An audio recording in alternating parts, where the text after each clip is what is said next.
I'm going to be doing a reading of The Black Path by Tariqa Azzeddini today. Black Path is the successor to the Devil's Quran, another great book. Good gnosis in there.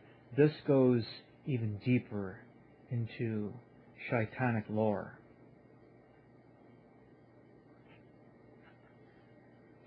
Their mother is the Absolute.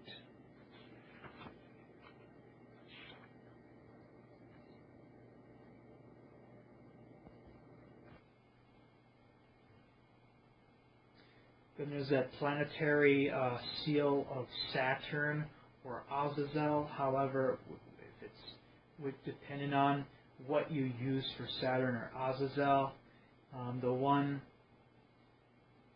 that has those two blades, those intersecting blades, and an antenna crossing in between them. So those 6 antennas on there, the 2 intersecting blades. So there's that symbol on page 7. Okay. The Black Path begins in the desert. The desert is a strange and terrible place. By day it's hotter than any place on earth, but at night it becomes colder than you would imagine. The sand doesn't hold the heat, and so it rises into the sky. The foreign military companies that train there learn very quickly that you need to cover during the day to ward off the sun and keep you moisture inside, but you cover at night so that you don't catch hypothermia. The desert is a mystical place where strange and unfamiliar things can appear to people, especially those who travel alone. Many times when I was with the French forces in Algeria, units who came back from night patrol would reluctantly report having seen some bizarre apparitions, causing the officers to grimace and hurry the report along towards more mundane logistics. My own military detachment spent most of its time near the Algerian south, and I cannot claim that I like the country very much. The Algiers itself isn't a bad city, but the Algerians don't like foreigners, and they really hate foreign soldiers. They're decent people, and I don't blame them for hating the French, especially when you read some of the old records from the colonial period. Horrible stuff: rape, vandalism, pollution of holy places. People have their pride, and no one likes having their daughters turned into horrors for the amusement of an unwelcome mercenaries. Of course, it's a lot better today, and the Algerians are back in charge of their own country, but those old memories are not going away anytime soon. But whether the Arabs like you or hate you, at least in the Algiers, they're polite to you. They want your money, and so they speak softly, and there's a general kind of peace. It's not an international city, but there's a few thousand French expatriates out there.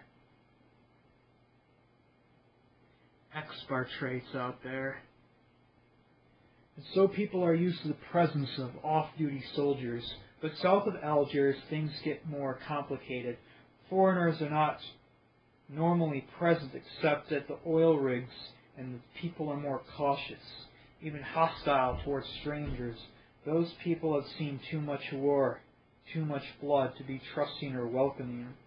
The only people who seem at home in the south among the sand dunes are the Tuareg tribes of the desert and the ragged clusters of Sufis who've inhabited the Sars and the Sabas near the lonely oasis. The Tuareg are sometimes called the Blue Men, as they wander about with no apparent homes except the tents they carry with them. Some of the tribes have livestock that they drive from oasis to oasis, seeking grazing space and water. Other tribes and traders bearing cargo across the Sahara Desert. Many of the tribes were on the verge of starvation until a substantial rise in contraband trafficking after the rise of Al-Qaeda and Boko Haram. So foreign soldiers like me were deployed by the Algerian government to try to apprehend those shipments of cocaine and firearms, which now cross the desert on the swaying backs of camels. It was an impossible mission, but one that paid well, and it gave me a chance to see a new part of the world. But the Sufis were different from the Tuareg tribes. They were genuinely a mystery. As far as I understood, they were recognized as some kind of Islamic order, sort of how the Dominicans and Jesuits are orders of Catholicism. Islam always hated. It's a bitter, angry, patriarchal religion that is bound to determine to stay in the Dark Ages. But the Sufis seem to be different than other Muslims.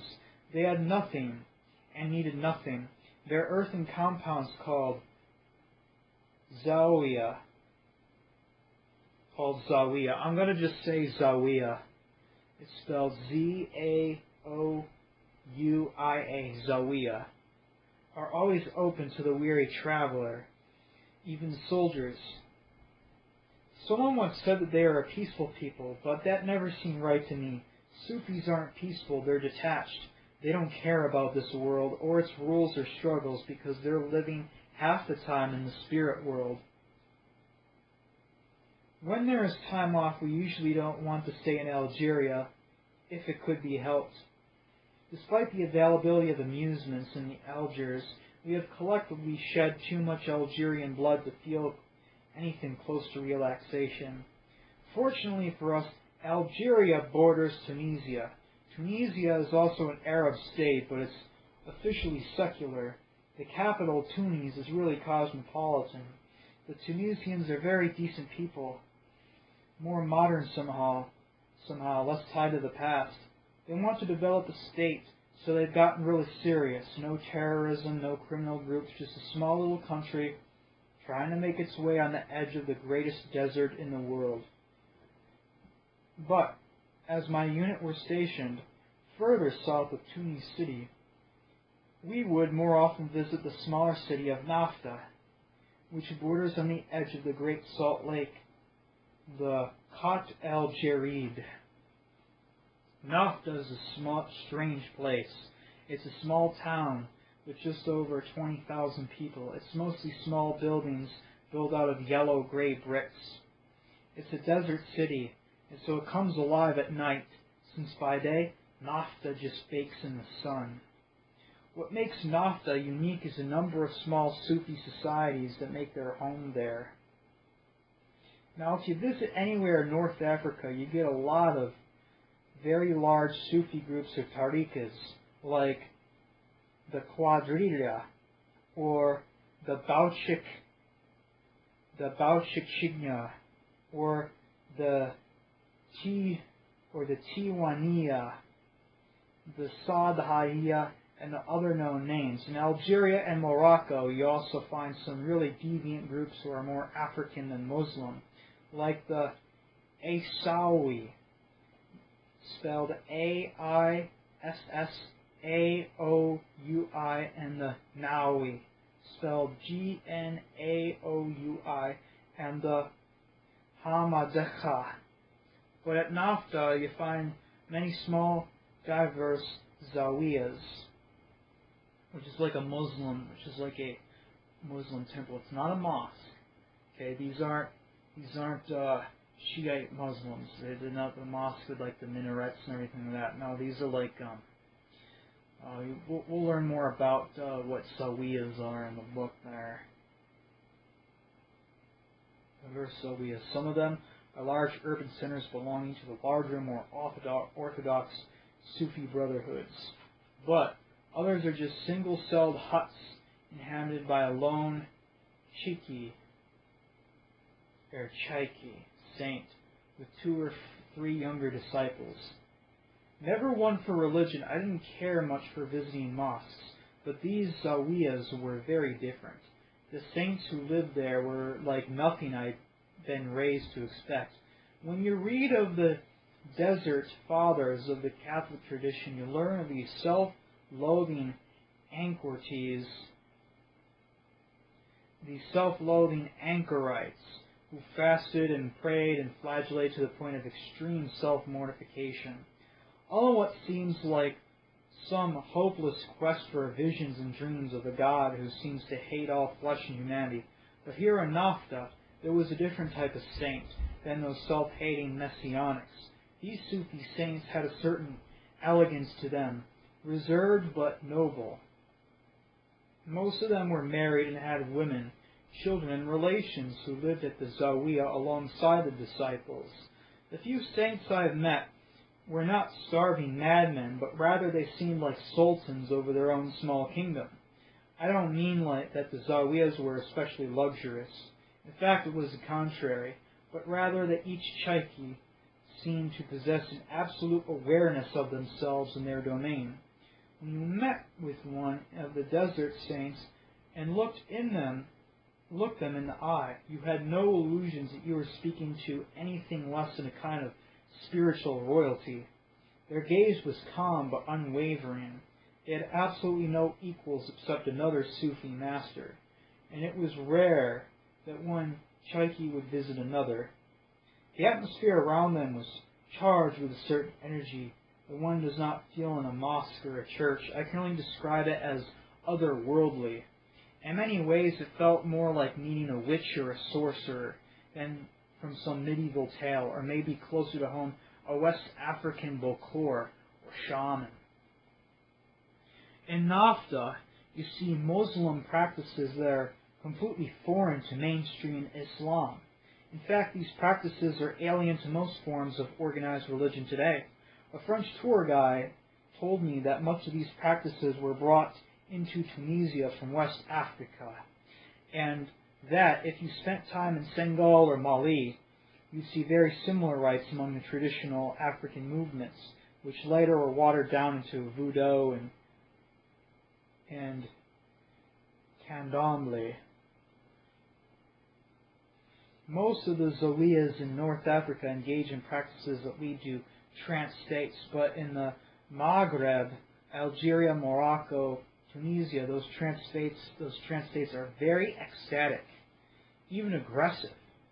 These trance states not infrequently lead to possession by the local jinn, spirits, or even by the shaitan, devils, in exceptional cases. When the Sufis are in wild ecstasy or possession, they are capable of remarkable behavior. An extreme yet memorable example.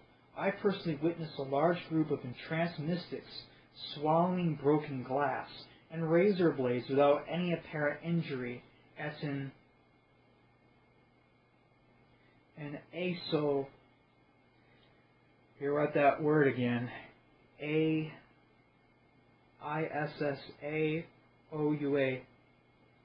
Aissaoua, at an Aissaoua lodge, and saw the same men the next day, none the worse for wear. And while most of the ceremonies were open to visitors, on several occasions when the trance grew wild, the foreigners were quickly ushered out of the Zawiya by a resident Mokademi, a lodge master, to ensure that they were not attacked by the frenzied devotees. Over the 4 years that my unit was stationed in Algeria, I made several trips to the Tunis, but more often I found that my heart was drawn to Nafta. When I couldn't get to Nafta, then I would increasingly visit the Sufi Zawiyas in Algeria, which were equally enchanting but less open to outsiders. I never visited any mosques, except sometimes late at night when they were empty, mainly because the daylight company of the Muslims remained distasteful to me. But the Zawiyas remained somehow the site of spiritual intrigue.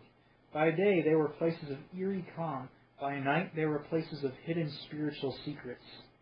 I've been coming to Nafta for 2 years when Sidi Noureddini, the elderly owner of my habitual Riyadh guest house, suggested on the following night my visiting a particular Zawiya just outside the city, near the edge of Khat el Jarid, Salt Lake. I knew that my host was loosely affiliated with the Aissaoua Brotherhood, and he had sent me with one of his sons to visit several of the local lodges. The occasion was a special Mawsem, or festival of Sidi ben Issa, the Aissaoua founder, and the Sidi Noureddini promised that there would be an excellent ceremony with much baraka, spiritual blessing, for all those who attended. He insisted strongly, and I was happy to visit a new lodge, especially if his boy was along to facilitate my attendance. If I was fortunate, I might even receive an audience with Cheikh Azzeddine, who was said to be a wali Allah, or genuine living saint. The prospect of attending a Muslim was exciting, and so I readily agreed. So the following night I was driven to a moderate-sized kasbah, and we had departed the hotel somewhat late. We found the Muslim already underway.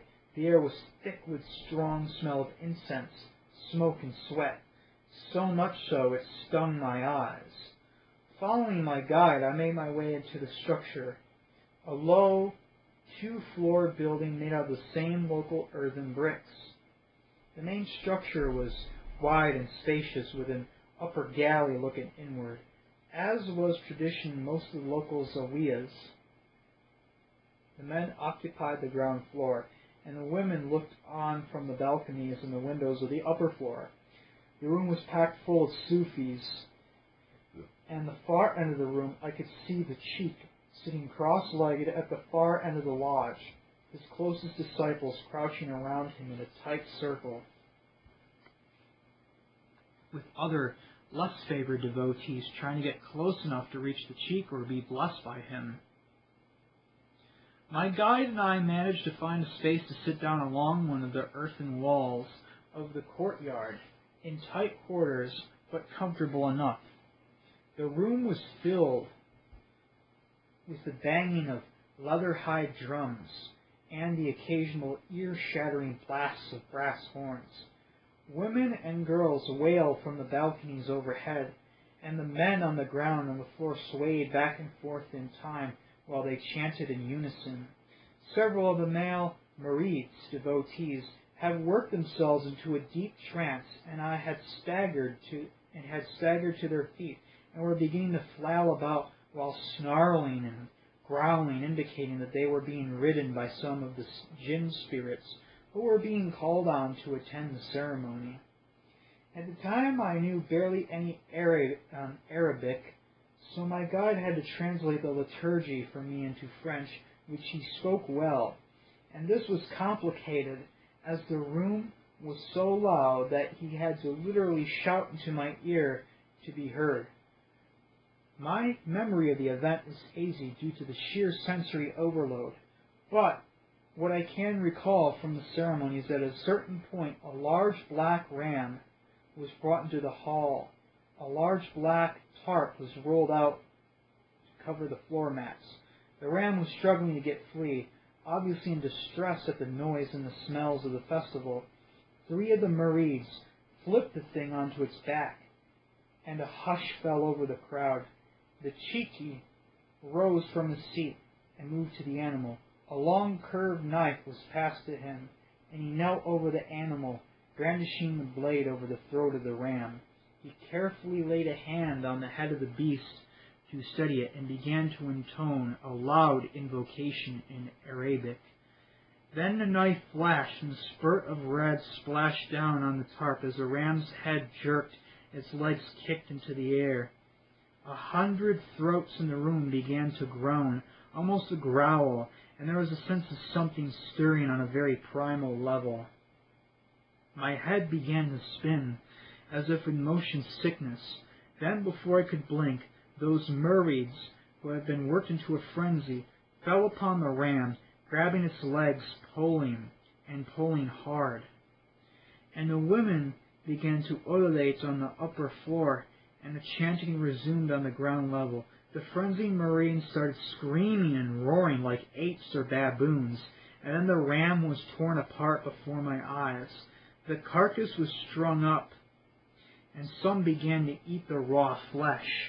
Others began to pull out the organs and pass these around the throng as if some bloody sacrament.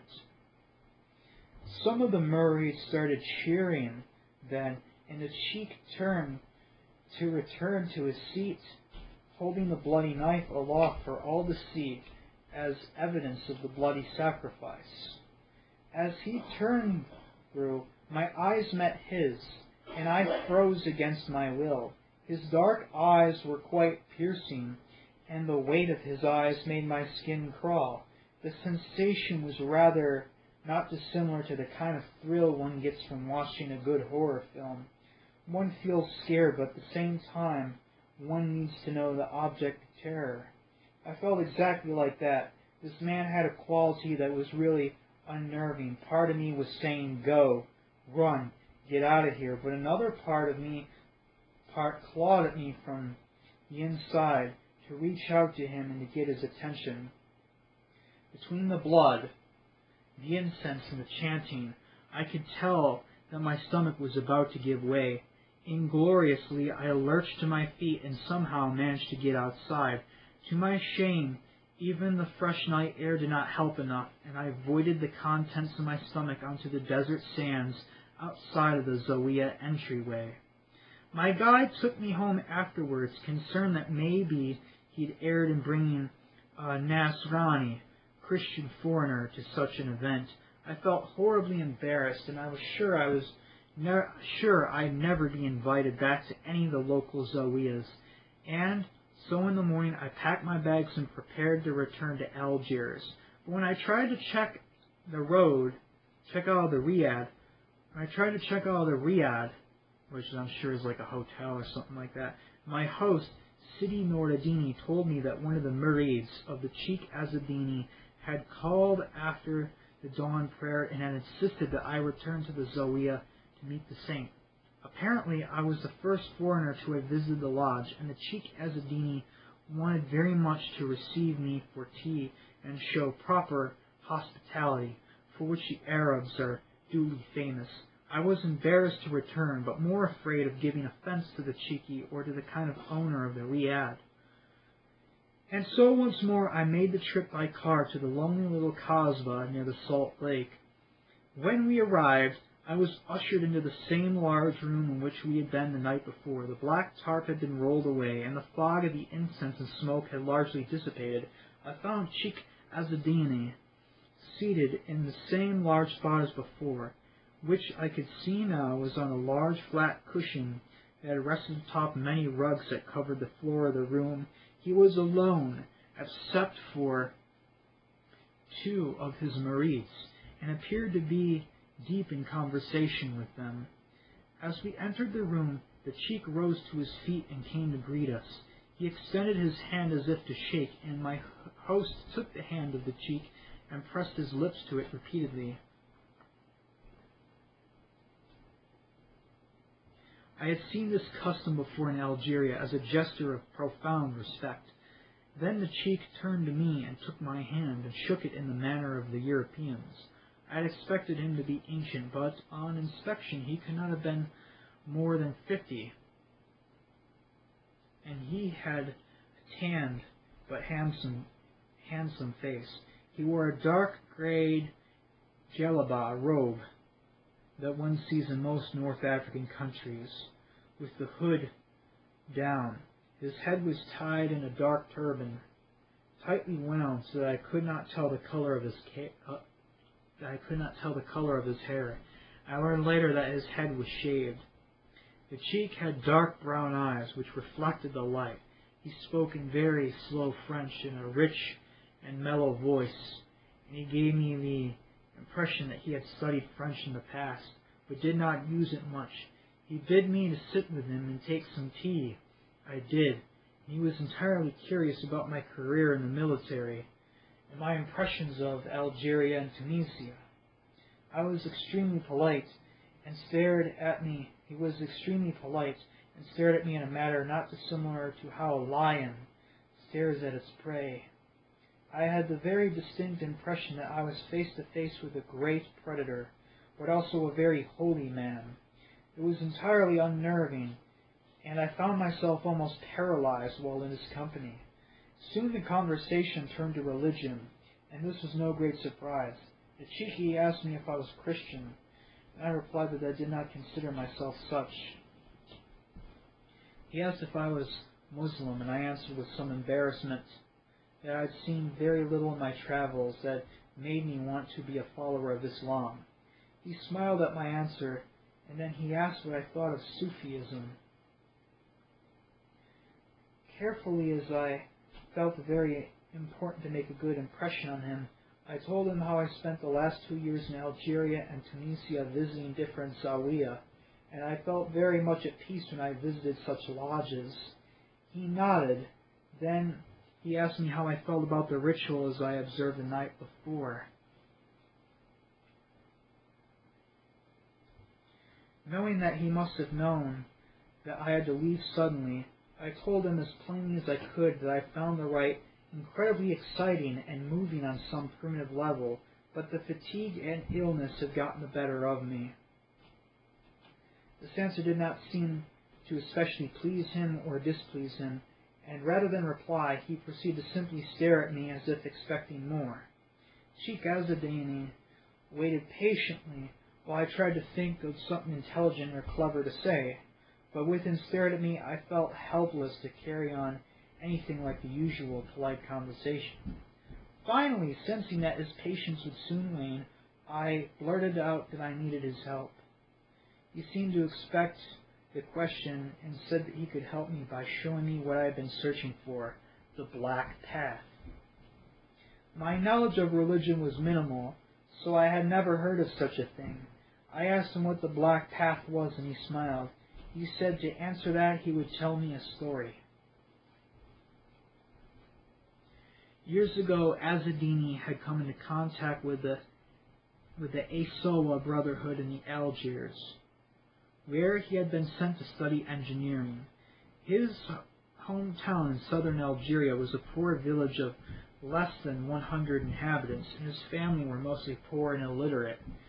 He had himself never been a great Muslim and preferred to spend time raising hell and carousing with friends rather than at prayers.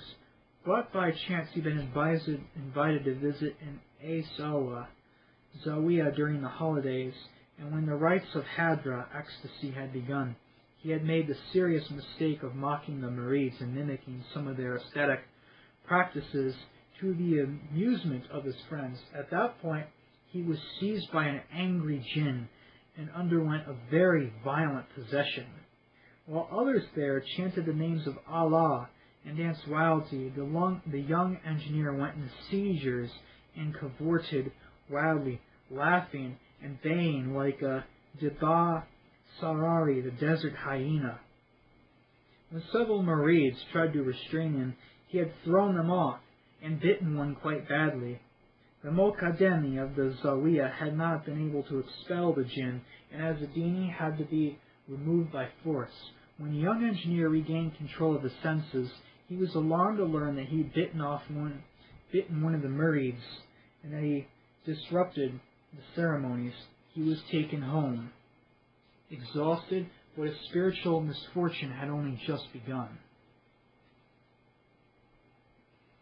For several nights, he struggled with fever and delirium. Eventually, a doctor was called, but there was no evidence of disease or sickness. Eventually, his parents were able to obtain a visit from another Sufi saint of the somewhat more orthodox Brahmaniya lineage. The saint struggled for several hours with the jinn and attempted all the traditional ruqya arts of the Quranic recitation and application of certain oils. But the jinn was undaunted and insulted the old saint, claiming that Azzeddini was its lawful property and that he was a wicked sinner besides. After 2 days of the spiritual battle, the old Cheikh was growing alarmed. Either the jinn was quite powerful, or else his own spiritual powers were failing. Neither would it release the young engineer, nor would it even give up its own name so that the Cheikh could command it. In desperation, the Cheikh tried a different approach. Was there something the jinn would accept in order to leave? The evil spirit replied that it would not be pacified unless Azzeddini made a pilgrimage to Kaf el-Janoun, cave of the jinn, on the border of Algeria and Libya, and that the young man would spend a night on the summit in prayer. The saint reluctantly agreed to this demand and vowed that the journey would be made. The jinn announced that it would not release Azzeddini until this was done, but it would cease to torment the young man for the moment. The fever receded and the delirium began to subside. The Rahmaniya state admonished him for having attended the wild rites of the Aissaoua and warned Azzeddini against attending their ceremonies or houses in the future. The young engineer listened to him politely but refused to make the journey to the place specified by the jinn. The Kaf el-Janal was an infamous mountainous region that was widely known in folklore as one of the doorways to the underworld, and it was not visited, let alone climbed, by Arabs. Only the French were considered to be bold or stupid enough to try. But the saint insisted that he would become much sicker than before if he reneged on his promise to the jinn. So reluctantly the young engineer agreed to make the pilgrimage, and the next 2 days were spent in hasty preparation for the journey. Cheikh Azzeddine did not speak much about the journey to the mountain. Several of his friends had gone with him, but they refused entirely to join him on the climb, and in fact tried to dissuade him from making the effort. But Azzeddini could feel the evil spirit coiled inside, he said, and made the climb alone. He said to me about the climb that it was bitterly hot, even by Algerian standards, but that it became extremely cold after dark. That night the young engineer expected to be freed of the evil spirit, but it was not to be. There in the absolute emptiness of the desert, and in that cursed place, the jinn awoke to new fury within him. The Sheikh admits that he remembers very little of the 10 or so hours that he spent on the summit, and that he was racked with terrible convulsions. He bit his own wrists and lapped up his own blood when it flowed. He howled at the moon and stars, certainly terrifying his friends below and any desert travelers that may have been abroad. He soiled himself repeatedly, which he had admittedly calmly and without embarrassment. Finally the seizures began to subside, where previously he had felt the presence of the jinn like a kind of hostile intruder. Now he felt a particular unity of being with the alien consciousness, as if it had somehow been integrated with him on some visceral level. The seizures had left him weakened, yet strangely invigorated. The taste of blood in his mouth and the bile staining his clothes should have been repulsive, but he simply did not care. Then his mind opened and he saw. Our own universe dissolved into insignificance, breaking down into subtle parts. Beyond this world he saw a vision of 2 paths. One path was bright, leading into a white tree in the middle of a great city shining gold. The other path was dark, and it led to a black tree in the middle of a great black city. At the intersection of the 2 paths was a towering figure, wreathed in flames. Excuse me.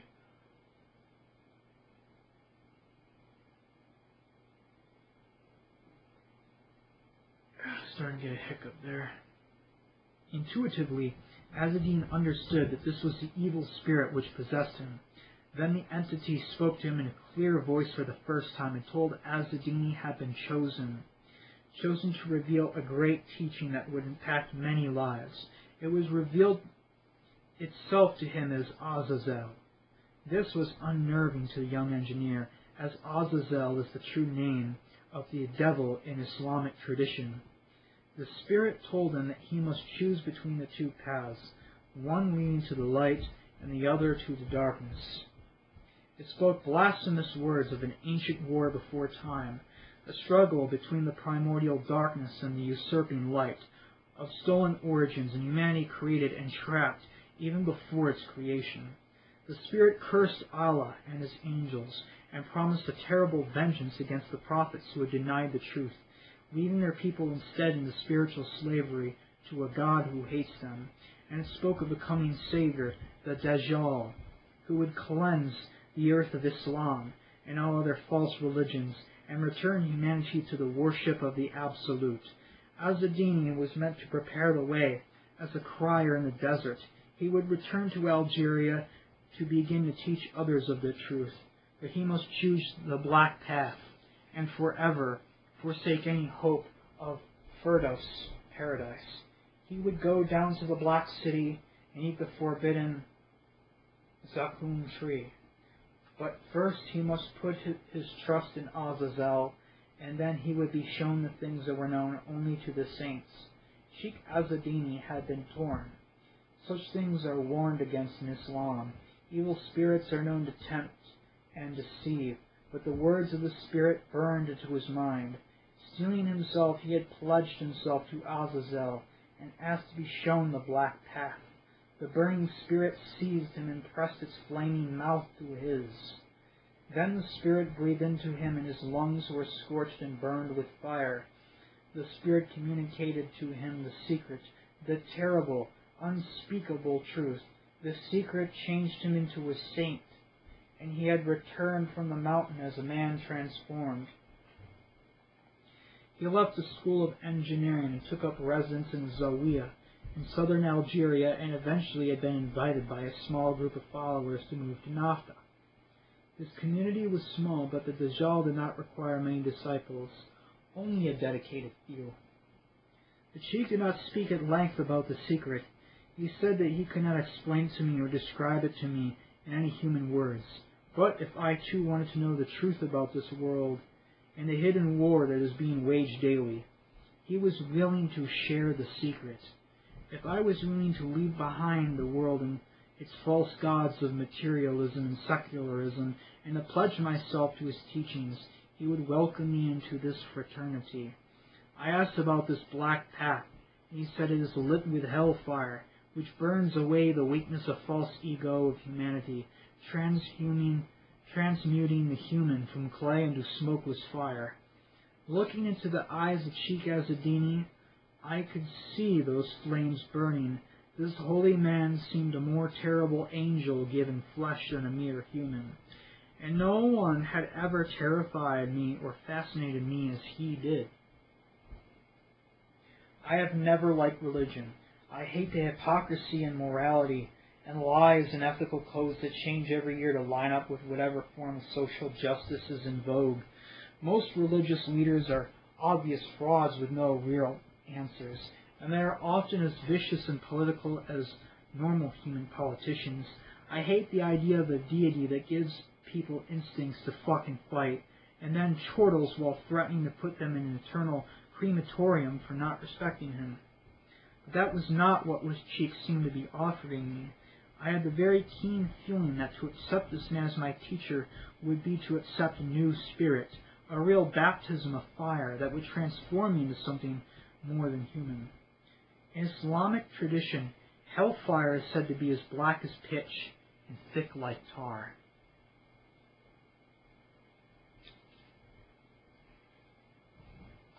Of course, I accepted.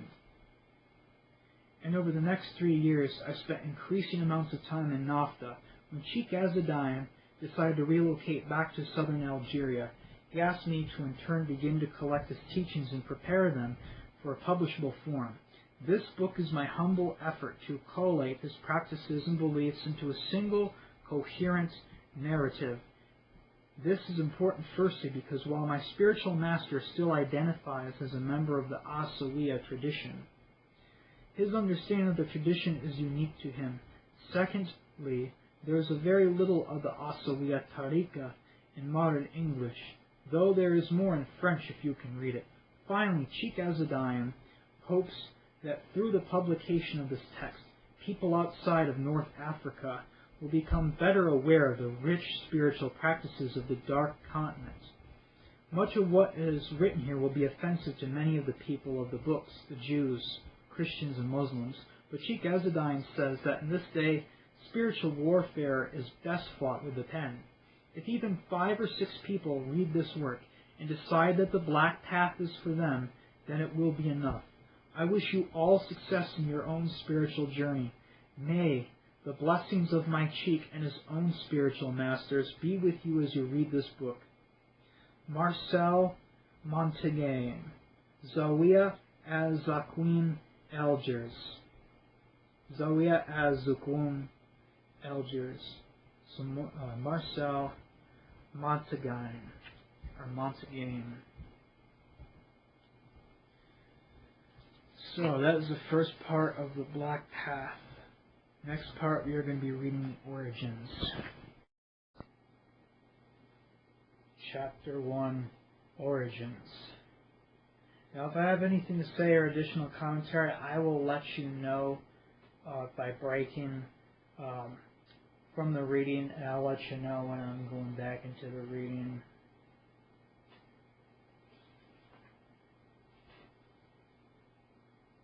The Aissaoua Tariqa.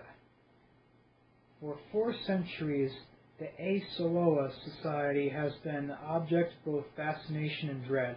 It appeared first in North Africa in the 15th century with its founder, Cheikh Mohammed al-Hadi ben Issa. But unlike other Sufi traditions, the Aissaoua Tariqa has never been accepted as a normal Sufi movement. Sufism had already been in Africa since the medieval period, and was characterized by its sober spiritual practices, such as chanting a Quran, prayers, and fasting. Yet the tradition founded by Cheikh ben Issa had none of these characteristics. Ben Issa claimed that his Sufi Tariqa was an extension of the Sadhila and the Jazuliya Sufi lodges in which he himself had been initiated. I used some of the same prayers and invocations and borrowed many of the Sufi manuals and handbooks for study. But here ended any obvious similarity to Orthodox Sufism, let alone Islam. Cheikh ben Issa began to incorporate the performance of certain traditional African practices which were condemned by Muslim scholars as profane and non-Islamic. His students were said to speak to the jinn, spirits, and even take them as wives and concubines. People who visited the Aissaoua Zowias found them operating largely at night, which was held to be inauspicious and disreputable. The Aissaoua engaged in wild, frenzied trances, which sometimes led to states of possession by the jinn or shayateen, devils. Cheikh ben Issa is said to have been a masterful scholar of Quran and the Islamic sciences, and for this reason he was himself widely respected by other Islamic scholars, despite the odd reputation of his new esoteric society. However, his students also studied profane texts like the Gayat ul Hakim, the Picatrix, and occupied themselves as mediums and soothsayers.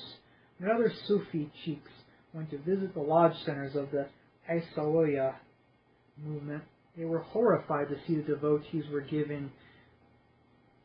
even practicing extreme self-mutilation as evidence of their spiritual advancement. Yet the membership of the Aissaoua fraternity seemed to be pious Muslims, despite their unorthodox practices, as Cheikh ben Issa himself was widely hailed as a great spiritual master. The movement was allowed to continue. The great spiritual master continued to preach and teach until his death in 1526, and his tomb can be found today in the city of Meknes.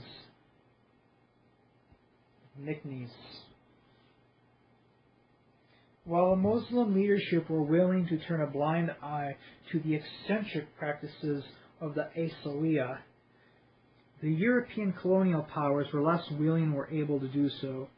While the Aissaoua were reluctant to admit foreigners to their fraternity, some few were given privileged access to their secret ceremonies. Witness the reported startling accounts of demonic possession, lycanthropy, and animal sacrifice by rending. Even the New York Times managed to get an especially lurid account of Aissaoua festivities, which is published in its edition of February 12, 1882. These foreign accounts are sometimes accused of a colonial bias, but they are consistent with documents in Arabic authored by Muslim authorities from the same period and those few academics who specialize in North African spiritual movements. Given the scandalous reports, the African states were compelled to repress the Aissaoua, and several of the prominent Zawiyas were shut down and forced to relocate. Yet, almost 4 centuries after his death, Ben Issa's Zawiyas can be found across the Maghreb region, Algeria, Morocco, and Tunisia, and has gone into Western Africa and Europe. The city of Meknes remains of special importance, as it is the cult center and burial place of Cheikh ben Issa. The Aissaoua movement is disorganized with little central authority. In the last century, several of the larger Aissaoua lodges have tried to claim primacy, but the movement lacks any genuine central authority.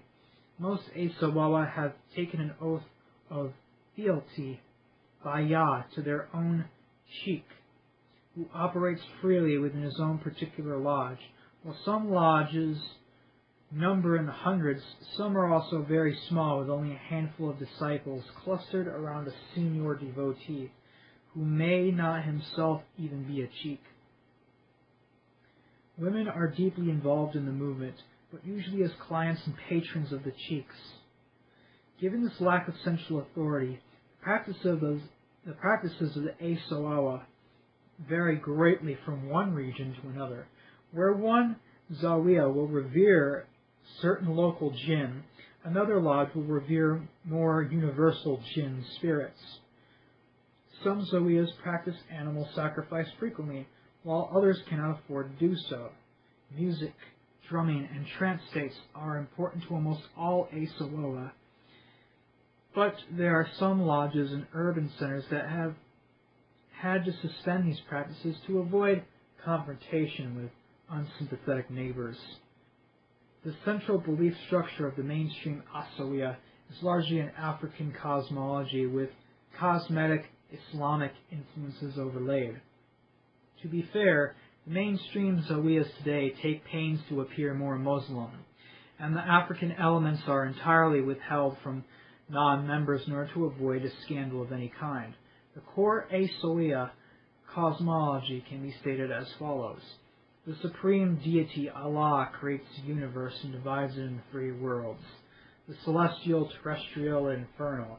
Allah divides the three worlds into two parts, the exoteric Dahir and the esoteric Batin or Gahib.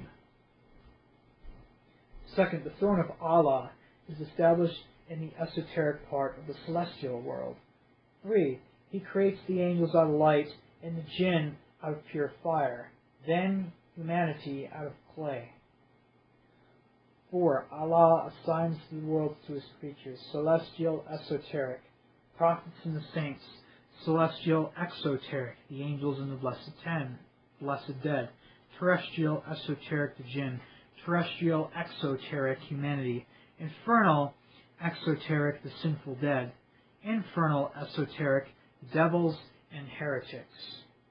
5. Some jinn rebel under the chief jinn, Iblis. They are given respite in the day of judgment, when they shall be cast into the infernal world, Jahannam. They harass angels, jinns, and humans whenever possible. 6. Humanity and the jinns are given the choice to serve Allah and strive for paradise, or else merit eternal damnation.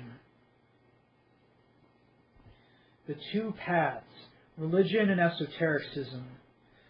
The mainstream Aissaoua profess that there are two paths which lead to salvation from hellfire. These are religion and esotericism. Religion: through the religions of the book, i.e. Judaism, Christianity, and Islam, Allah establishes a path where the sinner may labor with good deeds and to attain an exoteric level of heaven. This path is uncertain, and the sinner struggles against their own animal nature for the entire journey. Human attributes like lust, pride, arrogance must be overcome with great effort. The sinner dies unsure of their own spiritual fate and hope for mercy on the day of judgment. This is the path of most Muslims. Esotericism. The mainstream Aissaoua Tariqa offers a different spiritual trajectory. Through the benediction of the spiritual master, the cheikh, the disciple, murid, can enter an alternate spiritual path with extreme practices. Through such taboo rites as ecstatic dancing, trance states, and possession, a murid can transform their inner spiritual weakness into spiritual strengths. Lust becomes union with the beloved, Wrath becomes heroic spirit. Arrogance is transformed into divine pride. These practices cannot be learned without a spiritual master because they can be misapplied without the correct guidance. Through the Aissaoua path, the sinner dies fearless and confident of the arrival of the highest esoteric level of heaven. While the practices of the Aissaoua are certainly extreme in comparison to other more mainstream Sufi groups, the essential conception of the two paths are the same. The murids of the mainstream Aissaoua Tariqa have chosen the second path, esotericism, and embark on a journey of intense self-discovery. This journey is undertaken with the close supervision of their Cheikh, who usually develops an intimate connection with the murid over a period of years. The Cheikh prescribes some basic practices, dhakir and weird, for all disciples, and then assess the individual student's level, much like a sports coach, so that he may indicate which spiritual exercises are best undertaken. A new disciple should not take on advanced exercises, or she may be driven insane or killed by possessing spirits. Advanced disciples must not be given only basic practices, or they will not make much progress and may be tempted to experiment on their own or just find another Cheikh. Many of the basic practices are indistinguishable from mainstream Sufism, such as lengthy prayers and readings from the Quran, are designed to test the sincerity of the initiate. The African elements of the Tariqa come into play later, as the Cheikh works to slowly introduce the murid to the spirit world. It is held by the Aissaoua that since many human neuroses and sicknesses stem from spiritual problems, they must be treated by spiritual means. Likewise, it is also held that by increased contact with the spirit world, the spiritual body of the human is slowly transmuted into a higher being. This is not intended metaphorically, but is taken as a literal, if secret, truth. Some Cheikhs describe states of ecstasy, where their spirit leaves their body and is able to travel around like the jinn, and is even interact with the material world in a limited capacity as if a jinn. More importantly, some Aissaoua believe that upon death, the spirit, ruh, of an accomplished murid may evade the angels of judgment and simply ascend directly into the celestial realms. So what we just read here sounds very, very fucking Gnostic. They're teaching you through making yourself awareness, you can avoid the archons, you can avoid the beings of false light. Now, I'm not going to debate now whether or not these are real, if there are beings of false light, but these guys take it seriously. And what this is saying is that this is teaching you, because that part of the world is ruled mostly by Islam, those types of thought forms and egregores do rule the astral plane. They are mostly inhabit, and like it said in the Devil's Quran there, just because you're dead or you're out of your body, it doesn't mean you're in the green light. There are a multitude of different spirits, both angelic and demonic, that can get your soul and can eat you. So being outside of your body, being dead, is a very dangerous condition because you can easily lose your own soul. You can get lost, you can get devoured or whatever like that. But what this is saying, by trance state, by constant, frequent contact with the astral, you can evade these Islamic thought forms. You can evade these Islamic, Christian, Judaic, and Abrahamic jailers, these gatekeepers. You can evade these false gatekeepers and go directly to the higher spiritual planes. But as we're about to read the Tariqa Azzeddini, they don't want to go to heaven. They want to go to the absolute, which is beyond all that. It's the eternal black fire. So the Tariqa Azzeddini devotee, what we're going to read about, they want to merge with the absolute, with that black hellfire. The Aissaoua-Azzeddini. The Sufi sect of Cheikh Azzeddine differs from its parent sect, not in terms of its practices, but rather in its inverted cosmology. In fact, if one were to visit the main Aissaoua-Azzeddini in the Algiers during a Mawsum, then visit a similar Azzeddini Zawiya on the same night in the same city, one would likely see the same basic practices. This is complicated by the fact that the Azzeddini do not themselves care to differentiate themselves from a mother tradition, as the differences are largely philosophical. This is actually an oversimplification, but shows the strength of the connections between the two branches of the tradition, which traces its roots to Cheikh ben Issa. The Azzeddini branch of this tradition is considerably smaller, with only 5 zawiyas reported across Algeria, Morocco, Tunisia, and no formal zawiyas outside of North Africa. Relations are strained mostly when a learned Aissaoua becomes aware of the distinctiveness of the Azzeddini rite, in which they are likely to denounce the zawiya members as Zanadik, heretics, or worse, devil worshippers, Iblisia. To be fair, this is not an unreasonable deduction when one examines the theology of Cheikh Azzeddini. Following his epiphany at Kaf al-Janan, or mountaintop of the Jinn, Cheikh Azzeddini outlined his radical cosmology as follows. First, in the beginning there is the absolute, Hawiya. It encompasses all existence and non-existence. It is filled with primordial beings, which are emanations of Tawagit, of its nature, of which the foremost is the Shaitan. Within the absolute, a second entity arises known as the light, the An-Nur. The light attempts to conquer and subdue the absolute. This proves impossible. Fourth, the light emanates the universe to have its own kingdom. 5. The light divides the universe into 3 worlds, the celestial, terrestrial, and infernal, which it further subdivides into 2 parts, the esoteric Dahir and esoteric Batin or Ghaib. 6. The light establishes its throne in the esoteric part of the celestial world. 7. The light then creates 7 chief angels as Sebd, out of light, which in turn create other angels. The light then creates the jinn out of pure fire, then humanity out of clay. While light is the shaper of these sentient beings, their animating principle, barakah, comes originally from the Absolute. 8. The light assigns the worlds to his creatures, celestial, esoteric, the prophets and the saints, celestial, exoteric, the angels and blessed dead, terrestrial, the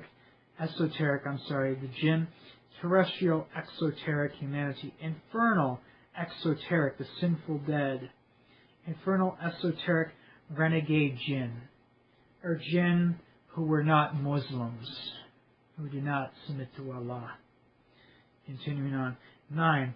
The shaitan seeks to reincorporate the universe. To do so, the Absolute generates the Black City, Jahannam, as its cosmic bastion.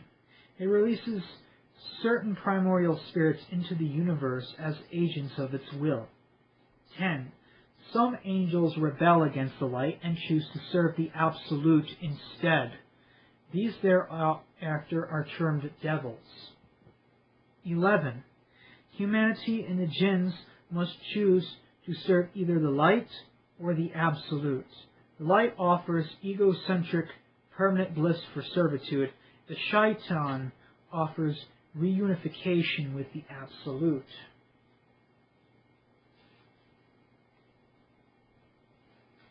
The 2 paths, religion versus esotericism. Like the larger Aissaoua tradition, the Azzeddini recognize 2 spiritual paths, though they are not held to be equal or similar in direction. Religion. Cheikh Azzeddine maintains that religion is a construct of the light, whether the light is understood as the supreme deity of the Abrahamic religions or the other revealed religions, Hinduism, Sabians, Zardushtri, etc. Religion serves to shape the human into an effective slave of the deity. Through the practice of the prescribed prayers and rituals, the spirit roh of the worshipper can be sufficiently attuned to the celestial world, such that it will ascend to this region after death. Here the worshipper enjoys permanent bliss of the divine presence and maintains their separate ego knots. If one accepts the cosmological model of the Azzeddini sect, this is tantamount to be asking to be put in jail. The terrestrial world must be renounced, at least partially, in order to achieve the celestial world. Esotericism. The Azzeddini believe that the Absolute is the ultimate source of all being and non-being, and that reunification with the Absolute is the only possible escape from the trauma of existence. To achieve the knowledge and contact with the Absolute is very hard, as the universe and its spiritual systems are heavily influenced by the light. For this reason, the spiritual systems that point towards the Black City are characterized by antinomian behaviors and traumatic practices which are designed to shock the spirit, Ra, free of the false ego, knots. True spirituality is like surgery. It is sometimes painful, just like the physician's knife. It is necessarily painful. Ultimately, the universe is also a reflection of the Absolute, and so is not to be renounced, though it must be transcended. So I'm going to interject here. Very, very aggressive, radical Gnosticism here. I do not see existence as trauma. Existence is what you want it to be. And secondly, I don't believe that a demiurge would ever force you to incarnate or force you to come here. We came here by our own free will. Now, truth is, darkness is the Absolute. The Absolute is the eternal dark. There's many, many names, countless names for it. There's Tartaros, when we're covering the Hellenic vision of the Absolute. There is the yawning chasm, or Gununga gap, in the Norse tradition. In the Far Eastern tradition, they call it Shunyata, or the void. It is also the Chinese Tao, as in Taoism, it's the force. It just is. In everything, even light, comes from this absolute power. Absolute power. Terrible power to those whose eyes aren't open to it. Those who are more ego-centered, more ego-identified, will find great terror in this. It's like the void. It's alien to them. But to those who are open to the Spirit, this is the source of your soul. This is where the soul comes from. And when I say soul, I don't just mean your astral body or your ego. What I really mean would be like your core essence of what the fuck you really are, your spirit. So, when you worship in chaos Gnosticism, worshiping the anti-cosmic, or chanting to the anti-cosmic Prometheus, to the black light bearer, the bearer of the black light, the negative light, and the light of the Absolute, or even in the left-handed Hare Krishnas, as we found out in Venom and Honey, you are worshiping your own soul. You are worshiping the nothingness that is you. You are worshiping that absolute darkness that makes you. Now, I don't know what this book is going to talk about, a way that you can unite yourself with this Absolute after death, by attuning yourself with it, by allowing its children, the shayateen, or the devils, and the jinn, or the lesser devils, the demons and stuff, to possess you and all that. That way when you die, you go back into the Absolute. I don't think that this earth here is here to escape. I'm not an escapist. However, you can meditate on this Absolute, and you can unite with it in this life.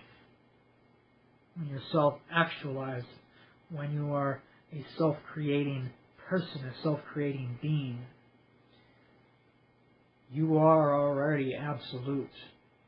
You're just ego. Your mind is just like closed off to it. It's ignorant of it. You have all this shit and all these like false identifications, materialistic identifications, ego identifications. Well, I'm this. I am a sports fan. I wear jerseys and baseball, football teams. I'm this person. I'm that person. No, it's not. You're much deeper and fucking profound than that. You know.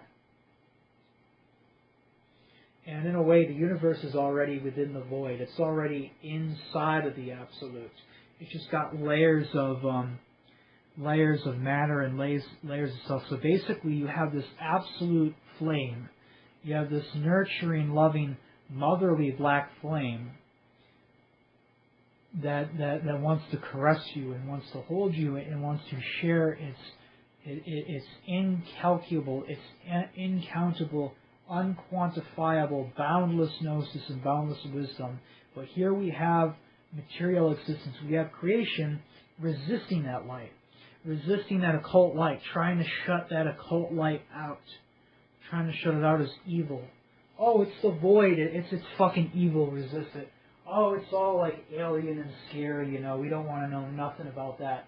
And essentially, what the demiurge is, or Allah, or Yahweh, the half-maker. What the demiurge is, he's that scared little child who's running away from his mother. He's scared of the absolute. He's scared of the black fire, and he's trying to resist that fire. He's shutting that black fire out, you know, casting it back out, keeping it outside of the limits of the created cosmos, you know, in that outer darkness, as he calls it. But that outer darkness is actually the source of all being, including the light. It is the source of everything. It's not evil. It's not malignant. It doesn't want to like torture you and Cthulhu tentacles and shit and molest you in the void. No. That's the infernal realm that Allah created. That's the lower astral planes. That's his warped distortion. That's his warped reflection. He's afraid of the absolute. It scares him. So when Yahweh creates the infernal, he's creating his warped distortion of the absolute truth, where he's going to send all the sinners and even the jinn, even the spirits who don't have physical bodies, who won't worship this demiurge. He's going to put them there in the lower astrals, kind of like a carrot and stick. You be a good slave, and I'll give you heaven. I won't burn you forever. But if you're a bad slave, if you're not a good food source for me, I'm going to let the Cthulhus and the monsters and the things in my self-created pit, my self-created hell, eat you and torture you over and over again forever. Very, very nasty, very, very unpleasant stuff. But from my understanding of it and my personal experience, this black fire is very loving. It's very good. It's very aesthetic. My friend who's very spiritually gifted, when he was raising his black fire energy, raising his Negrito energies, it was very, very ecstatic. It was very, very nurturing and very loving kind of energy.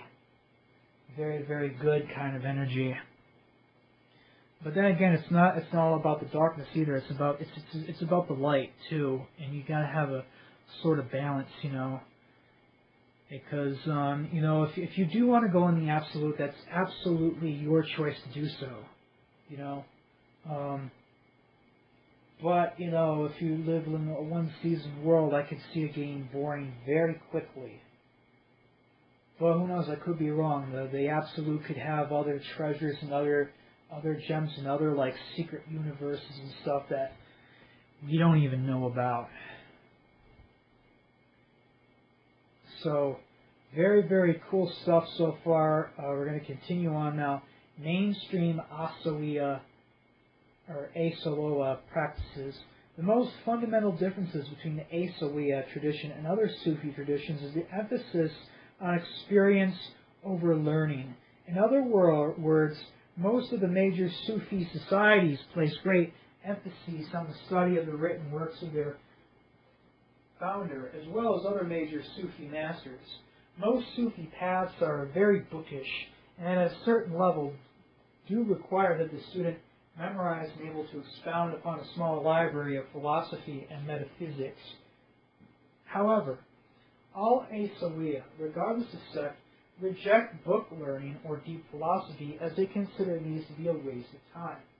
There is no armchair philosophy or endless speculation for those who take the Aissaoua path. Instead of reading books, the Aissaoua model of spiritual development forces the initiate to discover marifa, esoteric knowledge, through deep self-knowledge and contact with external spiritual entities.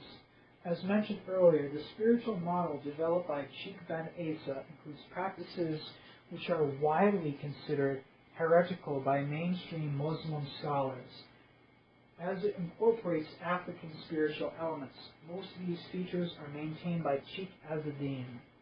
Prominent examples include the following: ecstatic trance.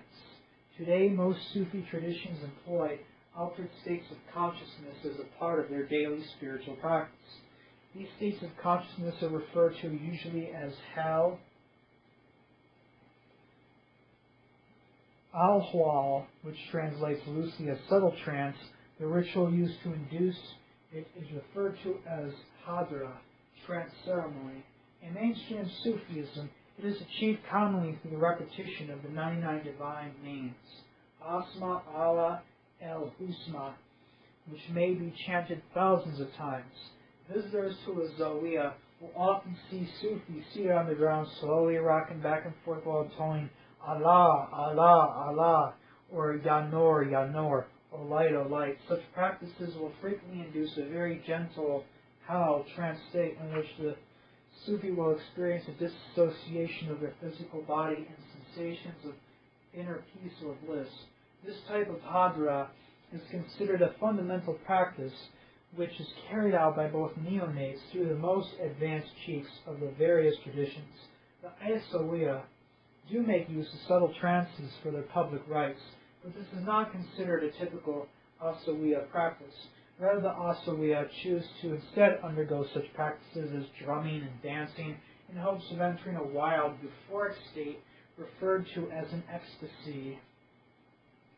In many ways, this is similar to the type of mental state that is induced in the contemporary rave scene, whence intense rhythms, wild dance, and deep bass induce a type of atavistic trance in attendees. These practices are very similar to certain practices in West African spiritual traditions, from which they are most certain to have been derived. The Azzeddini regularly engage in ecstatic trance states, as they believe that it liberates the spirit, the nafs, from the mundane mind, akal, and allows for heightened reception of esoteric knowledge, mafriya.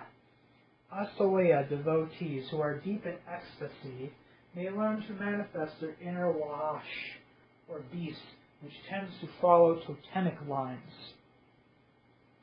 Okay, this word wash or beast is going to be repeated many times more throughout the book. This is we're on page 45. First mentioning of wash, there's going to be many more.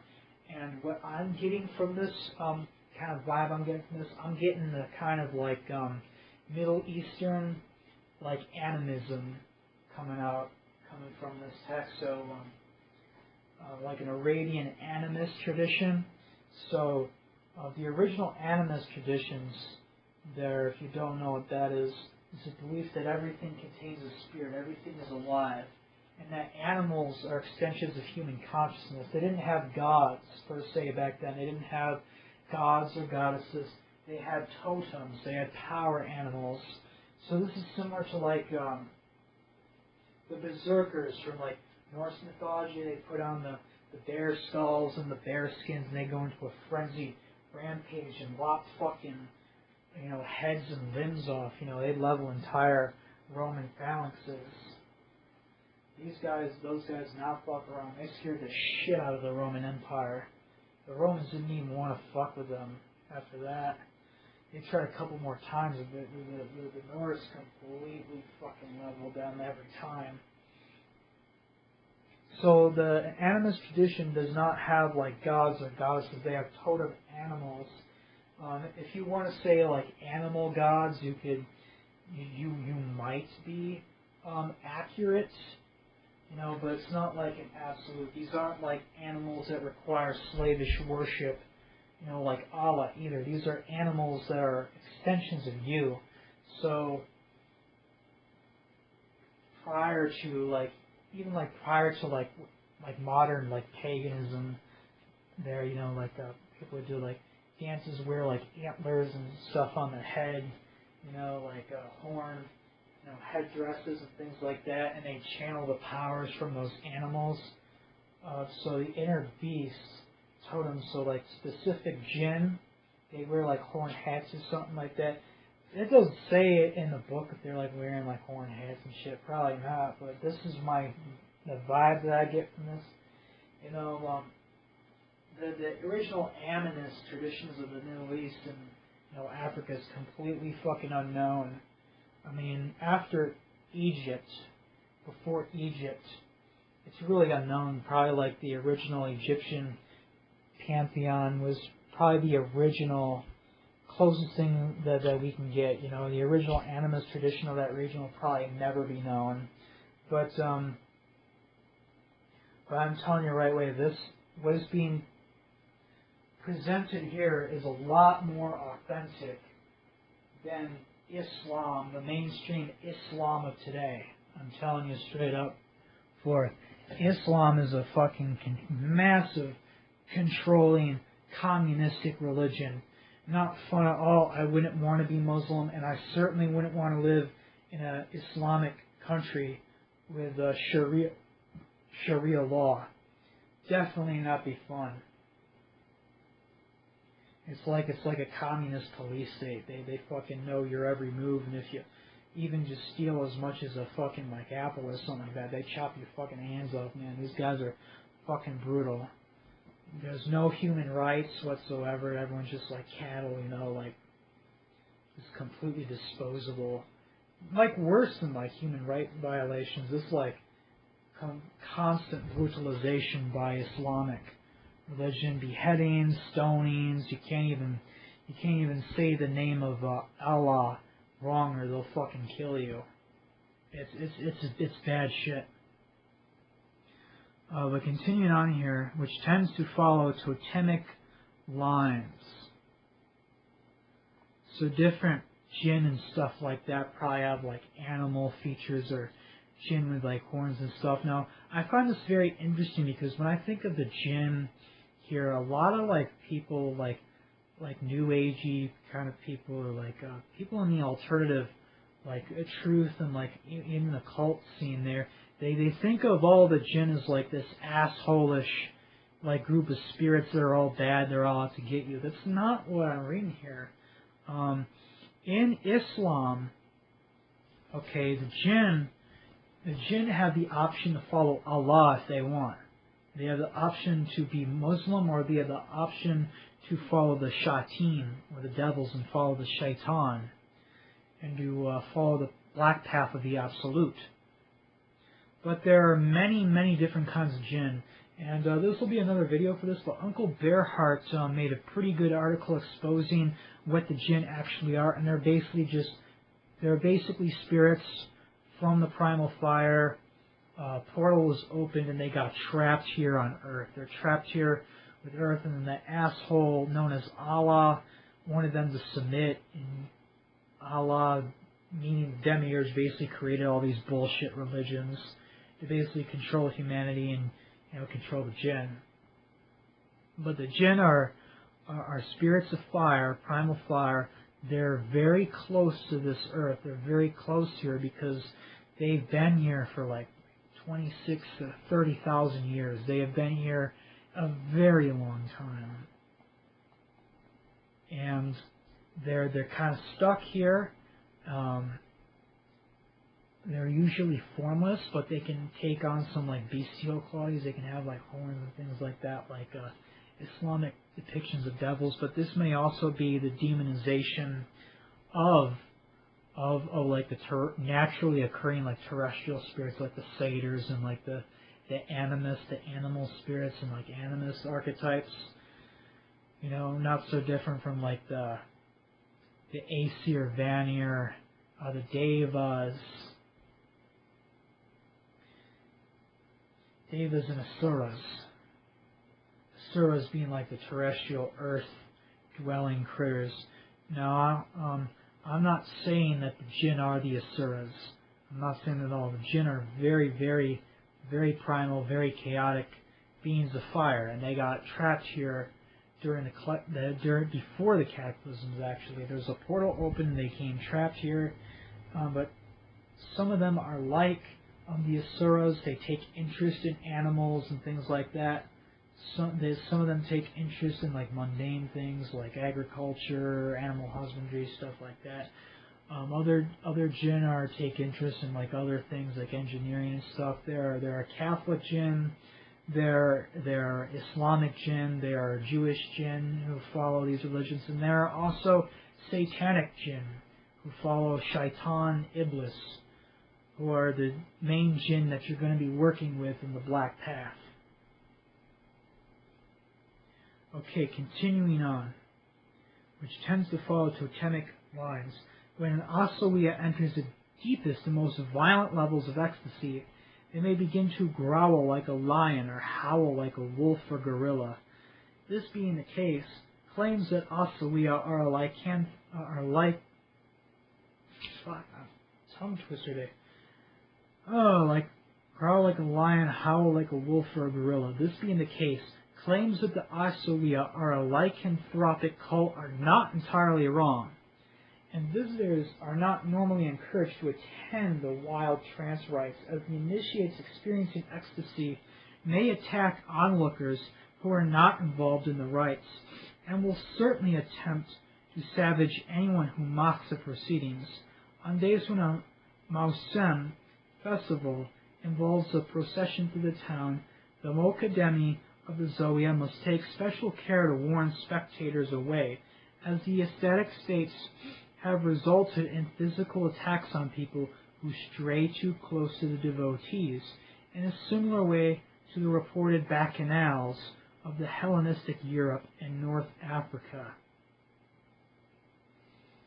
This is not considered possession per se, as this kind of trance is purely an internal phenomenon which reveals the inner nature of the initiate instead of inviting in external forces inside.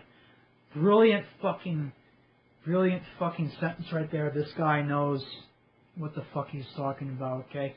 So, these proceedings, right, where people are going completely mad and they're screeching like fucking large cats, they're screaming like banshees and screaming like wolves and shit like that.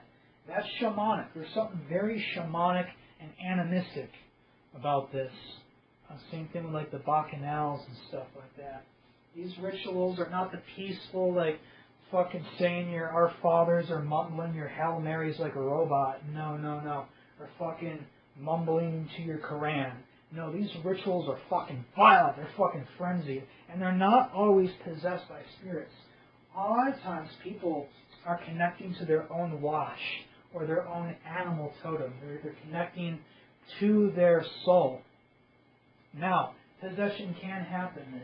It can happen by jinn. And when devotees do become possessed by jinn, it's even more violent and even more frantic and even more dangerous, because these spirits that you're allowing them to take a ride inside you, man, they don't give a fuck.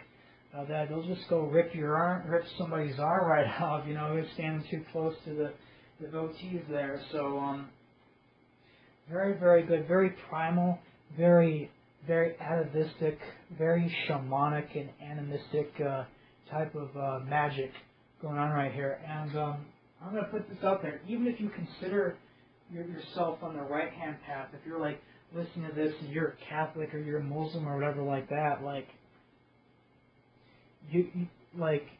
that's not who you are. You're not this docile little sheep. You see, religion, the enemy of religion teaches man how to be a good food source, to be a good battery supply for this false light entity known as Allah, known as the demiurge, Yahweh, or whatever you want to call it. Okay, but animist tradition and this kind of stuff, like found in the Black Path, this shows you that you're not this little sheep, you're not this little goat or this little good goy cattle, you know, to be fed. You're a fucking lion, you're a fucking dragon, you're a fucking wolf, you're a fucking beast. Make connection to that raw, primal, chaotic void within yourself, that chaos within the heart of your being, that black fire. That's who the fuck you really are. That's what the shaitan intended, you know. Now, I'm not going to argue saying like if souls were taken from the void against their will, but I don't believe that. But I think that shaitan had a role in kind of the formation of the multiverse and things like that. And shaitan would not want humanity to be good little slaves, good little sheep. You want man to be what they truly are at heart. Wild fucking wolves, fucking dragons. This is a very, very primal and very, very draconian type of magic being put here. You can't walk the black path. You can't walk. You can't walk true Satanism and true Luciferianism either from a sheep little like docile mentality. You gotta get fucking violent and explosive. It is a ferocious transmutation, a ferocious path of inner gnosis and inner change through practical, harsh experience.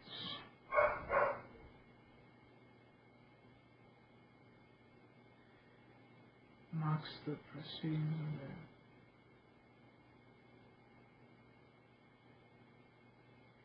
for it as reported doctrines of the Hellenistic Europe and North Africa. Okay, I found my place again. We're going to continue on.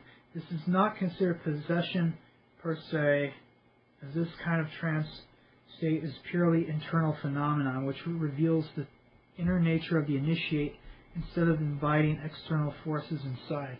So, if devotees can get this fucking violent and this fucking primal without external jinn, that kind of shows you about how fucking important we are. We're not these little lambs, you know, to serve this fucking asshole God who just wants us all to be fucking robots or wants us to be sheep. No, we're fucking dragons. We're not slaves. We're fucking free flames, free spirits. Primal. Imagine what a full-on jinn possession can be like. It's fucking out of this world. But we're going to continue on here. The Azzeddini, in particular, consider this manifestation of the Wash, or beast totem, as a spiritual milestone which demonstrates that the initiate has learned to suppress their mundane cognition in search of genuine divine awakening. Self-mutilation is also another frequent practice during ecstasy, as this practice of Aissaoua is one of the most horrifying to the outsiders and is consequently the most remarked upon. So what this is saying here, that this is, again, also very shamanic. So shamanic dances, it's not just some, like, native dude, you know, dancing to, like, a fucking, you know, groovy fucking gong beat or something like that, thump, thump, thump. No, it's very violent, and there is self-mutilation, there is, like, often self-flagellation, but all this is to shake the spirit, shake you from your body, and to throw you through the inner planes, the astral planes, the spiritual planes, that have interface with different spirits and different entities in high rites of high shamanic rites. So these guys are, you know, going to the void. They're going to fucking the false light heaven. They may be going to the true light heaven as well. You know, they may be going to all sorts of. They may be going to other planets, other galaxies and shit. Talking to different jinn, talking to different angels, talking to different spirits, dragons, talking to elementals. They may be going there, opening up fucking stargates and shit, and bringing back fucking ancient fucking gnosis, bringing back fucking gnosis, coming back to their bodies with like volumes and volumes and volumes worth of shit that they fucking learned on their soul journeys.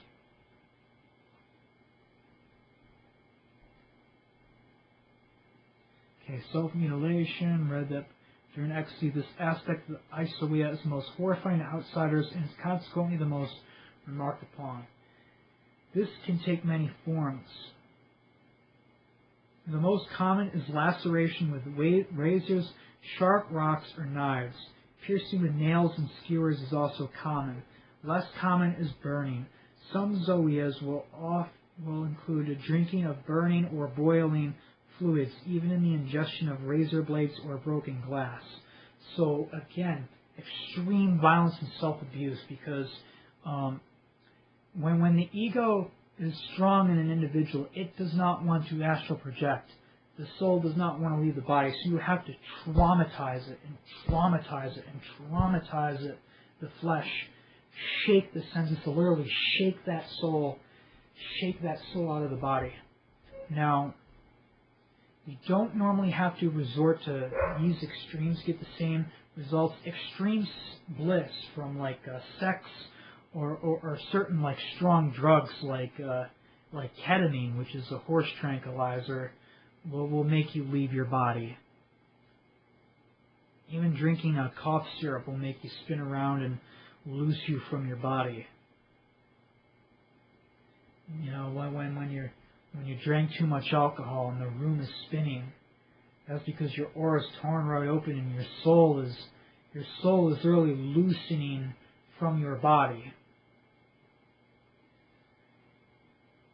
In the primal craft, and certain of the greater rites in the Red King and the Scorpion God, certain greater rites in Mark Smith's books, you are having sex with different spirits. You're having sex with the Dark Queen of Hell. You're having sex with the Red Dragon, sex with Belial, sex with the angels and the demons, and this is so great and so much bliss that you leave your body and you go into the void, and you have these soul journeys through the inner planes, through the astral, and all that. You might even go into the void for a little bit, and then you come back with all this soul gnosis and all this knowledge and shit that you've acquired from these soul journeys.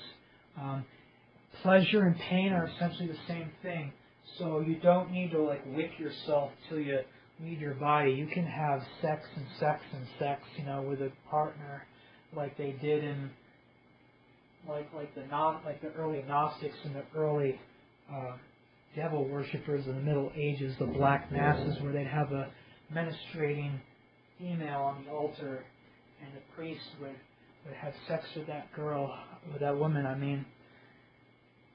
and they would have sex with the female altar on there till they leave their own bodies and they go on these astral journeys. It's the same thing. It all goes back to the pre-Abrahamic traditions, which are pagan and shamanistic, animistic in nature. At the very, very oldest, purely animistic.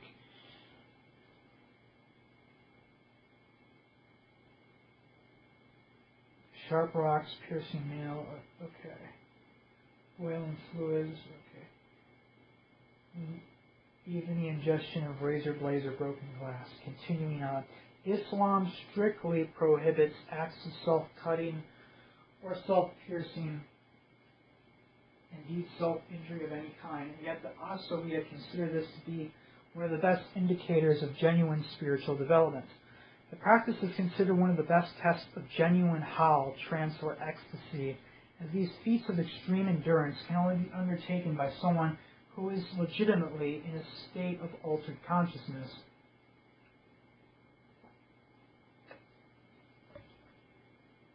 If someone is attempting to simulate a trance state, even unconsciously, they will be caught out when they balk at committing these acts of self-mutilation. By contrast, an Aissaoua who is genuinely deep in ecstasy will not hesitate to follow the instructions of the Cheikh or the Ma'alem teacher, no matter how gruesome the test. Now I'm going to interject here. It also comes with many, many dangers, because when you're this deep in ecstasy, you're getting so close to the void, where in the void there's no differentiation and everything is the same. Every sensation is no longer pleasure or pain. Everything is like just pressure. It's like if you smoked a lot of weed and you have those body highs. You feel like you can feel the air like pressing against your skin, and like everything feels just like pressure. It's very, very dangerous. It can be even when you just intend. So in Primal Craft, I'm going to give an example. In the altar of sacrifice, there's a bloodless path, and there's certain like stellar gateways and stuff that have to be opened with blood. But there's a clear warning that even though you're in ecstasy, do not get carried away with like the self-mutilation, because you can easily bleed yourself out and give out too much blood and bleed out. And I think that's what really happened to the Event Horizon crew from that movie. They all went to the void, and that's why they all had like the blood orgy and everything, because there's no differentiation. Everything felt the same. It was all just pressure to them, you know. Pain blends into pleasure, and pleasure blends into pain. It's all this one like gray soup, and you can't tell the difference what's what anymore. It's all just pressure. And that's why these Aissaoua devotees are able to like carve themselves up and shit like that, because they don't feel the pain. They just feel like pressure. They feel like, you know, you could, where a normal like conscious person would feel like a stabbing pain or something like that, they would just feel like a small pinch at the very worst. But most likely they just feel like a pressure on their arm, or like on their skin.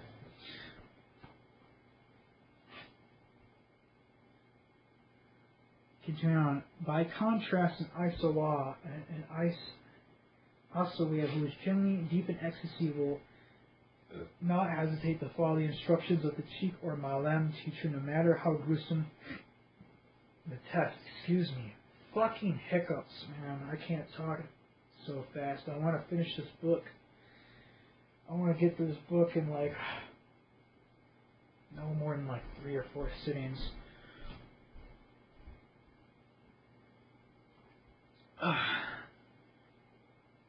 The Zawiyas, which are under the teaching of Cheikh Azzeddine, make use of these mainstream Aissaoua trance states and techniques with only minor variation.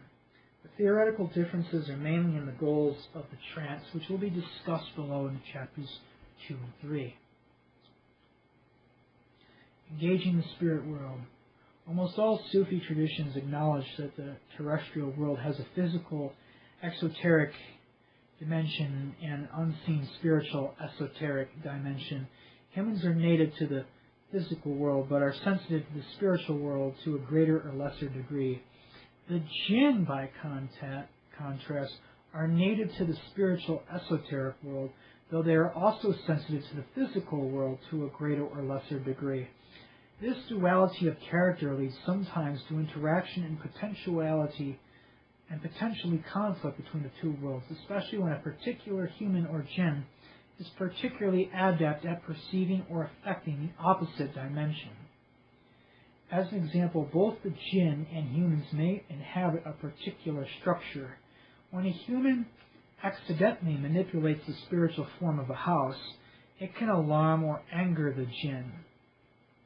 When the jinn deliberately or accidentally manipulates the physical dimension of a house, we say it is haunted, masculine.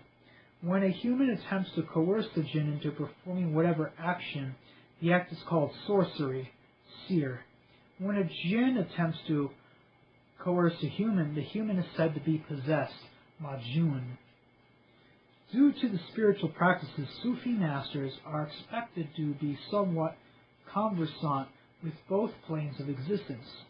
This being the case, when a place or person is thought to be under malignant influence by a hostile spirit, a cheikh is called to perform a ruqyah, exorcism, through the reading of the Quran and related practices.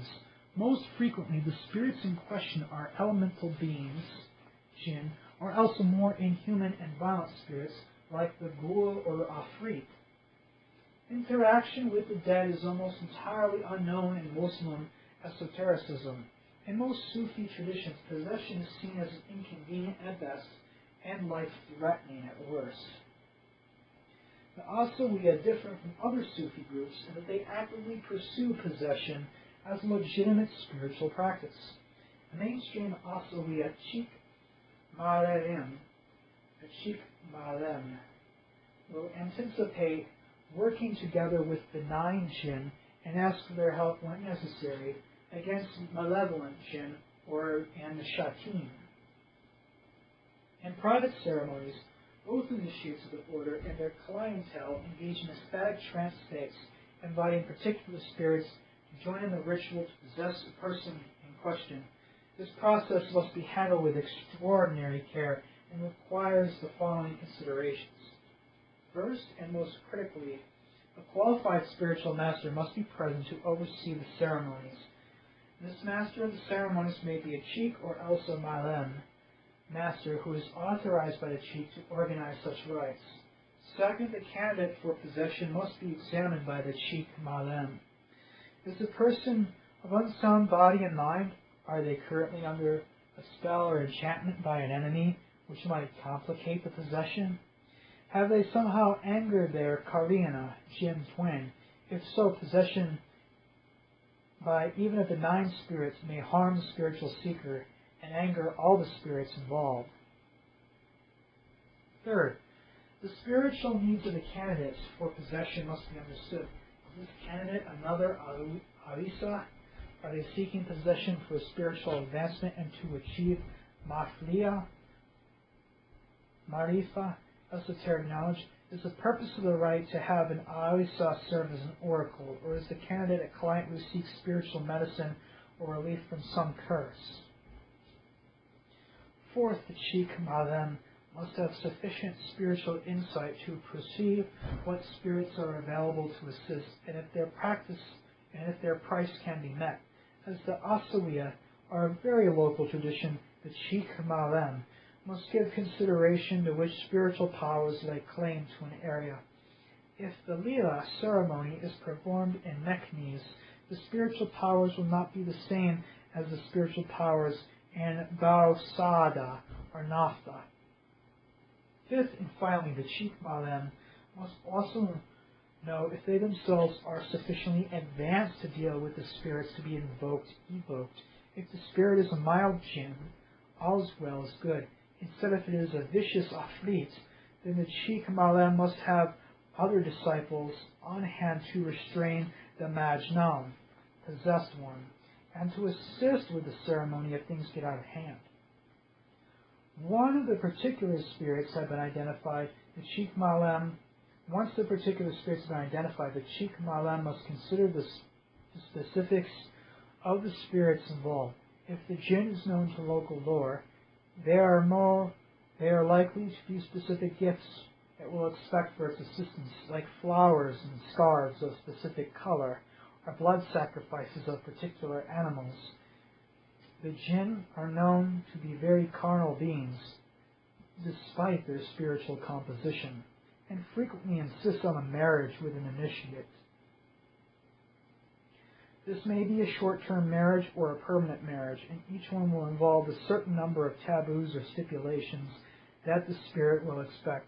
The infamous succubus, Eka Kandika, is known to demand marriage from men she hopes, but she is famous for draining her husbands of their vitality during her nightly conjugal visits, sometimes resulting in insanity or death. As Western tourism has become increasingly interested in access to the forbidden seances of the Aissaoua, there has been an increasing pressure on the Aissaoua lodges to perform ceremonies in exchange for donations or gifts from the audience. This has led to simulated ceremonies that lack the sacred elements, which are not suited to the eyes of the uninitiated. Visitors to an Aissaoua Lila night ceremony should observe 3 key elements of the ceremony if the Lila is being performed genuinely. If any of these distinctives are absent, then the Lila is not being performed legitimately, and it may be just for show. First, The event will be overseen by a Cheikh or Malem, who will be assisted by a small cult, Taifa, of initiates. Second, the ceremony will involve the sacrifice of a live animal, most likely of a goat or a ram, less frequently a cow or camel if the ritual is sponsored by a wealthy claimant or zawiya. The color of the animal is relevant and indicates which class of spirit is being invoked.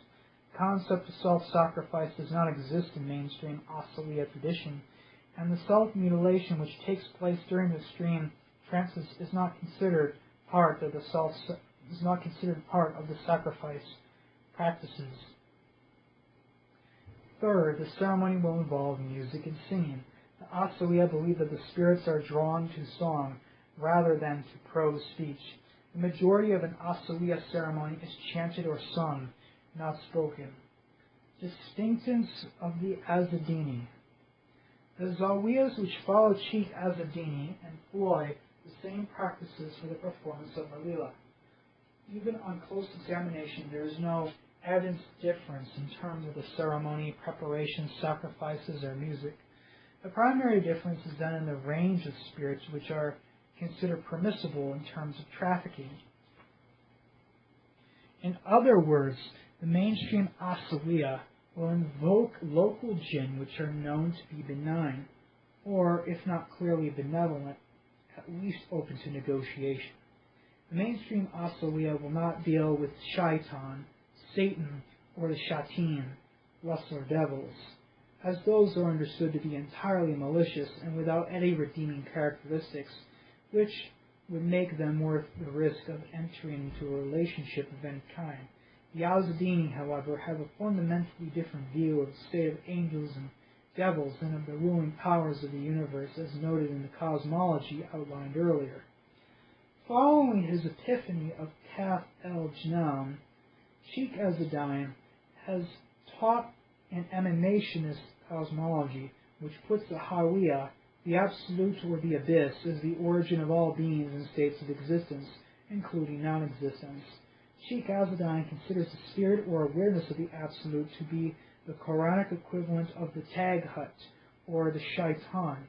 The Quranic deity Allah is considered to be a demiurgic sub-creator, responsible for shaping the universe out of the absolute, rather than ex nihilo.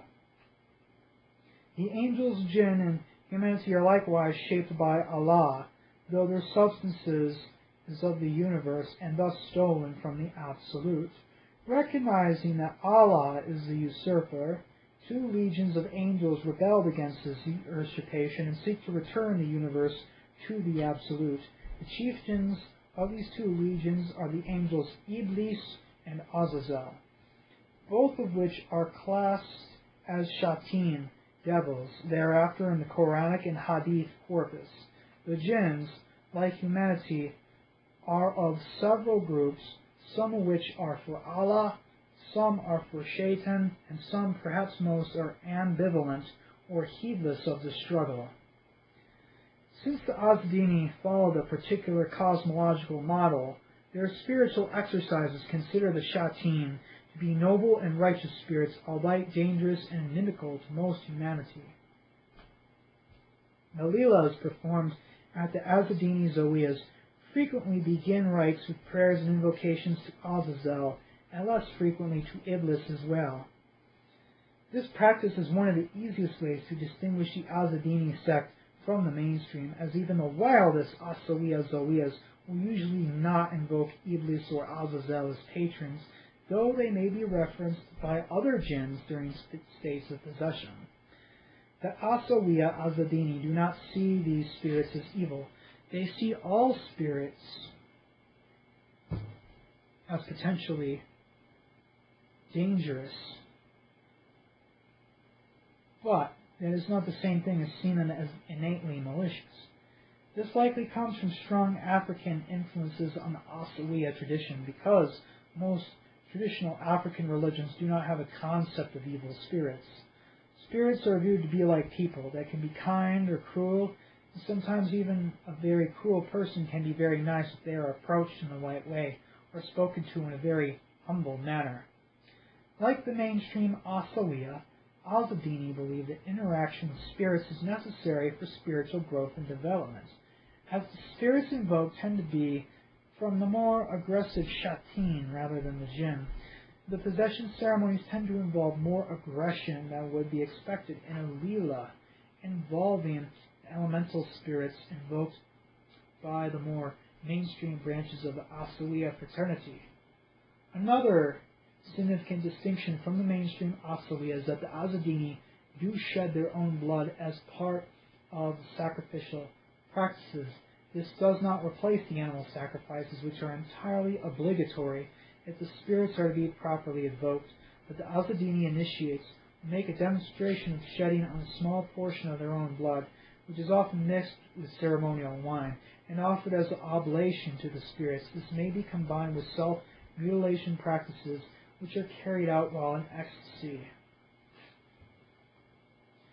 Chapter 2. Instructions. The Secret of Secrets. Cheikh Azzeddine was asked about the Sir al-Asrar, Secret of Secrets. He answered as follows: the essence of the esoteric path, Tariqa, is the secret, sir. The secret cannot be bought or sold or written down. It can only be transmitted from the heart, qalb, of the Cheikh to the disciple. It is that simple. The Cheikh, in turn, receives the secret from his Cheikh, who received it from his Cheikh, and so on. Every prophet and every saint has a secret. Sidi Musa, Moses, had a secret, and Sidi Suleiman, Solomon, had a secret, and Sidi Isa, Jesus, had a secret. Their students learned the secret from their prophet, just as you are learning the secret from me. Science has had many answers about the world, but the answers keep changing. Scientists used to say that humans could never fly, but now we have airplanes. They used to say that time is constant, but Einstein says that time and space are relative. They used to say that we came from giants, Adam and Eve, but now Darwin says that we come from monkeys and lizards. So science, you can't trust it entirely. You don't reject it, but you don't trust that it is going to be the same science tomorrow. But the secret is not like that. The secret is real, genuine knowledge. It is called a secret for several reasons. First, most people do not know it, and they don't have the ability to understand it. Next, even if a very wise person tried to communicate the secret to someone who was not prepared for it through a genuine Cheikh, that someone would likely not understand it, or they might mock it, or insult it, or abuse it in some way. The secret is known only to a few people, and it cannot be understood by many people. It is a precious, very precious thing. It is like a magic diamond that only very special people can see. Even if I hold out this magical diamond to someone, unless they are able to see it, it doesn't do them any good. I am offering them this diamond, but they can't see it, so they will think I am playing a game. And a Cheikh does not play games, because he does not have time for games. The secret is like the flame of a lantern. Imagine that we are all trapped in a large, dark cave. Now I am your Cheikh, so I have a lantern with a bright flame. You, the murids, disciples, you have lanterns. Your lanterns are all a little different, and it is my job to help you prepare your lantern to receive the flame. I help you polish the lantern and to clean the glass. I help you clean the wick and make sure that it is not dirty, too long, or too short. I help you to select the nicest, cleanest oil to put in your lamp. And then when your lantern is ready, I give you the flame. Some people take good care of their lantern, and that flame burns very bright. Some people have a harder time taking care of the lantern, and so maybe the flame will flicker out. But the flame of the lantern is the same flame that I had in my own lamp and my own lantern. It does not get weaker because I share my flame with you. Instead, the more lamps that get lit, the brighter and brighter the cave will become. Now I will give you the best instructions I can possibly give, but I need to be careful to whom I give the flame. What would happen if I give the flame to someone who is reckless or stupid? That person might get careless and drop his lamp. The glass will shatter, and the oil will catch fire, and he will get badly burned, and the people around him might get burned too. Or what happens if I give the lamp to someone who is too intellectual and doesn't act on my instructions? If I tell that person things like clean the glass, trim the wick, purify the oil, and instead decides to go research glass or read about wicks, but he doesn't do those things, what will happen? His lantern will not burn well, and he will blame me for being a bad teacher. Or worse, what happens if he tries to experiment with the lantern while it's burning? He will likely break it and burn his hands badly, and then he will tell people how stupid and dangerous it is to have a lantern. So I have to be cautious. This flame is a dangerous thing. It can give either light to the lantern holder, or it can catch fire and burn the person who misuses the lantern. The person holding the lantern is responsible, but the cheek is also responsible. The secret is eternal and unchanging. It doesn't get greater or less because I'm sharing it with you. But when you learn enough to properly care for the lantern, then you can teach someone else how to care for their own lantern. Once I see that you are good at giving instructions, then I will give you permission to share the flame. Of course, you need to be humble and acknowledge where the flame came from originally. Do you see? You cannot say, "Oh, I made this fire myself. I hit 2 rocks together." That would be a lie. Your lantern would shatter and you would get burned. People do get burned because the flame is alive. It's a living thing and it has a consciousness. You need to be honest and say where you got the flame from. And I am honest with you. I have told you where my flame comes from. You asked me, what is the secret? The secret is a spiritual fire. It is like a spirit, though it is not really a spirit, but has some of those characteristics of a possession spirit, jinn. When you join the Tariqa, the Cheikh will give you a small spark of that flame. He will tell you the exercises that are needed to increase that spark into a raging inferno. Once you get the spark, you don't need more fire. In fact, even if your Cheikh tried to give you a big piece of fire, it will not matter if you had not prepared a suitable lantern. So the prayers, the invocations, the fasting, the leelas, they're all to help you modify and improve your lantern so that one day it becomes a lighthouse, a tower with a great bonfire at the top. Many people, they go to the Cheikh and they say, "Oh, my life would be so much better if you would just make me into a lighthouse." But they don't understand that the Cheikh cannot make them into anything. Only a person can improve their own condition. The Cheikh can tell them how to become a lighthouse, but he can't do the work for himself. It's true. A real Cheikh will be able to help them. He can't do it for them, but he can assist. He can hire a foreman to oversee the work. This is the Zawiya Makademi. He can hire additional laborers to help with the construction. These are the jinn. If he sees that there are rocks and trees in the way, or if there's a bad person who keeps trying to snuff out the fire, the Cheikh will ask the village strongmen to take a big stick and beat the faith, maybe even kill them if they persist in thieving. This refers to calling on Azazel or Iblis to deal with enemies. Sometimes a person says, "Oh, I want to build my lighthouse, but I am too busy with my wife or my parents." Well, he better be careful. The Cheikh may report this to the strongman, and there are consequences. This is a warning about not putting family ahead of the Tariqa. Or sometimes a person might ask me to help them build a lighthouse, and then I find out that they are building a lighthouse with another architect. Then I will dismiss the student, or maybe they have laborers rough him up a bit for wasting my time. And even if I was soft and did not mind the people playing naughty games, the flame itself is not a tame creature. Even if I was feeling indulgent and wanted to give the flame to someone who made all these mistakes, I would run into problems. The flame in my own lamp might decide to burn me, or to singe my fingers just a little. Even a Cheikh can get careless, and the flame will burn anyone who does not treat it with the proper respect. Look, what I'm offering you is not just a secret. Other prophets and saints have secrets. I am offering you the secret of secrets, Sir Al-Azrar. If you go and study with the saints from the other Sufi families, They will turn you into a servant of Nur, the light, a title of Allah.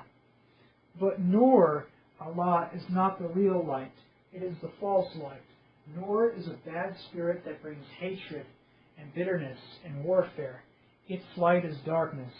You can see what is happening in Algeria right now. It is the work of Nur. Nur gives secrets to their chiefs, and those secrets are real. But they are not good secrets. They are just secrets. I have been given Sir Al-Azrar, the great secret. I do not just want to help you get a good house or a good job or a good marriage because those things are bad, but because the great battle is coming, and I want to prepare you for the end of days, so we can prepare because we have the great secret.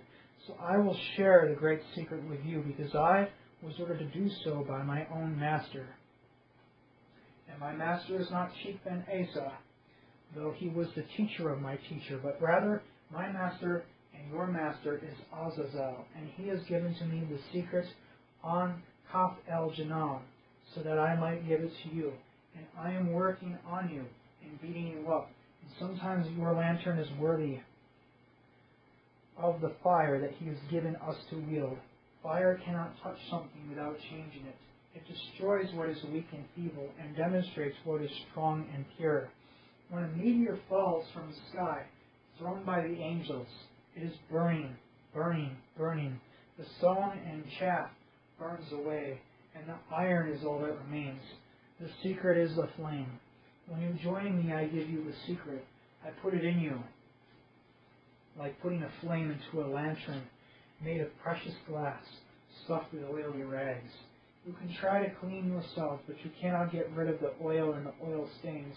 But the fire will burn and burn inside of the lantern.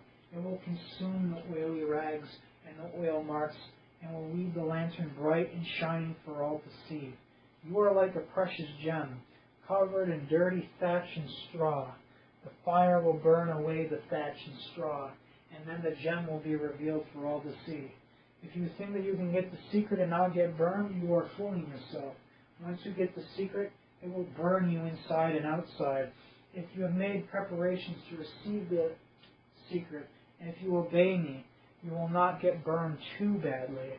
It will be a good burning that removes the bad only. But if someone does not take the secret seriously, they will be burned badly, losing the good and bad in equal measure. That type of person will be reduced to a shell. They will not be good for anything.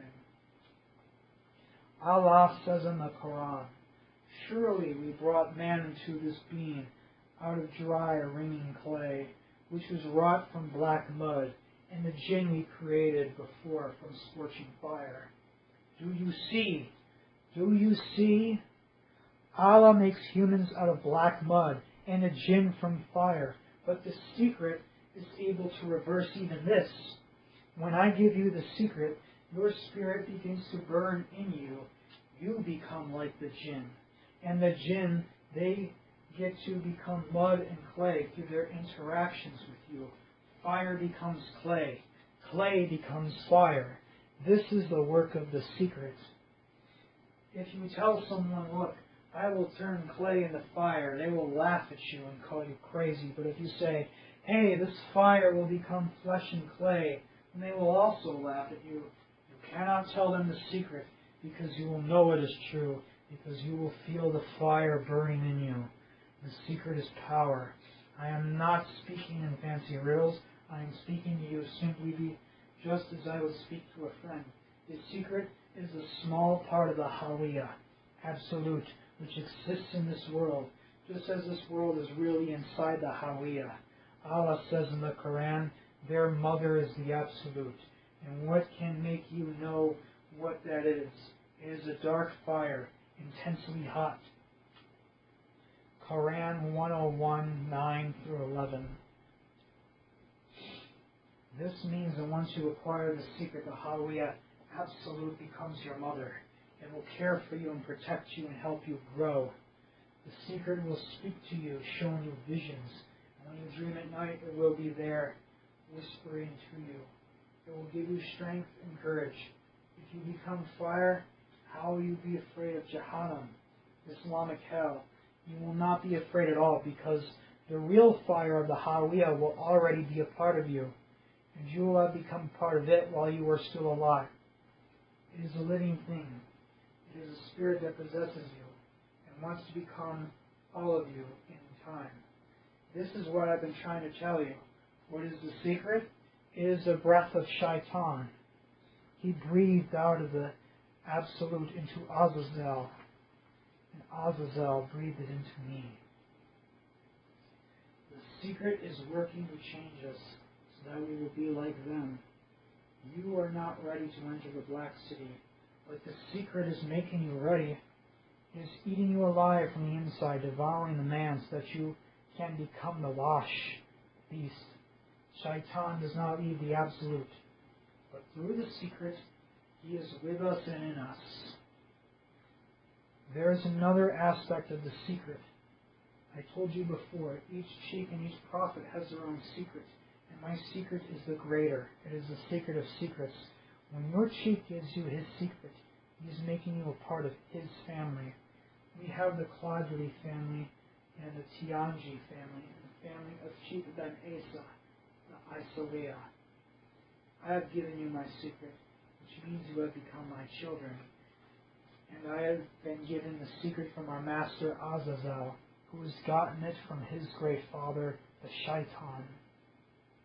So we are like the children of the Shaitan, and this brings a great responsibility. The secret is the heart blood of the parent. If we have accepted the heart blood of a monster, what does this make us? It makes us monsters too, at least a little bit.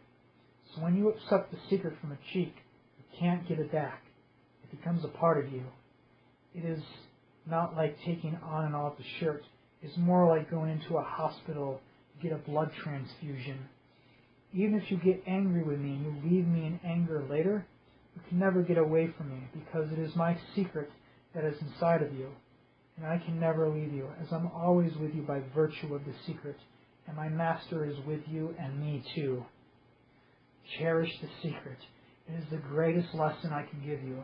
It is really the only gift I can give you that will do you any permanent good. If I give you money or expensive clothes, you will spend them and soil them. Eventually, material possessions will rot and fall away, but the secret will grow inside of you, slowly, until you are bright and burning and changed to be eternal, like our mother is. And that is the only real lesson worth learning, because no other gift is of any value after we reach the grave.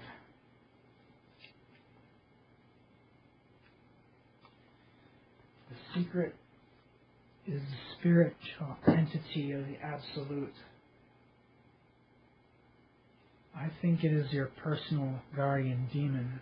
Everyone gets one. Everyone gets a guardian angel, though on the left-hand path, for those chosen, for those who are going to embark upon the black path, they get a guardian jinn that's with them and guides them the entire life, and to the point where they are ready for initiation and they start going down the black path. Then the bond between the devotee and the guardian demon or the guardian jinn gets stronger and stronger and stronger.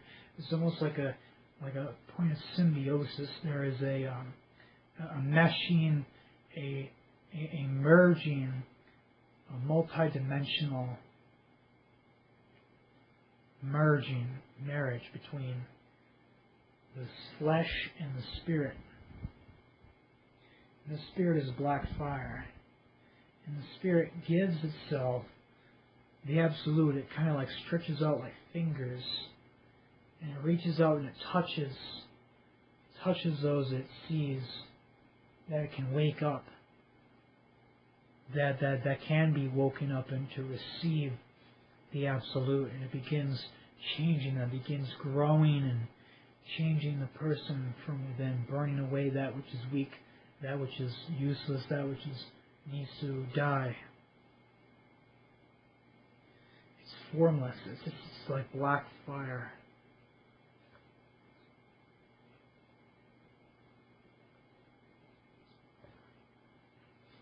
Now I love how the Hawiyah in the Quran It is mentioned as female. Their mother is the Absolute. Well, who is the Hawiya? The Hawiya is the great one dragon. It's many, many names. The dark goddess Lilith, Hecate, Tiamat, Tehom, Ginnungagap, the Void,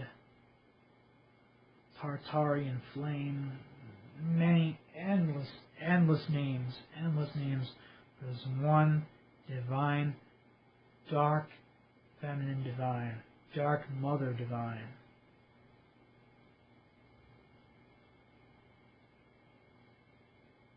The need for Bayah, initiation. Cheikh Azzeddine was asked about his role of the Bayah, initiation of regents. He answered as follows: education is simple. You find a teacher, you check that he or she is a good teacher. You ask people, hey, what is this Malem like? What is this Cheikh like? What have you heard? If you want to be a good hunter, then you find a teacher who's known to be a good hunter, maybe a great hunter, who knows about animals and tracking and making traps and snares. If you want to learn to fish, you find a good fisherman, someone who knows where the fish are and what kind of fish are good to eat, what kind of bait you should get to catch the biggest fish. If you want to be a physician, you find a great healer who knows herbs and medicines and poisons. Now, if you want to be a hunter, you must go to a physician. Some fool might say, oh, this physician is so learned, he has so many books. In Kala, I will go study with him. He can teach me more than the hunter because he has so many books. And the physician is unwise. He might even try to teach the fool. But even the greatest physician cannot teach to be a great hunter. It's very clear and simple. I am telling you this because so many people think that Run Hayina, esotericism, is something you can learn from books and classrooms. Some Sufis thought this, like Ghazali, thinking they could write books about the secret or explain it in books or tell people about the divine things on paper. But that doesn't make any sense at all if you do not practice it. Look, let us say there is a poet. He is a very good poet. He is excellent with words. He knows different languages and all the rules of poetry. He knows the different genres, the meters, the alliteration and rhyme. He's a great poet, and now he wants to write a poem about love. Well, if he has been in love and knows the pangs of love, then it is okay. But what if he has never been in love? Then he cannot write a poem about it. Oh, wait, says someone, but he is a great poet and knows all about poetry. Well, that may be true, but what good is his poetry if he doesn't know the subject? In order to write a poem about love, he will have to fall in love and experience love in its sweetness and bitterness. After 3 or 4 pretty girls have broken his heart, or after he romances a girl and gets married, then he is ready to speak about love. And even then, the reverse can happen too. There are many people who want to write poems about love, and they know all about love. Oh, they have gotten married many times, or they have been great lovers, or have been many men or many women fighting for their affection. What if they have not learned about poetry? If this is the case, and even though they might have some knowledge of the subject, they cannot teach others about it. They have a real experience of it, but they are not good at sharing it or communicating it to other people, no matter how expert they are at love itself. Let me say differently, to make sure you understand. A person can be a genuine adept at their craft, but not be a malem, teacher. You see it in artisans. There are many good leather workers and stone workers, but they are not necessarily the best teachers. When parents want to apprentice their boy or girl, they need to quietly ask around to see if the leather worker is an expert craftsman, or if he is also a malem, teacher of the craft. It can happen that a student studies with a person who genuinely knows of the trade, but cannot teach it to someone else because they have no patience, or maybe they have a bad temper and will hit the student. That will only frustrate the student and make them run away from the subject. Having said that, the true master of the craft must be a teacher. To become a master, you have to teach. It's the rule for all the trades. If you want to be recognized at the highest level, you must take an apprentice and turn them into a tradesman. Why is this?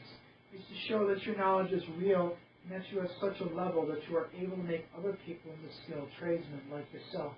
You cannot be everywhere all the time, but if you have 3 or 4 good students, then it's as if you are in 3 or 4 places, because it's your knowledge that is doing the craft, even though it's through someone else's hands. The same holds true for spiritual crafts as well. So what about Sufism? Sufism. Well, it's like hunting. We are hunting for the spirits. Our master is Azazel, and he is teaching you to hunt. He has given us precious instructions, the secret, and set our feet upon the right path, the black path, that leads to our prey. Our master loves you, and so he has sent me to be your guide. I am telling you now every day, hey, follow me. I can show you where the prey is. But how do you know that you can trust me? Maybe I am a good guy. Maybe I am a bad guy. First you ask other hunters, is this Azzeddini fellow any good? Does he know how to hunt? Does he know how to teach people how to hunt? Do you know?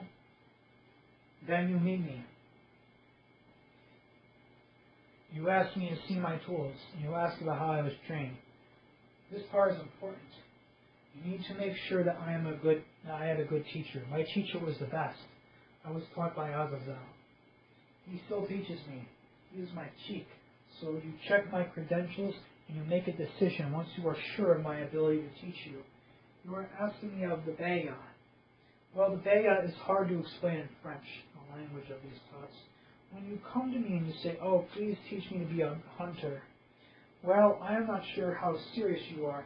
Maybe I don't know if you are already studying with another teacher, so I don't accept you right away unless I know your family or your parents. But if you are really insistent, you have a lot of determination to become a great hunter, so you ask again and again, you refuse to leave until I agree to be your teacher. Eventually, you show me that you are really serious, you make an oath, and I have to accept it. It's like swearing fealty to a prince. You take my hand, and you swear that you will obey me in all things if I will accept you as my student. If I accept, then from that day forward, you have to do everything I ask you to do in order to make you the best hunter possible. If I say jump, you jump. If I say run, you run. You see? Sufism is like this. If you really want to learn Runahaya from a Cheikh, then you need to swear obedience to a Cheikh. This is because the Cheikh is not just teaching you a simple trade, he is teaching your very soul. He is teaching you pure knowledge and trying to change you into a new creature. In our tradition, I want to help you become something that can go back into the Hawiyah, absolute. My task is to make you a fit vessel for the shaitan. The shaitan cannot use you or enter you if you are not prepared. You need to be prepared. So my task is to toughen you up and get you ready so that he can use you correctly. Of course, many of the tasks are not easy, and they are not all pleasant. Some of the things I ask you to do may seem hard or even crazy. I might tell you to get married, or get divorced, or hit that fellow over there, or even drink poison. Do you see? And when I tell you to do those things, you must do them. If you obey me, then you will earn my barakah, blessing. But if you don't, then I can't help you, and the barakah will leave you and go somewhere else. So this is why you need bayah. You cannot teach yourself, and the bayah is your connection to your teacher, and your guarantee of the quality of teaching that you will receive from him or her. The bayah is your chain, it is your invisible link to the Cheikh, through him to his Cheikh, and his Cheikh, and so on. Without his bayah, you can still learn from a teacher, but he or she will not be your teacher. They are just a person who is just giving you information. But the bayah makes that particular Cheikh into your own personal spirit guide and traveling companion on the road. So whatever path you decide to walk, whether it's the black path or some other path, see to it that you find a guide and make a firm commitment to them. Now, Not all people have easy access to a guide. There are many people in Europe and even in America who are sensitive to the truth, but they cannot afford a spiritual guide. Most of the Cheikhs are here in Africa, and most of them are teaching half-truths because they have been taught half-truths by their Cheikhs. So what can we expect of these people? They cannot help the situation. No. If someone learns about the secret and about the Tariqa, and they have a deep desire for spiritual truth and to receive the blessings of the Hawiyah, then we need to go get a Cheikh. There is no confusion here. There is a noble saying in Arabic, "He that has no teacher, his teacher is the devil." Normally people think that this is a bad thing, but in our tradition it becomes a good thing. When someone needs a Cheikh, but there is no Cheikh to be found, Sidina, our master, Azazel, will become the Cheikh for that person.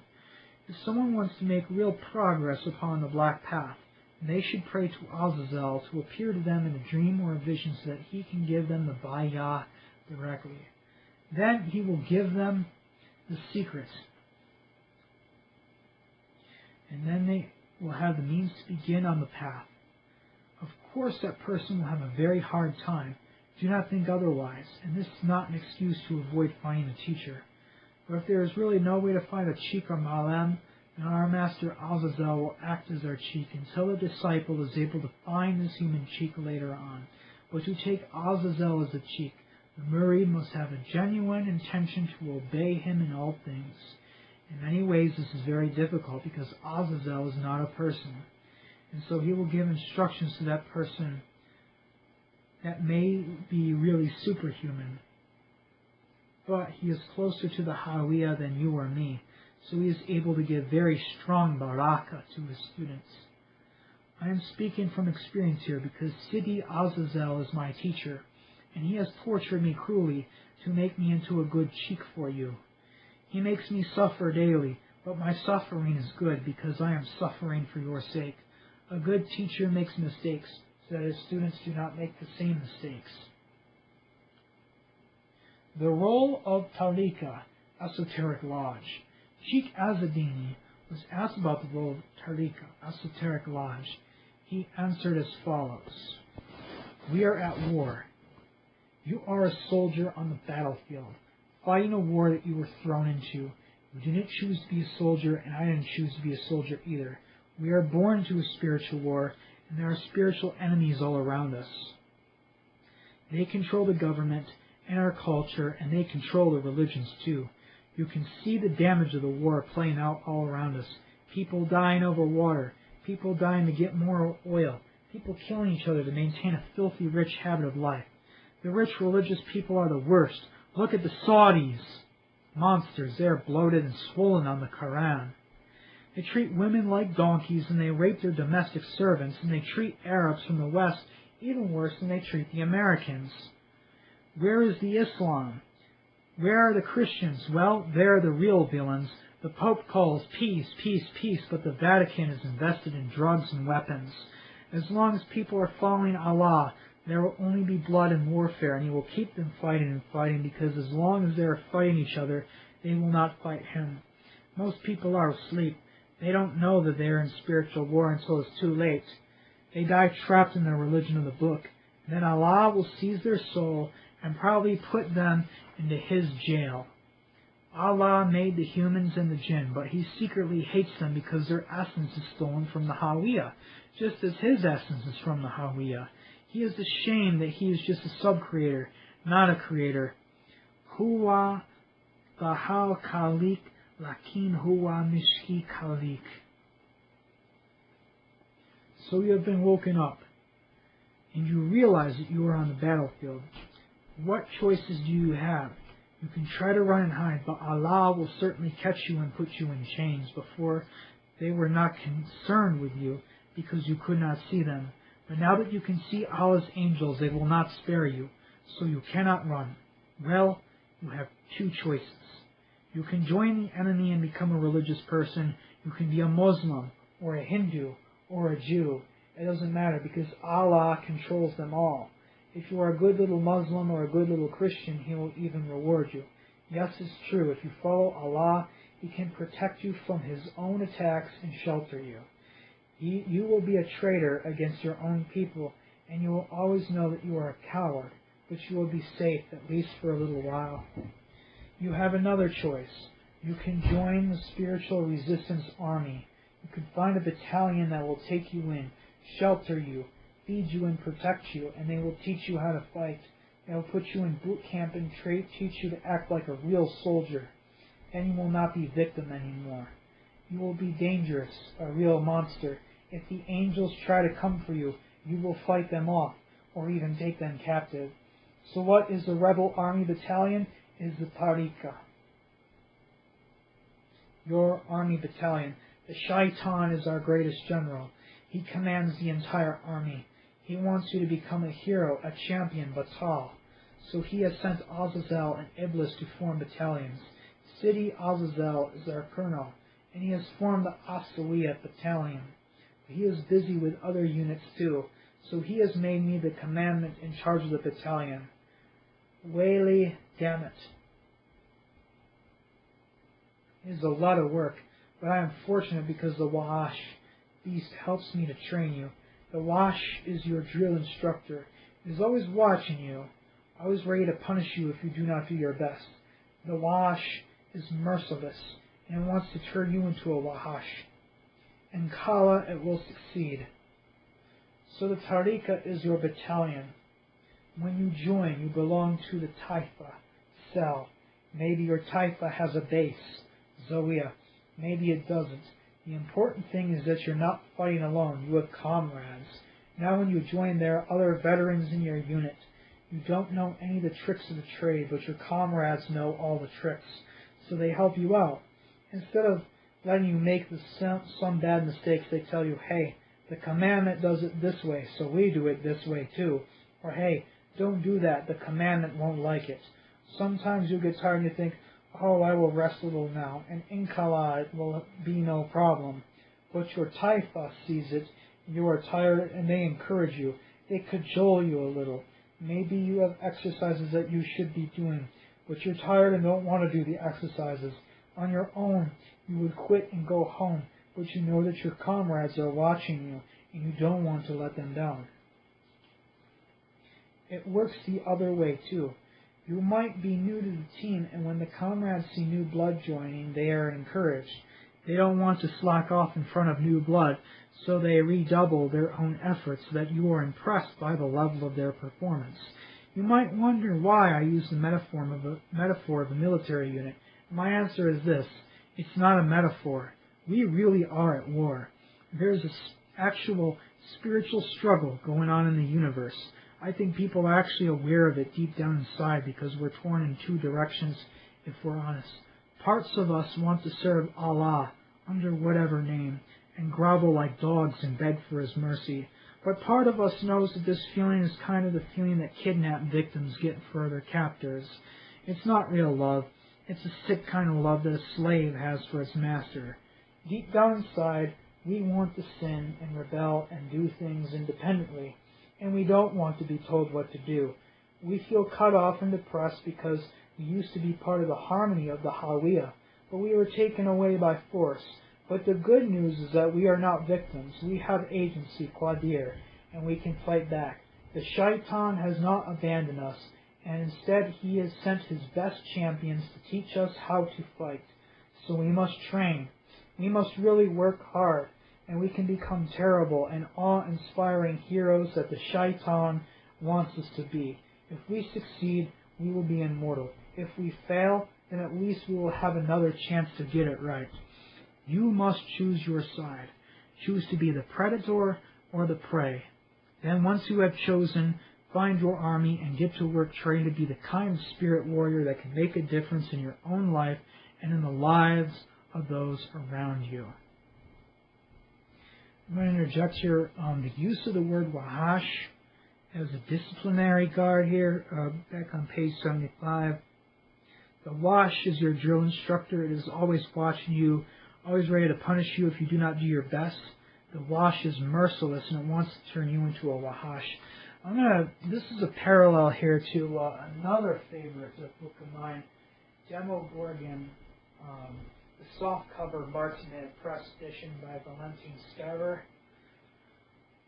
Very, very, very good book, and I was so lucky and privileged that I was able to grab a copy off Amazon. Well, it was $20 back in 2016, 2017. It was only available for like 1 year, from Samhain 2016 to Samhain 2018 or something like that. Very, very short period of time. So I grabbed this. Very, very good. There's a frequent use of the term Diabolus, and a Demogorgon speaks of the Diabolus as like a drill instructor, as your own personal dragon, your own personal dark guardian demon, your guardian devil that's there to kick your ass and throw fucking challenges at you, that's there to, fucking throw a wrench in your fucking engine, fuck up your car and everything. Not because, he hates you, not because he enjoys, like, tormenting you or giving you a hard time. He is kicking your ass to make you a better Satanist, to make you a better dragon, a better soul. And ultimately, the Diabolus wants to make you just like him. He wants to turn you into another dragon, into another devil. And same thing here. The Wash, the beast, is trying to make you into another beast just like it. It is not a short book, but it is not a long book either. I will most likely do an audiobook of that too. Okay, we go back. On our next section, we are going to be reading the nature of the Wahash or beast. And then chapter 3, we'll go into practices, page 95. The Black Path. On the nature of the Wash, or beast. Cheikh Azzeddine was asked about the nature of the Wash, beast. He answered as follows. To understand the Wash, you need to understand how Adam and Hawa, Eve, were created. Okay, I'm just going to interject here real quick. Hawa, very, very, very, very ancient occult name for Eve. Also in Kabbalah, Hawa, not only being another name for Eve, is related to God. So like feminized Jehovah. It's not necessarily the same thing as the Shekinah or like the Yesod there, but this has to do with Kabbalah. So Hawa, Antediluvian, very good Canadian black death metal band. They're fucking insane. Released an insane death, black metal, occult metal fucking soup of an album called Through the Cervix of Hawa. It's pretty fucking brutal, pretty fucking filthy. Right, continuing on. Adam and Hawa, Eve, were created. We have said earlier that Allah is the light, and He calls Himself the light in His book of half-truths. He says, Allah is the light of the heavens and the earth. Quran 24:35. But He cannot create something from nothing. And even if He does not make this erroneous claim, even He does not make this erroneous claim. Instead, He steals the raw materials from the Hawaiiya and gives it shape. So Hawaiiya is not necessarily the same as Hawa, as in Hawa in Kabbalah, but Antediluvian's album Through the Cervix of Hawa, might actually relate to absolutely relate to the void, or something in this context. The Hawaii, they sound eerily the same though.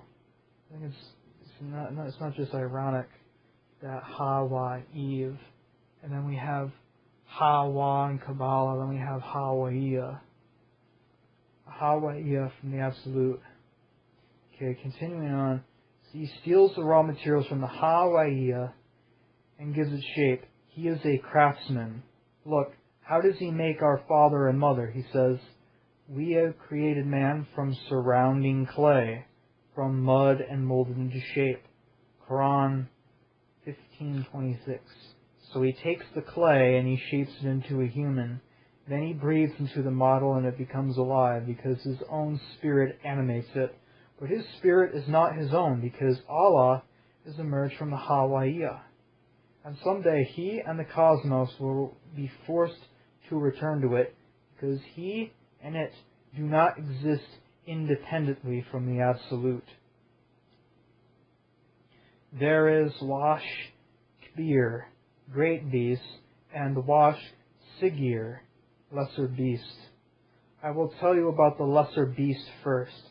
A man has 3 parts, chesed, and this is not Chesed, chesed like Kabbalah. This is Jesed, hezed or jezed, body. Ra, soul, and the Wash, beast.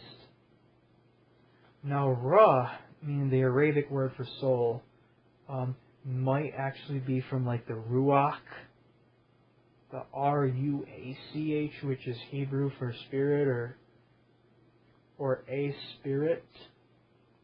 Because I'm not an entomologist. I don't fucking know how related Hebrew is to Arabic, but they could be very, very closely related.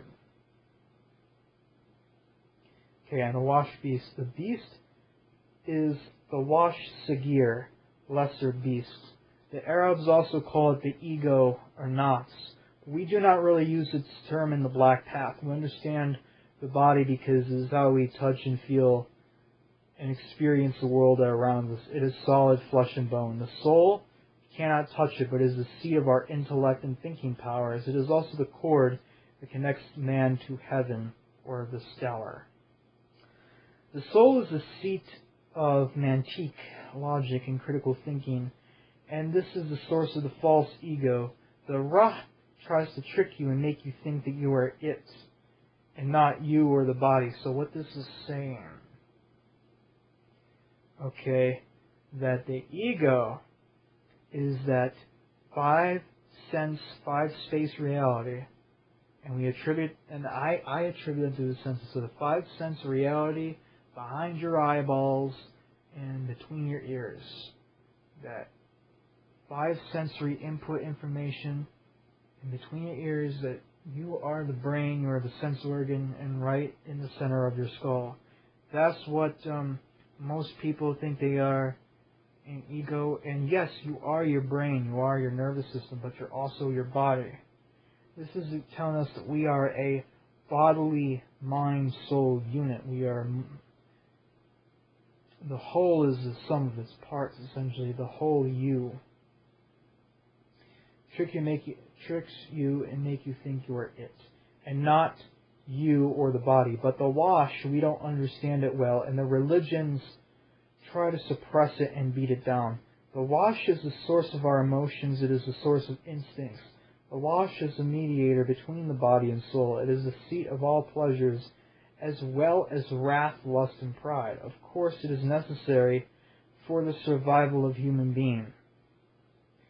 You cannot remove it, or else you are just a corpse. A body on its own is clay, and a soul on its own is just a ghost. But the Wash is the personality. It is the instinct. You know when you meet someone who looks nice and speaks nicely, but you instinctively know that they are a bad person. That is the Wash talking to you. Or when you work with someone and they are always smiling at you, but you know that they really hate you. That is the Wash, which cannot be deceived. Or when you are speaking to a close friend and they are telling you a story, and you suddenly know that they are lying. That too is the Wash. It is the seat of our animal. It is the source of intuition and hidden wisdom. So I'm going to throw this in here. What I'm getting from this is the Wash is being equated to our unconscious mind in Jungian psychology. So for those of you who are into Jung, conscious, subconscious, and all that stuff, what this is telling us, basically the Wash is a lot more fucking ancient than our ego or our thoughts. Because we're not our fucking thoughts. We're not our emotions either. We're the observer that experiences those things. So what is being told here is that the unconscious mind, or the soul, the seat of the soul, it's not the soul, but the unconscious mind, is the R complex, so what people wrongfully call the reptilian brain. It is the reptilian brain, and it is our unconscious mind, all our millions and millions of thoughts that happen every hour that we're not even aware of. So what, we have like 50 to 60,000 thoughts every day. That's just what we can fucking count, that's just like the thoughts we're having per second. The unconscious mind is like 10 times greater. Like the unconscious mind processes like 500,000 thoughts to 1,000,000 thoughts a day. And there is a lot of like stuff that the unconscious mind processes. So like for example, like you're going to like a neighbor's house, or like you've been invited over to a friend's house and you're like having fun or whatever like that, and all of a sudden you get a bad feeling in your stomach. You got like this feeling that like shady shit's going on. That isn't just all in your mind. It's your reptilian brain and your R complex sending, signals down to your navel center. That is your navel chakra, your solar plexus, or your first cauldron in the 3-cauldron system. And there's an interaction. So not just the brain, but the R complex, the entire spinal cord, which is the trunk of your tree, and all of the roots that go to your arms and your legs. You are all the bodily sensation, your foot, your feet, your hands, and everything like that. That is like, okay, so like everyone's identified with like the ego. Everything's like everyone's identified with their skull, with like the sensory organ that's going on between your skull. Well, your unconscious mind is your entire bodily sensory system, all your 5 senses, even some of your spiritual senses that you're not aware that you have, and we do have a lot more than 5 senses. A lot more than 6 senses either. We have more than that. We have a multidimensional sensory system. So the unconscious mind, or like the wash, is basically being equated to like the unconscious mind, which just means that the mind is unconscious. Doesn't mean it's evil, doesn't mean it's dark or underworld or below, anything like that. It just means it just means the mind that isn't conscious. I don't particularly like that term, subconscious or unconscious mind, even though it is a very good word to describe it, only because the subconscious, unconscious mind is like often misequated with like evil or wrong or dark, or it's a place where your nightmares come from. And that's true. Like the dreams are processed by the unconscious differently than the conscious mind is. But it isn't evil. It isn't like dark or anything like that. It just hasn't been brought to the surface yet. It hasn't been brought to the light yet of consciousness. It's all that you're not aware of. In a way, I like to call this the pre-mind, or another good word for it would be the super mind. Just like we have, like the higher self or the super soul. Okay, and this isn't just the seat of the higher self. This is the seat of the bestial self. This is the beast of your animal self. This is millions and millions of years of evolution, and this is like over 300,000 years of the first, race of man. Going like Neanderthals from like 100,000 fucking years all the way up to like the first civilizations, the pre-Diluvian civilizations, the civilizations for Atlantis, and the main civilization of the last aeon would be the Atlantean civilization, and this one would be the current civilization, the current aeon here. The unconscious mind or the wash knows all that. It knows the millions, thousands, hundreds of thousands, millions of fucking years. So this is what this is telling you about how fucking significant, how important the wash is.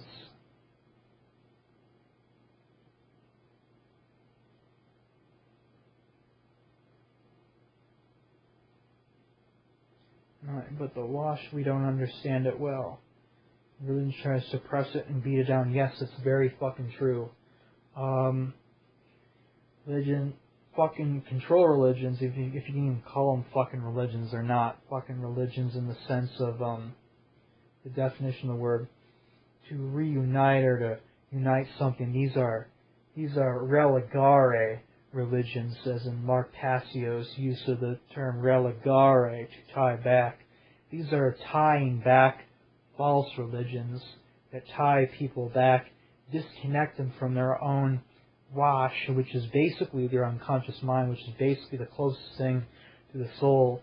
And the soul, in this book, is like equated to like the spirit, the essence of the person, but I think the soul is like greater than the wash. So like it's the body, the wash, and then the soul, not the body, soul, wash, as it's being portrayed here. So it'd be the body, which is you, the five sense you, your ego and everything like that. Okay, the wash, which is basically the beast, your unconscious, the seat of your soul. Okay, and then like the upper case S, soul or spirit itself, would be even beyond that layer, just pure consciousness, just pure essence, completely formless, coming from the absolute. So body, wash, soul. But we'll have to read on to see what he says here. The mediator, the wash is the mediator between the body and soul. Yep. Because the soul does, as part of the soul, through multi-location, is already in the absolute. It's already connected to that divine source. It's never been cut off. And the greatest lie of these fucking Abrahamic religions is to say, well, you're nothing, you're not divine. You're cut off from the void. You can't access the void. You know, you need fucking be groveling and bowing and scraping to Jesus, or bowing or scraping to Allah, or bowing, scraping, and wiggling like a worm before Buddha, or some other fucking bullshit, fucking false god, controller god. But this, the black path, is not a slavish worship of Satan. It's not the peaceful like lamb. This is an explosive bestial path. This is a path that embraces the wash and the soul in a frantic, frenzied rituals and devotion that unite, that take you out of your false, body, not body necessarily, but false ego identification, and get you into the wash. Get you into the wash so you can get into your soul. You can get access to your soul, which is the absolute, which is everything. If you want to like fucking interpret like Martin Heidegger, the Da Sing, being there, we are in our bodies and we're also in the world. But the soul is not what we're told it is. The soul is the absolute void. And then when we die, we're annihilated, like our ego, our memories and all that. But in that temporary, space between annihilation and reincarnation, we are just that. We are just the absolute voidness, emptiness of the soul level, which is the absolute. Or if you want to interpret it as like we do retain some bit of our personality, like our wash, or like our unconscious mind, kind of continues memories and stuff, because I see a little bit more like that too, because we are the sum of all previous lives and all previous incarnations.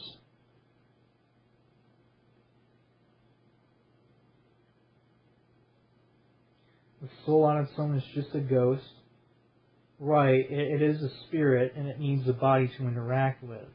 Now the wash is very, very interesting because what happens, it's all part of the process of ensoulment. So when a soul actually comes into the body, the soul kind of like steps down a little bit. It steps down from its absolute power, and it creates like an operating system from which the body-mind complex can work with. So basically, people that really aren't into this shit, they're not into esotericism, they're materialists, or they may even be like a part of like the exoteric religions, the McDonald's faiths, Islam, Christianity, Judaism, and all that fun stuff, where it's basically McDonald's, pay your way for forgiveness, pay your way to redemption and all that without really having to be a good person or anything like that. And they just kind of live like a mundane life. Those are the Hylics, they're running on fucking Windows 98, while people like individuals, like us that are like into this dark shit, that are into like not necessarily the dark shit, but even like in the light occultism too, feel like in the angels and stuff, they're probably running on like Windows like XP or whatever, or Windows 2000 and so on. But like people that are in the black path, they're like that know about this shit in the Wahash, and they don't worship the angels and stuff like that. They don't worship the archangels, but they worship the absolute void, the absolute nothingness that is the true absolute source of all existence, and they work with the absolute. And the shatim, or the devils, which are the children of the absolute, Shaitan, Azazel, the Red King, the Red Dragon, Lucifer, Belial, being the mightiest among them, the children of the void, if you will, the children of the absolute, the children of Ganungagap. The people that are into that, they're running on fucking Windows 7, 8, and 10, Horrible analogy as it is, they're probably running on fucking the latest, Mac system, or the latest, like, Linux, Very nerdy kind of like analogy to use, but, you can tell like a very old soul of a person by what the fuck they're into. Because like I'm into this dark shit and everything like that.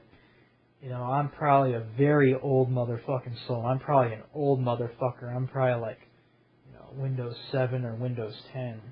In a world of XPs and 97s, And not to be like arrogant or elitist or anything like that, the wash is kind of like that. The wash is like that operating system. It's like the unconscious mind. It's that operating system between the soul, which is completely alien, incomprehensible, formless, and elevated beyond this world and our physical body.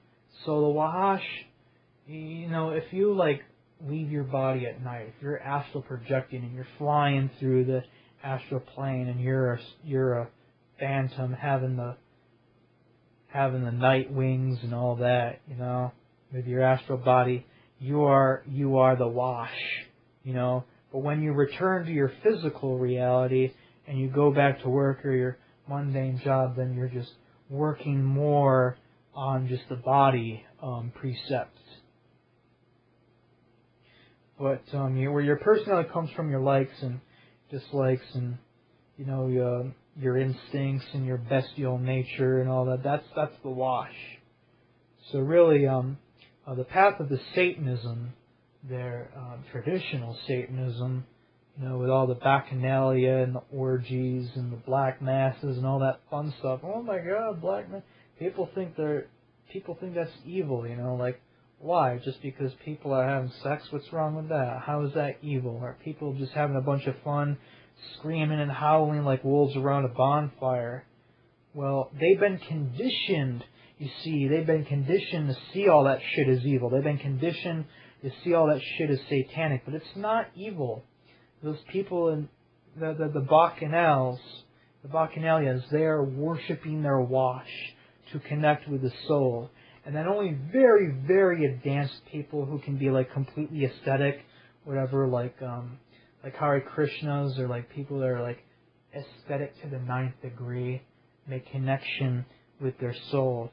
But a lot of other people that are just aesthetic because, oh, they don't want to get too attached to like the sensory world or material planes, or this world's a bad thing.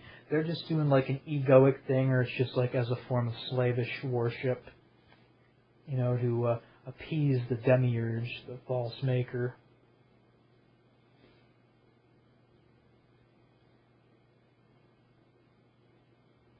Is the seat of our animal, the source of intuition and hidden wisdom. Yes, the unconscious mind. The wash is the soul in flesh, the soul in soul. So the wash would be like the little soul, and then the spirit, or the formless essence of a person, would be the great soul, or the greater soul. So definitely, and the ego would be like that point in the center of your skull that allows you to sense reality. Now, ego is not necessarily a bad thing. I don't dispense with the ego. But the problem is the ego can become corrupted, and the ego can be programmed to work against you on the subconscious level. Not on the wash level, but on just the subconscious mind, just below the surface of the mind. And this is where you get like the inner policeman. Oh, I'm a righteous, moral person. I don't have sex. I don't drink. I don't smoke. I don't do any drugs. I don't have fun with the material plane. I'm more elevated than that. I'm more moral than that.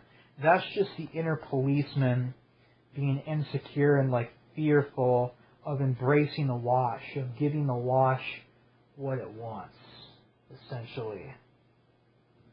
The inner policeman. There's nothing moral or spiritual about it. Actually, what's more spiritual is the individual who can indulge in these things, who can indulge in these pleasures and drugs and sex and fetishes and things, without being addicted to them.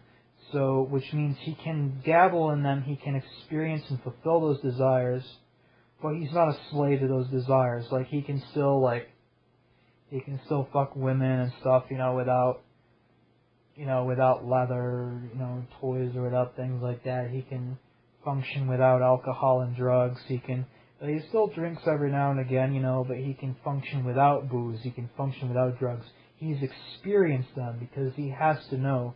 He knows what those things are like, but he can function without that shit. That's the more spiritual person. The reason why I say that person's more spiritual than someone who's completely abstinent, because the abstinent people live in fear. They're afraid of addiction. They're afraid that if they indulge them, that they don't have the self-control, that if they indulge them, that indulgement is going to take them away and fucking enslave them.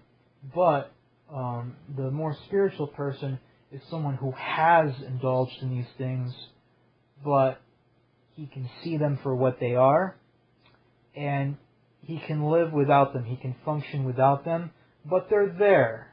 They're still there to be enjoyed every now and again.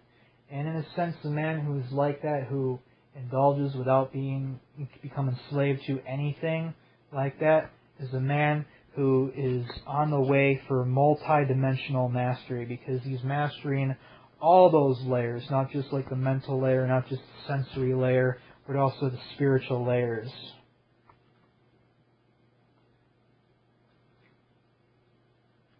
Continuing on. The wash is not entirely physical and is not entirely spirit. Yes. So the wash should be the mini soul, or the soul in flesh. Continuing on. It is something strange, something in between. Some have said it is a connection between flesh and spirit, a kind of medium between the physical realm, dunya, and the other world, akhira. When Western doctors talk about the ego, this is the seat of the ego. Think about it. Are you your body or your soul? You're really neither one. You are something in between. That is the wash, the animal spirit, or the animist spirit.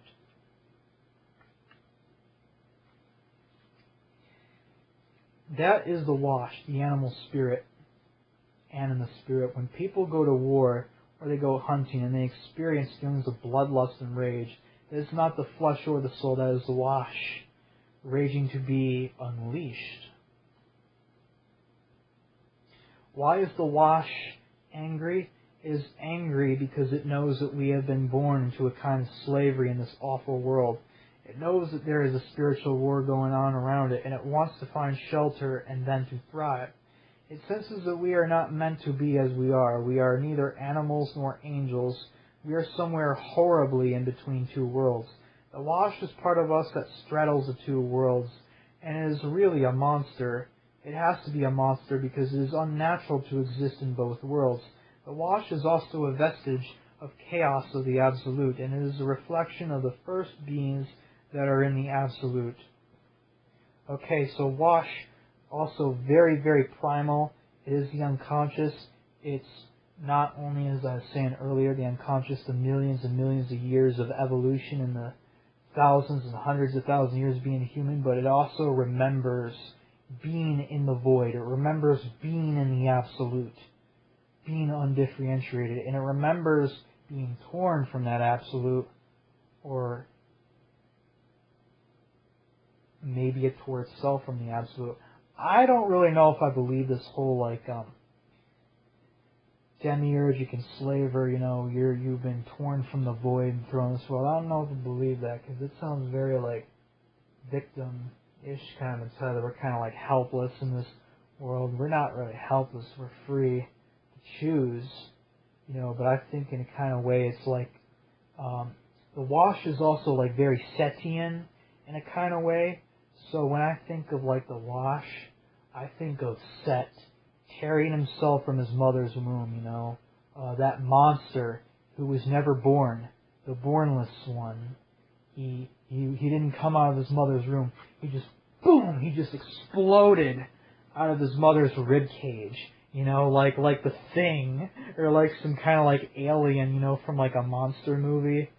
Just he's in the womb, growing inside of a mother, inside of him, by this boom, you got this thing just punching, clawing its way, busting through the rib cage, tearing itself into existence. It is the Arhiman in the womb of Purusha who tore himself to the light. It is the Setian bestial consciousness that tears itself from the womb. It is a very violent and a very self-created kind of force. And also it's a very, very Luciferian, phallic and solar archetype to the most extreme degree, talking about the black sun almost here, because tearing yourself out of the womb and tearing yourself into existence is a very masculine, solar kind of deal. Just like the rays of light or the rays of sun, penetrate darkness. They penetrate shadows and things like that. They penetrate in existence. So also very phallic and very masculine kind of energy going around there. So the wash is ancient. We know the wash is solar. It might be phallic. We know the wash is archimonic and Setian in the way that it's bestial, it's primal, it's wrathful. It tears itself into existence. It wants to be I. It wants to be itself, but also it knows that this is not really its real place, and its true dwelling place is in the void, in the Absolute. So you have that paradox here. You have that kind of paradox where both could essentially be true. Yes, the wash was, our wash was unjustly torn and created into this existence by a demiurgic half maker, but also from the Setian perspective, that I tore myself into existence. I created myself. I tore myself from the womb, just like Set tore himself from the womb. I am the bornless spirit. So in a way, both of those interpretations are true.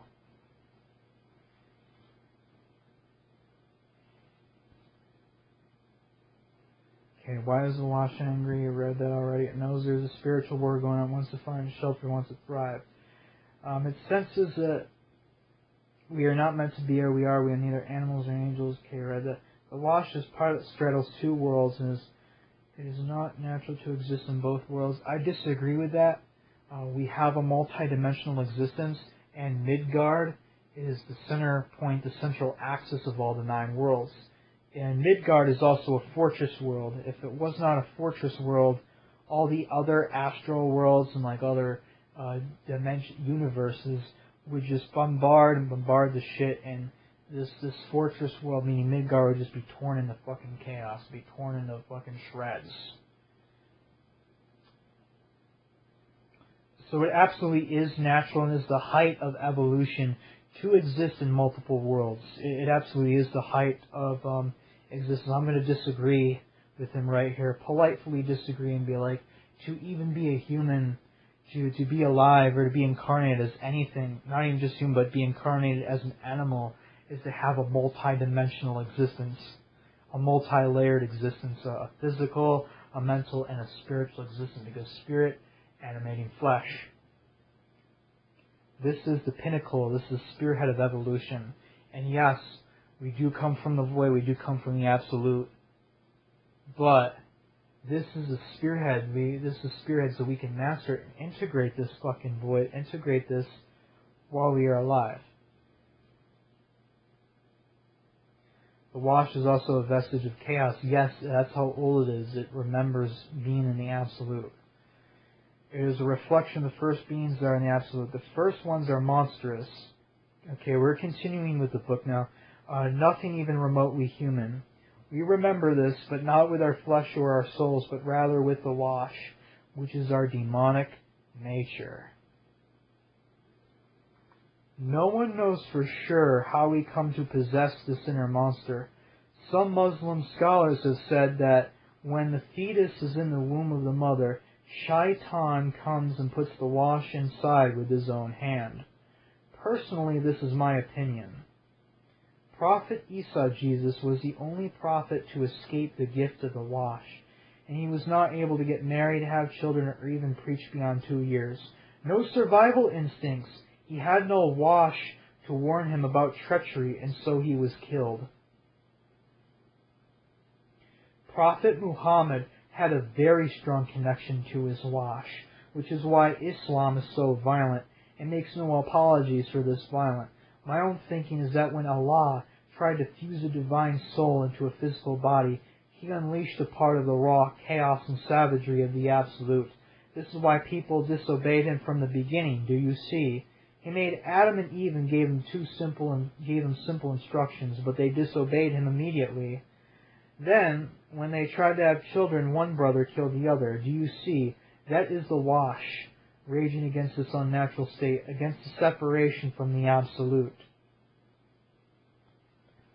So, very powerful description here, but also in a way, I kind of like see it, and I don't mean any disrespect to the Wash, I don't mean any disrespect to you out there, but I really don't like this demiurgic story about oh, I've been forced from the void against my will, and oh no, I have this physical body, life is happening to me instead of me making it happen. That's victim mentality, and when you take in this victim mentality, the Adam and Eve disobeying God, and Cain killing Abel and all that, we see it as a childish atavism, like a temper tantrum, like the child throwing a temper tantrum and wanting to go back in that state of pre-consciousness.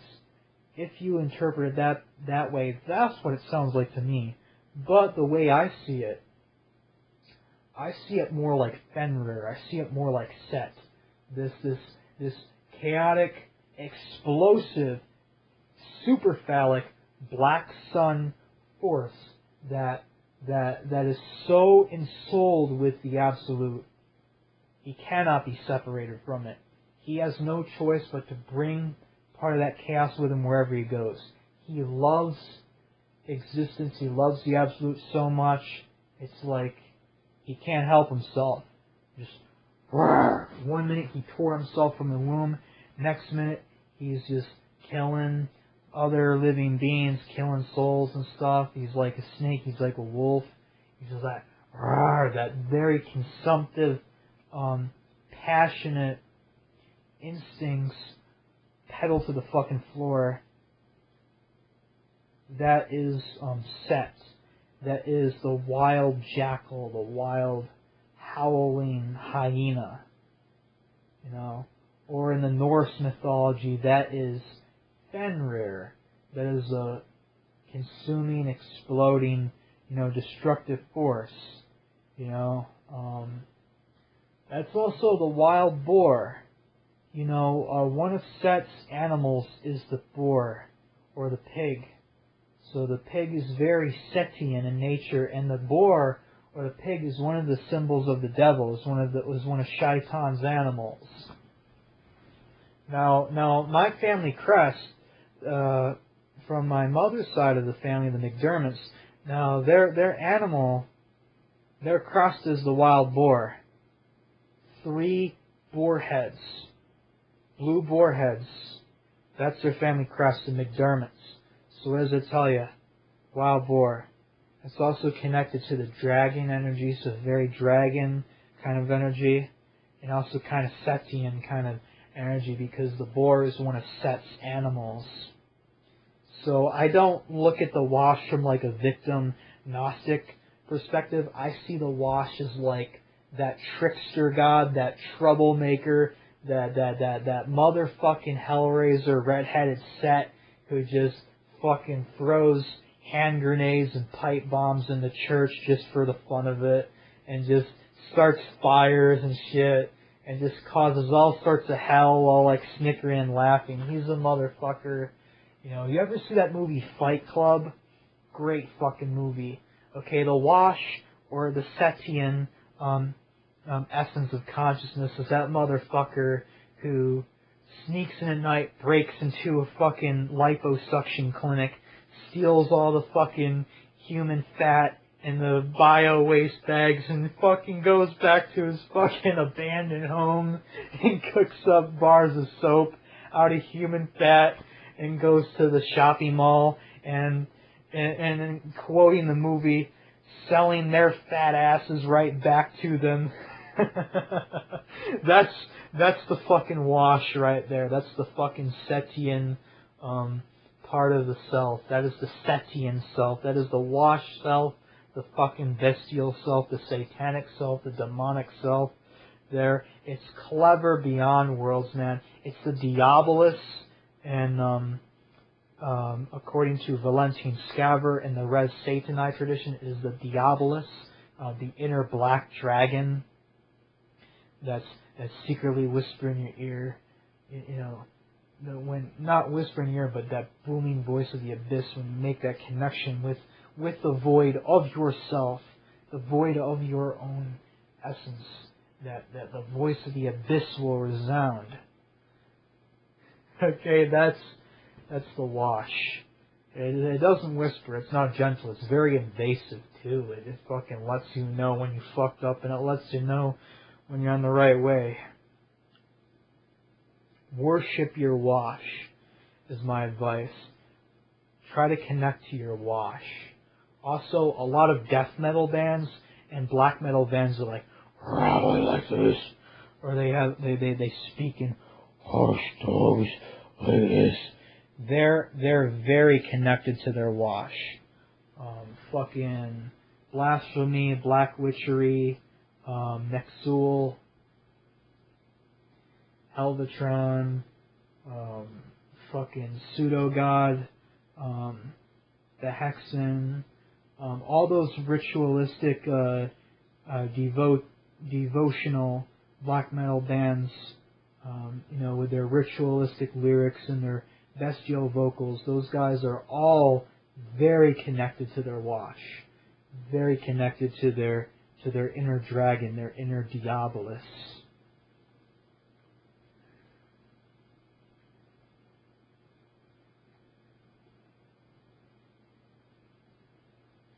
When the fetus in the womb of the mother, Shaitan comes in and puts the Wash inside with his own hand. I like that. I like that very, very much. When the soul, when it comes into the womb. Also, too, I'm going to share this with you in witchcraft lore, like European paganism and witchcraft. There's a thing called a changeling, and when a child is very, very young, okay, they'll often have a dream about the devil. At a very, very young age, the devil will come to this child, and he will change him. He will mark this child somehow with a part of his own essence. And then when that child wakes up the next morning, from that day on, that child is forever changed. That child is suddenly into occultism. He's into witchcraft and the dark shit and everything like that. It's called a changeling, and I can fucking attest to this from my own experience, because I had a dream of the devil myself when I was a very, very young boy, and I was given a name. And I was very, very tested very hard. I had problems with like other spirits and stuff like that were trying to harm me and kill me. But me and my friend, we performed a successful exorcism, and he devoured this thing, and we used that name. We used that name as a word of power that was given to me in a dream when I was a very young boy. So sometimes satanic children are born this way. Other times, their guardian demon or changelings come to them very, very early on. Very, very early on in life. I like this. Jesus had no wash. Of course he had no wash. He was a fucking lamb. Fucking got himself crucified, everything like that, taught peace, and didn't fucking, he wasn't very connected to his wash. I think the only time he had anything resembling a close connection or like a brush with the wash would be that part in the Bible where he cast the money changers out of the temple there.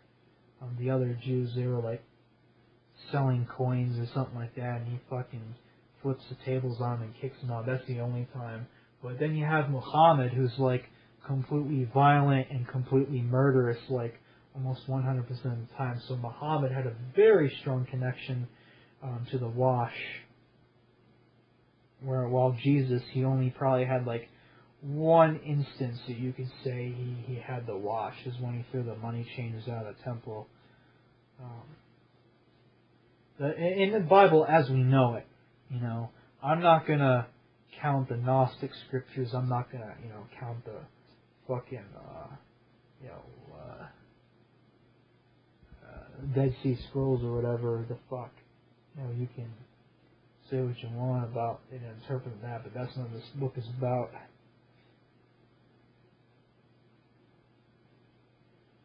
Allah tried to fuse the divine soul in the physical body. This refers to ensouling. He tried to basically ensoul the body, with his, with all that fun stuff there. A small part of the wash was released, and this is a very, very deep occult secret here. Very, very, very deep secret. Okay, I've only shared this like once or twice before, but this is why like Yahweh is such a fucking crazy dick. This is why like he's blessing the Jews like 1 minute, and the next minute like they fucked up the sacrifice. They burned the sacrifice wrong or whatever like that. The fucking goat or whatever was supposed to be like laying at like a 45-degree angle across like the cinders or whatever like that, but they fucking only laid it at like a 90-degree angle or like a 30-degree angle, and like fuckway just throws his temper tantrums like hell and hellfire and brimstone and fucking curses, man. Fucking 10 plagues of Moses on their fucking asses. The reason why he's doing that is because Yahweh himself is double-minded. He's schizophrenic. Part of Yahweh is a scared little child, the demiurge, a scared little lamb who wants everything to be like orderly and everything, but there's a good part of Yahweh, I'm going to say at least half, that's still connected to the absolute. Yahweh has a wash, okay? And this wash is the Christian devil in the Bible. So a lot of Satanists out there, This also goes into the left emanations, and this is also represented by Abraxas, also having that divine duality of God, having one head being like the Christian God and the other head being like the devil. So Yahweh's dark half, believe it or not, here we go again, is named Hawa. So Hawa is the feminized Jehovah. It's the dark half of Jehovah. Well, Jehovah would be the tetragrammaton. The dark half of Jehovah, the dark feminine Jehovah, the Hawa, or the Natsamargatet would be the Christian devil, would be the left emanations or the tunnels of Set. This is not the real night side tree. It's not the Azerate.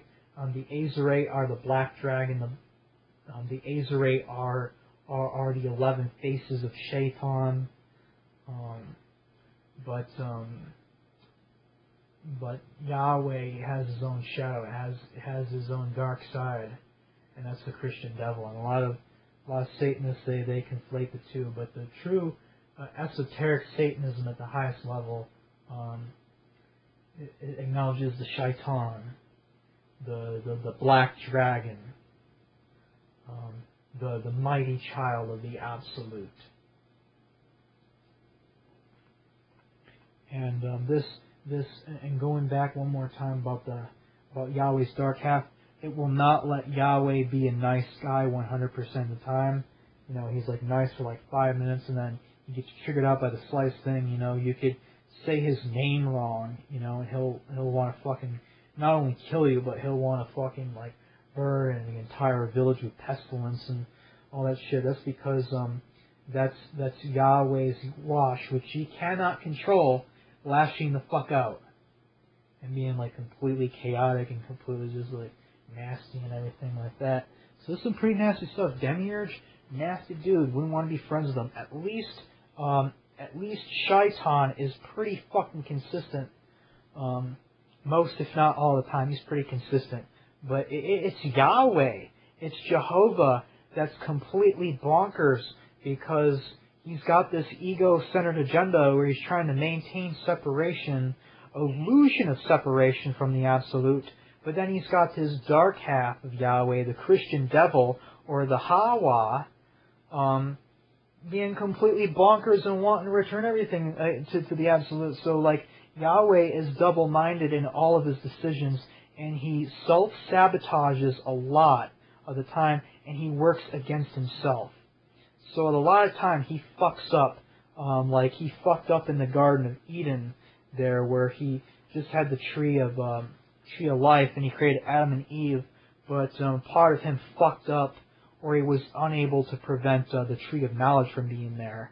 And then the serpent, Samael, or the Shaitan, slid in there, and he finished the job of the Absolute and made way for the acausal influx into the causal spaces.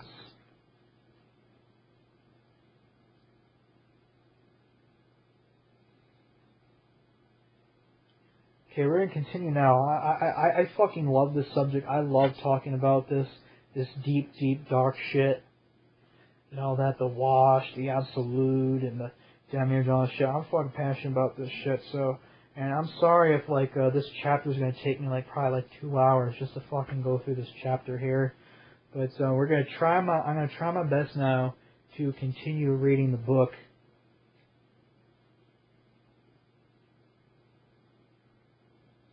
As the wash raging against its unnatural state, against the separation from the Absolute, the jinn do not have it, angels do not have it, beasts do not have it, but we have it.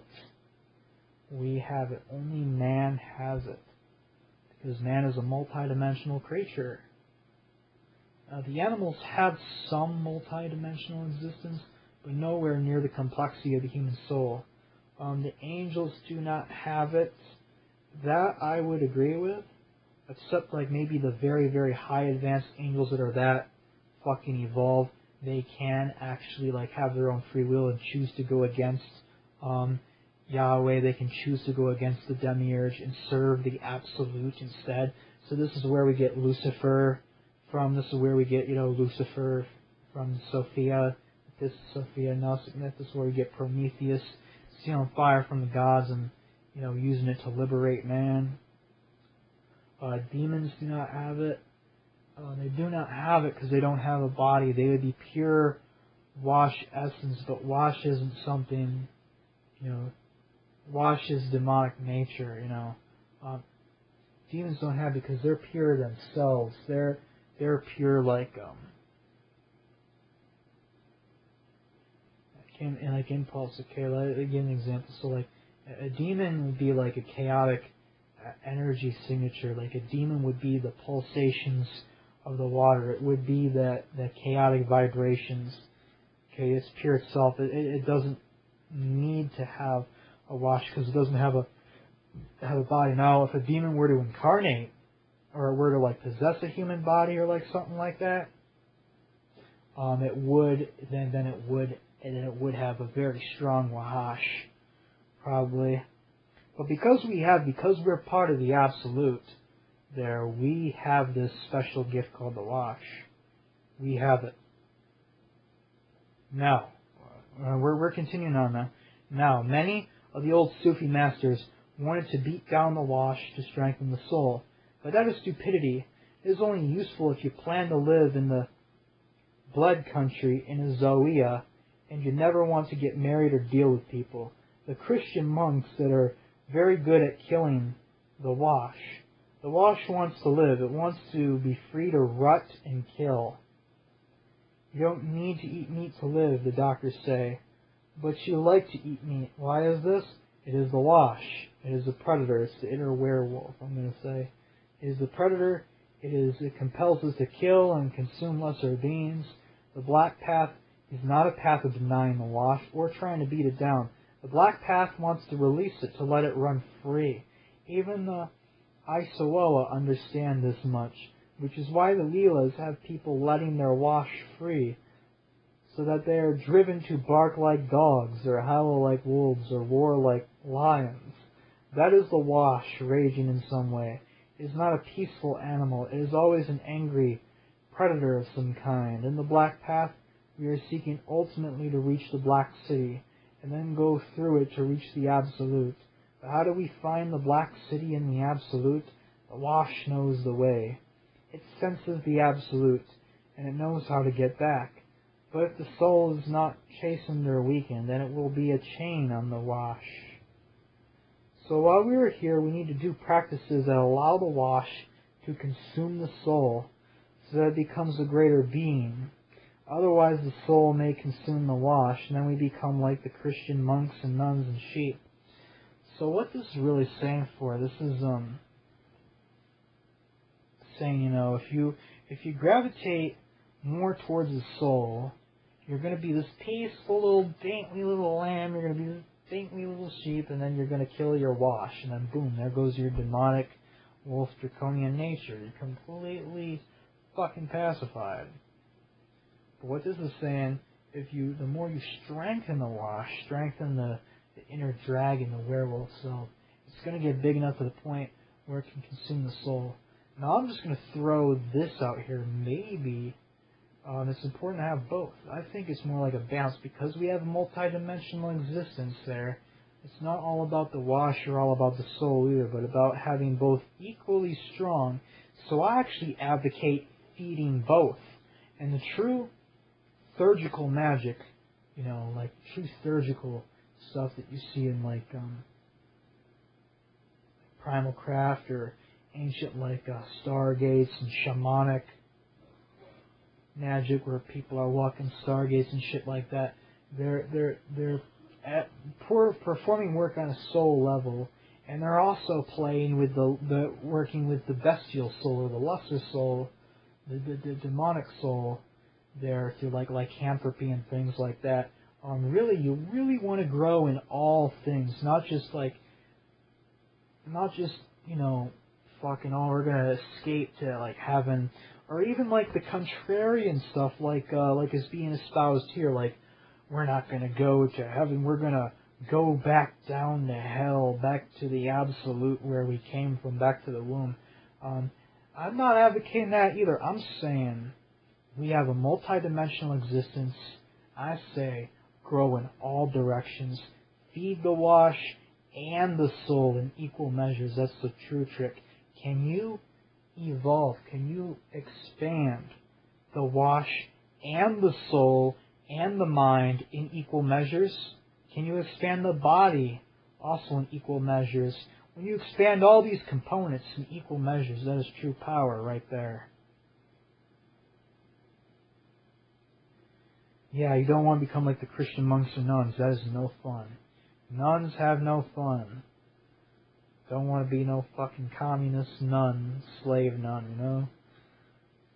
Nuns have no fun. Okay, continuing on. You asked me about the great beast. We know that in the end days, Shaitan will send the Messiah to guide us. He will unite the chosen ones, and he will oppress and persecute the infidels who follow the God of Abraham. He will punish the people of the book. He will do signs and wonders. He will be the son of the Shaitan. Even the Muslims are expecting this. They talk about a beast of the earth, Dabat al-Ard, in connection with the Dajjal Messiah. This is a metaphor meaning that the Dajjal Messiah will rise from a man. It is the beast will emerge from the man. It is doublespeak. Do you see? So you and I and other students of the Black Path, we are learning to release the beast from clay so that we will become the beast. But the great beast, he will be different. He will be better than you and I. He will be the living embodiment of the wash in human form, which has not been seen before. They say that the dark Messiah will have only one eye, which means that his vision will not be divided. They say that he will come riding on an enormous donkey, and this is a symbol of the Americans. So perhaps he will be an American. I'm going to interject here. Riding on an enormous donkey, I'm going to just straight up say that it might have a connection to Typhonian tradition and Setian current. That this guy will be a Setian. He will ride in on the donkey, headed Set, or the donkey-headed spirit. Those of you who are in the into the Greek magical papyri, that's one of the forms of Set, is the donkey-headed one. And Typhon is just basically another name for Set. Typhon is also Abraxas. And there's actually a picture of Abraxas with a serpent's feet, but instead of the head of a chicken, he has the head of the Setian animal, which looks a lot like a donkey. So perhaps he will be an American. They say he might have the head of a boar. What the fuck did I say earlier, man? The McDermotts, man, they're fucking wild boars, man. I'm telling you, we're not from the peaceful Jehovah, the peaceful little lamb called Yahweh. No, we're fucking dragons. We're fucking boars, man. Boars from the pit, coming to fuck shit up. They say he might have the head of a boar, and this means that he'll be very fierce and wrathful because of his father's furious wrath. When he comes, he will ask people to accept his mark, which is the mark of the Absolute. They say that he will have the staff of Moses and the ring of Suleiman, and this means that he will have power and authority over this world like Moses and the spirit world like Solomon did. So this is not saying that he will be like he will not be, the Moses or Solomon. It's saying that that he will basically have the magical authority over the astral plane, and he will also have authority over the physical plane as well. I also interpret this as he's stolen the staff of Moses, as Moses just being a lawgiver of the demiurge. This is actually a smack in the demiurge's face. A smack in the face to Moses, Akhenaten. This is the Shaitanic version of that. And the ring of Suleiman. Okay, power of this world. In the coming, he will herald the last great battle here, when the Shaitan will come forth with his forces, and Allah will come with his angels, and all creation on this planet will be divided. And we do not know what that day will bring, but we know that we must prepare. So the dark Messiah is our master and commander, and he is also a symbol of what we are trying to become. So how do we do this? You need to learn to listen to the wash. It speaks to you. Did you know this? The Quran tells people to take refuge with God from the voice that whispers inside, waswas. But on the black path, we say that this whispering voice is the only voice you can really trust, because it is the only voice that speaks wisdom. I give you advice, and your family gives you advice, and your imam gives you advice. But who knows best? The wash. The wash cannot be fooled because you cannot fool the absolute. The wash is your connection to the Hawiyah, whispering to you, telling you how to get home. Sometimes the whispers are very unpleasant because they do not lie. We lie to ourselves all the time because we are not honest with ourselves. We lie to our friends also to spare their feelings. But the wash does not lie. It does not know how to lie very well. It is direct, yet it is not logical. The wash does not give you advice based on logic, because logic is a chain of Allah. There is no logic or reason in the Hawiyah, because logic is a handicap, and humans are not very logical. Not if we are being honest. We can use logic, but that does not make us logical. We are creatures of passion and instinct, which comes from our true nature. So when you make a choice or decision, you are at a crossroads. Concentrate on your inner voice. Silence your mind. Silence the intellect. Listen for the voice in your heart, in your stomach, in your blood. Blood makes noise, so listen for that noise. Do not always use logic. Allow the wash to speak to you. It will scare you because it is not human itself. It does not want you to be human. It does not want to be human, and it does not want you to be human. But you must learn to listen to it. If you listen to it, you will learn to become it. You must listen to it. You must learn to obey it. Obey it because it is the voice of our Father. If you learn to obey it now, it will protect you when you die and acknowledge you before the Father. But if you deny it, then it will deny you in the grave and deny you before the Father. So what this is saying, you listen to this inner beast, it's going to take you back to the void. It's going to take you, even if you're not ready to go back to the void, it's going to take you to a good place in the astral where the other fellow dragons and fellow werewolves and stuff, it's going to protect you. It's going to take good care of you, basically. But if you deny it, you're denying yourself, and you're easy pickings for the archons, the angels, the false light beings, or whatever the fuck out there. And when you die, those thought forms and egregores of Christianity and Islam, they're going to get your soul, and they're going to take you to the false light heaven, and then boom, that is when you'll get quantified. That is when you'll get limited. You get permanently cut off from your soul. You get cut off from the void. You get cut off from the absolute, and you're Yahweh's little fuckboy forever. And that is not something that I want for myself. And that doesn't sound fun. But if you listen to your wash is going to take good care of you. Look, when you say that I am your guide, that I cannot really guide you, the wash inside you is the only real guide because it comes from the Hawiyah. I can give you advice and teach you some practices that I have from my own cheek, but I cannot be with you all day. But you do not need me. Your real teacher is inside you. I do not mean this is the way that most Sufis do. When they say that Allah is in the heart, they are partially right. Allah is within the Ruh. But you need to put the Ruh to death, and in doing so the wash will be free to advise you. I tell you one truth, on the day that you have put your soul to death, you will be able to speak the wash, the way that you speak to your closest friend. The wash does not want to leave you. It wants to be you. It wants to be all of you. And when you die, it is the wash that will survive you if you follow my teachings. Because if your consciousness is seated in the Ruh, when you die, you will go to Allah's hell. But if you have put the Ruh to death, your consciousness is seated in the wash, and you cannot ever really die. The wash is eternal because it is an extension of the Hawiyah. So put the soul to death, I tell you. Put the soul to death. And when I say put the soul to death, put the fucking lamb to death. Okay?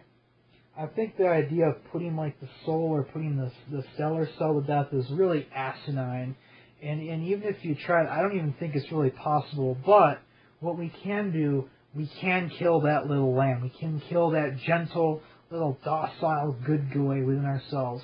We can kill it. We can actively stab it. We can poke it. We can shoot it. We can stomp on it. We can hit it with a flail. We can smash it with a hammer. We can attack it every day by active choice. But we have to make an active choice to purge this from ourselves. That is putting the little lamb, the little docile good boy to death. And empowering the dragon. Also, too, a Native American saying, there are two wolves inside you. One is the white wolf and one is the black wolf. Whatever becomes stronger is whatever you feed the wolf, whatever you feed the most. So, also, too, simply by feeding the wash, by giving it what it wants, giving it the meat, giving it the alcohol, giving the wash the lust and the violence and, maybe making dark and evil music like this, like that. That's going to connect you to your wash. That's going to connect you to your demonic self. Because if you're seated in the Ra, if you have guilt, and what this is really saying, if your consciousness is seated in the Ra, really how you escape Allah's hell is your conscience has to be clear. Okay? You have to wash your own hands. You have to be able to live with yourself. So, it's a very fine line. You're going to do some scary shit. You're going to do some bestial shit. You're going to do some shit that scares your fucking soul. But, at the end of the day, you have to live with yourself. If you can live with yourself and you can still embrace your wash, and your wash embraces you, guilt-free, without any shame, you're going to escape Allah's hell. Okay? Because no one can really, Allah can't really take people's souls to hell unless they secretly want to go there. Okay? Just like a demon or a spirit cannot possess you without you giving its permission, well, angels and Allah and the demiurge cannot take your soul without them giving consent. And that is what the raw consciousness, the little lamb, I'm a dainty little saint. Oh, isn't she just a little saint? He's a good little lamb, a good little slave. He goes to church every Sunday. Oh, look, he's such a good little lamb. Oh, he gives all his money to charity. Oh, he's just such a peaceful little lamb, and he's just such a good sheep and everything like that. Oh, he's so cuddly, and he's this good little lamb. He obeys all the laws. He loves the government. He votes every election. He watches the TV, and he doesn't question authority. That kind of consciousness, the perfected slave consciousness, places you in a position where you're going to be easily preyed upon by these false light beings. So, how do you escape the demiurge? The Ra is the false soul. It is the soul covered in the shit and the muck and the false light called ethical, moral, false sensibilities, political correctness, social justice warriors. No to bad things. Down with this sort of thing. I care about issues and I want you to notice. That is the Ra. Look at how moral I am. I give all my money back to the government. I love government. I obey all the laws and everything without question. That right there, that is the Ra consciousness, the pious consciousness. It's the false soul the soul covered in false sensibility. And this is kind of like, okay, this is like the tar. This is like the tar of the false light. And what this does is when you're seated in it, it marks you. Basically, it's like a spiritual mark. You vibrate at a certain frequency. And these angels, alright, they'll be able to smell you. They'll be able to smell their slaves from like a mile away. They'll be able to smell like the good Christians and the good Muslim souls, so that when they die, they'll go out and they'll make easy pickings of them. But if you have put that false projection of the soul to death, you put that good goy soul to death, you put that lamb to death, you are free to be the wash. Okay? And the wash will also cloak you and conceal you, so that his angels will not smell you. And then when you die, you will quickly leave your body and jump into that void, jump into that darkness. It is you. It's absolutely you. Okay? Now, a lot of people say the essence of the soul is light. I don't necessarily agree. I don't necessarily agree with that, man. It depends on how you define soul. Now, the essence of the Ra is light, absolutely. But the true soul, the mighty soul, the uppercase soul or spirit, its essence is in darkness, or in black light, or black sun, black fire. And if you're seated in the Ra when you die, you will go to Allah's hell, because you are seated in guilt and you are easily programmed and manipulated. So this is the importance of not having guilt. This is the importance of being able to enjoy life. I'm going to throw this bone in there. This is the importance of what Thunder Wizard says, following your soul desire, having fun, having sex, having some enjoyment, but most importantly, following your soul desire. If you get off on surfing, fucking surf. If you get off on skateboarding, fucking get entranced by skateboarding. Get entranced with fucking engineering or building shit, building engines and things like that. But if you have guilt and shame, that'll most certainly make you, they'll most certainly attract Yahweh and the demiurge to get you, because the raw consciousness is a false sensibility and all this programmed shit. It is shit that, this is a sin, that's sin, everything is a sin there. That's just to fucking make you a good slave, It's all just training you to be a good food. It's training you to be a good food source, essentially, is what it's telling you to be a good food source. And because if you are seated in this false consciousness, you're seated in the Ra, which isn't really you, but it's been imposed upon you, then boom, you're easily tricked and you're easily gobbled down by Yahweh and the angels. Easily gobbled down. And you get taken to Allah's heaven, where you are quantified and enslaved. Or even worse, if you fail to prove to be a good food source, you'll go to Allah or Yahweh's hell. And you'll also be quantified and fed upon eternally. So this is serious. You got to take your existence seriously, and you got to live with the heart. You got to live with the wash. You're not a small lamb. You're a fucking dragon. Listen to this. You're a fucking dragon. You're the fucking wash.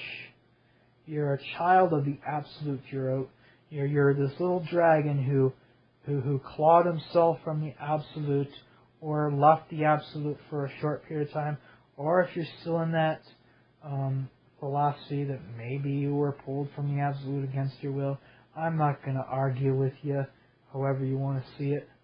You're that little dragon, that microcosmic scale of the dragon, that little dragon of the absolute. And you're always going to be connected to that boundlessness, that limitlessness, the apeiron. I mean, you're always going to be connected to the apeiron.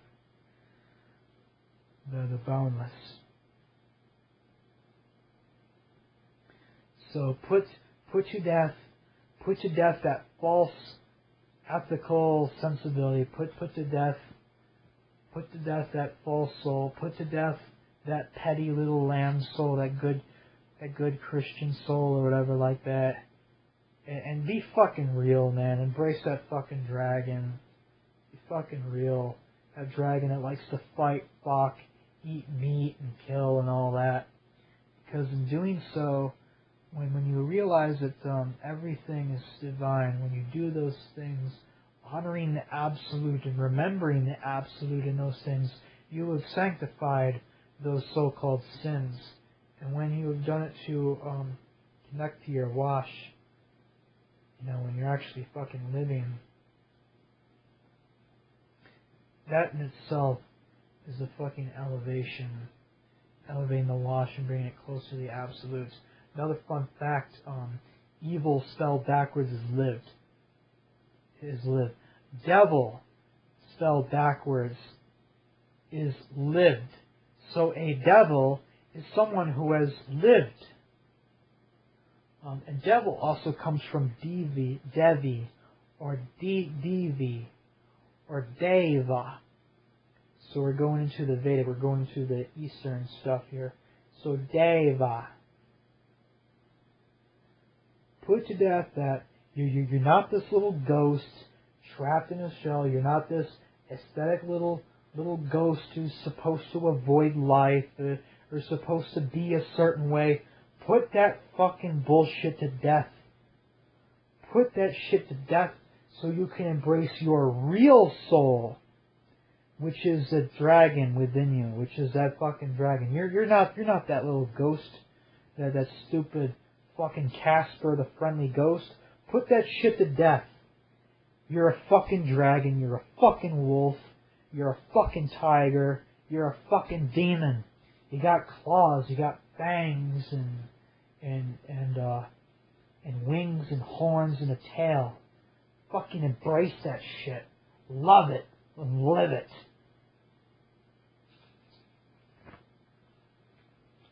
On the nature of the shaitan. Cheikh Azzeddine was asked about the nature of shaitan. He answered as follows. The shaitan is very difficult to explain in human words. If you really wish to know the shaitan, you must first learn to commune with your wash, and then it will explain the shaitan to you. So, interjecting here, I'm going to straight up just say that this ties in with Curtis Joseph's Scale of the Dragon. Here, so the wash would be like you as your ideal daemon self, which is not demon in the Christian sense, but daemon, which is the Greek daemon, divine messenger. Daemons are good things in Greek mythology. They're divine messengers of auspicious things. So you're the scale of this dragon. And the shaitan is the great dragon, and you're a scale on shaitan. Or me, because I'm a goatian guy, I'm a little hair on the great goat.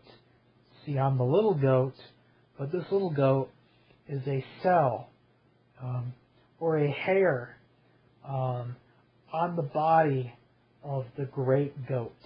And that's why I call my channel Goat Scriptures, because I don't call myself Satanist. I have some satanic qualities, but I am a goatian first and foremost. I am a goatian. I like goats. I like the goat of Mendes.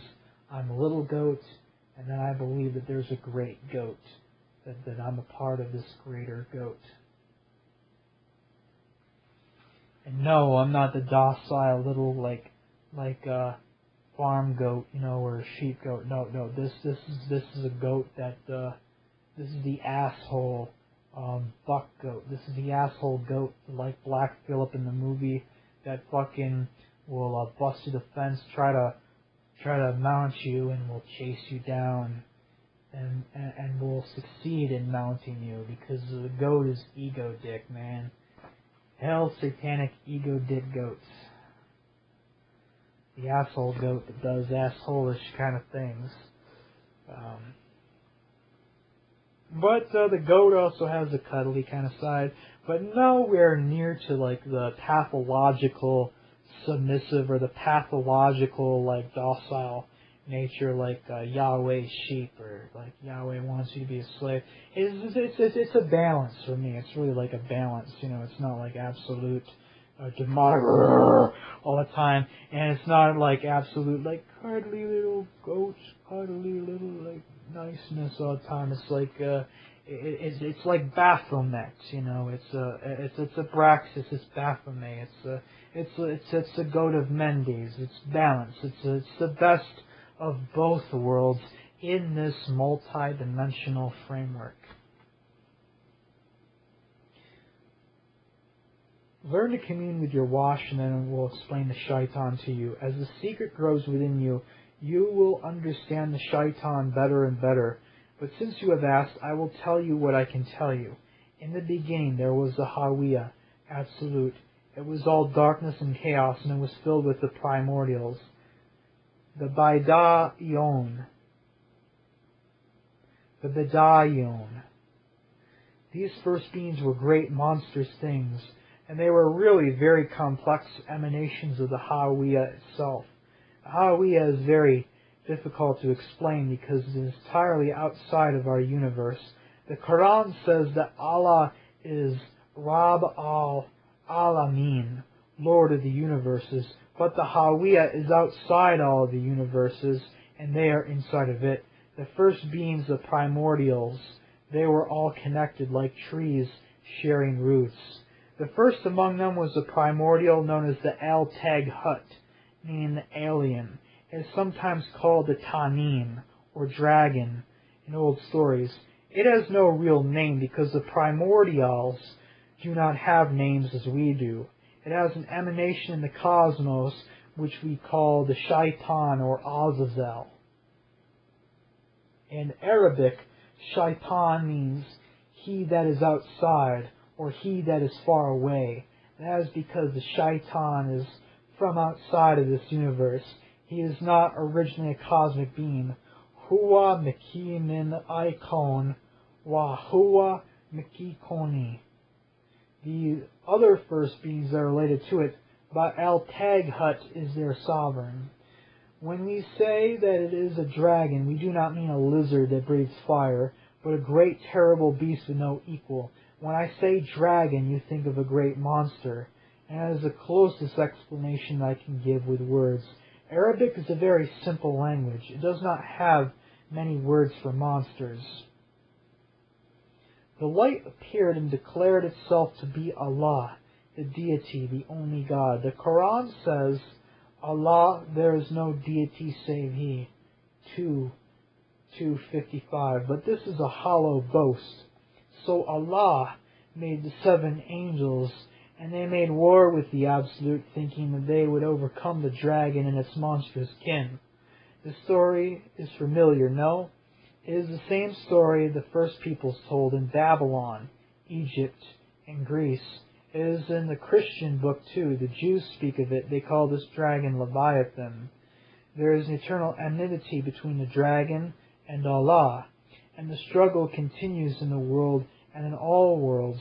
For now the struggle is invisible, but there are many who are deny that it is real. But it is real, and the prophecies of the great battle are unfolding. The great battle is coming, and when it comes, we say that Allah will be punished. He will be devoured by the dragon, and he and the universe will perish in blood and water.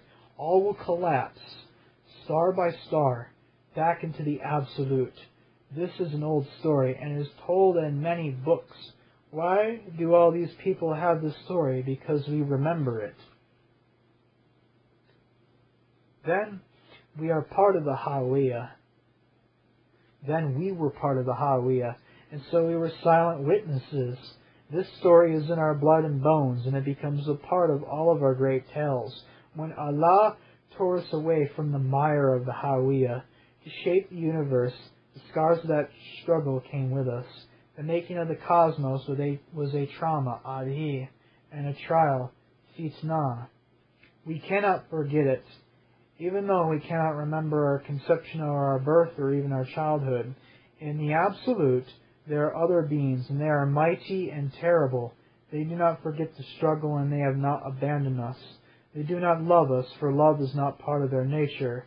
But we are their kin, drawn from the same substance, of which they have greater share. The wash is the passive link to them. The secret is the active link. They desire our return to the Hawiya, and they do not accept that we in the cosmos should exist in rebellion against the Hawiya. The Hawiya is our mother, and their mother, and they will not accept that a universe exists outside the Hawiya. Of course, there are many worlds and universes in the Hawiya, but this one is an abomination because it is outside the Hawiya. In the Hawiya, all beings enjoy unending bliss and perfect knowledge, but Allah is selfish, so He created this universe. In the Hawiya, all things are connected, and nothing exists separately. There is no clear division between us and the shaitan and the Hawiya. Because things do not exist or not exist, it is very different from this world. But we know that in this world we are separate, and so we are suffering. We need to get married and to have children and friends so that we are not alone, because we are flawed. Shaitan does not want us to be flawed. He does not want us to exist at all unless we exist together through him. And he gives us a secret through our master Azazel, and he gives it to me, and I give it to you. The secret is busy reintegrating within us. It is dissolving you slowly from the inside, rebuilding you so that you are not a person. You are part of the shaitan. That is why Islam says that some people are devils. This does not mean that low scum are devils. No, they are just pigs and dogs. No, a devil is someone who has overcome themselves. They have sacrificed their humanity to become something more. The soul needs to be destroyed for the integration to take place. So the shaitan gives us dhikr, meditation and salah, prayer and ecstasy, trance, ecstasy, to make us forget the ego. The Ra, soul, gives us false ideas of culture and society and tries to make us behave. It's like a bad police officer in your head. Fucking called it, man. I was talking about the inner policeman earlier. Police officer in your head, threatening you with a baton whenever you start thinking thoughts against your culture. And this isn't just culture, it could be any kind of programming. It could be anything. Anything that you were brought up to, like, think that, like, black is red and black is white and all this dumb shit. Think, that you're programmed to be a certain way. The minute you go against your programming, you try to test that shit. You get that. You get that uncomfortableness inside you. That's the programming trying to protect itself.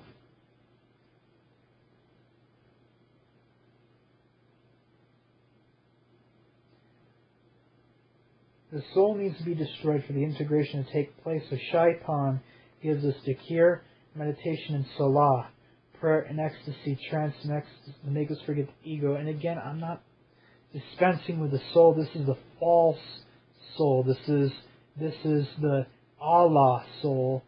But really the wash would be like the true soul, the satanic soul. So you're putting to death the false soul, and you're erecting, you're deconstructing yourself, and you're recreating yourself as something better, as something shaitanic and adversarial in nature. The Ra soul gives us false ideas of culture and society and tries to make us behave. It's like a bad police officer in your head, threatening you with a baton whenever you start thinking thoughts against your culture. It won't even let you think free. Even thought crime is a real thing. So even if you're going against your own program in your own head, this starts to go, the monkeys in your brain fucking turn up, Thoughts against your culture. And what is our culture? It's a trap, a mental sickness that focuses us on Allah. Look, see the world today. The Muslim hates the Jew hates the Muslim, the Christian hates them both. All three faiths are focused on Allah, but they are busy trying to kill each other. Why is this? It is the Ra. It is Allah's little trickster forcing people to kill each other and fight each other and hate each other. Allah wants to be separate from the Hawiyah.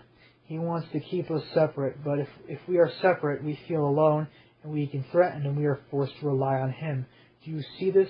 Is this not a great sin, a great outrage?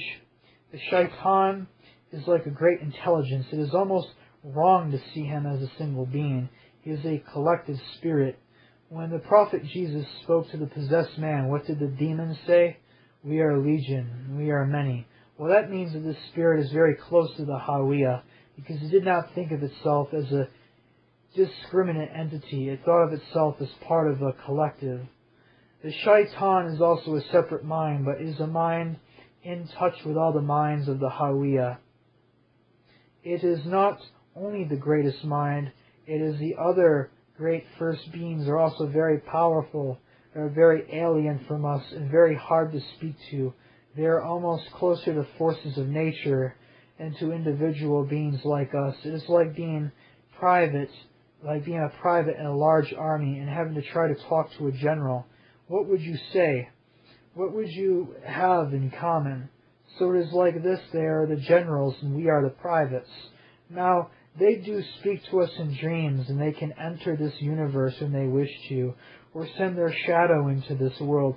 Many magicians like Suleiman think they can summon Azazel or Belial or Zaganiah, but they cannot do this.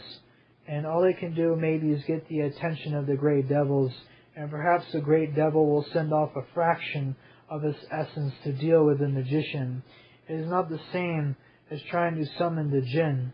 You can learn to call the jinn as easier. It is dangerous, true, but they can be called, spoken with. The jinn are closer to the Hawiyah than we are, but they are closer to us in nature than the primordials.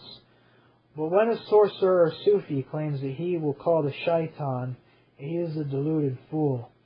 Sometimes a jinn can enter a murid or a medium, swafa. This can be painful at times if the murid is experienced and tries to fight the jinn. The jinn can stay inside for years at a time. Through the greater jinn will not do so because the human body is constricted for them. The greater beings in the Hawiyah, they cannot enter into a murid at all because they are too immense. Instead, at times they will overshadow a human so that their power, Bakara, throws through the murid. And this is the experience of the prophets and saints. The mortal flesh is clay, and it cannot hold the spirits of fire. We must walk upon the black path so that we are changed to be like the shaitan. This is not a poetic expression, it is a real truth. And I am speaking simply to you, not using philosophy. The Hawiyah is our destination, and we must become changed to reach it.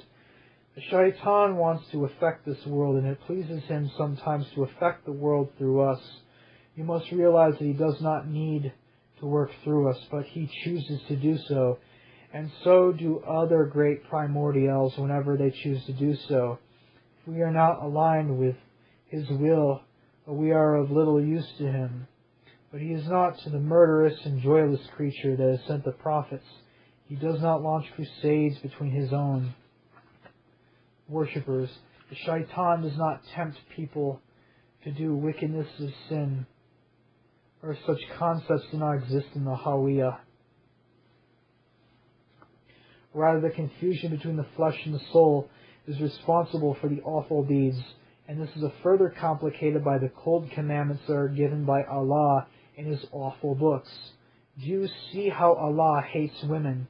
He claims not to have a mother or a wife nor children. He denies women the right to equality and begrudges them even the few rights that they have. The shaitan does not care about gender, and all the primordials are beyond gender. We perceive some as male, muthakar or female, mu'anaf. That is not to say that they are sexual, as the Hawiyah is filled with continual mixing and seeding between the great monsters that are there. But their gender is not fixed so firmly as it is in us.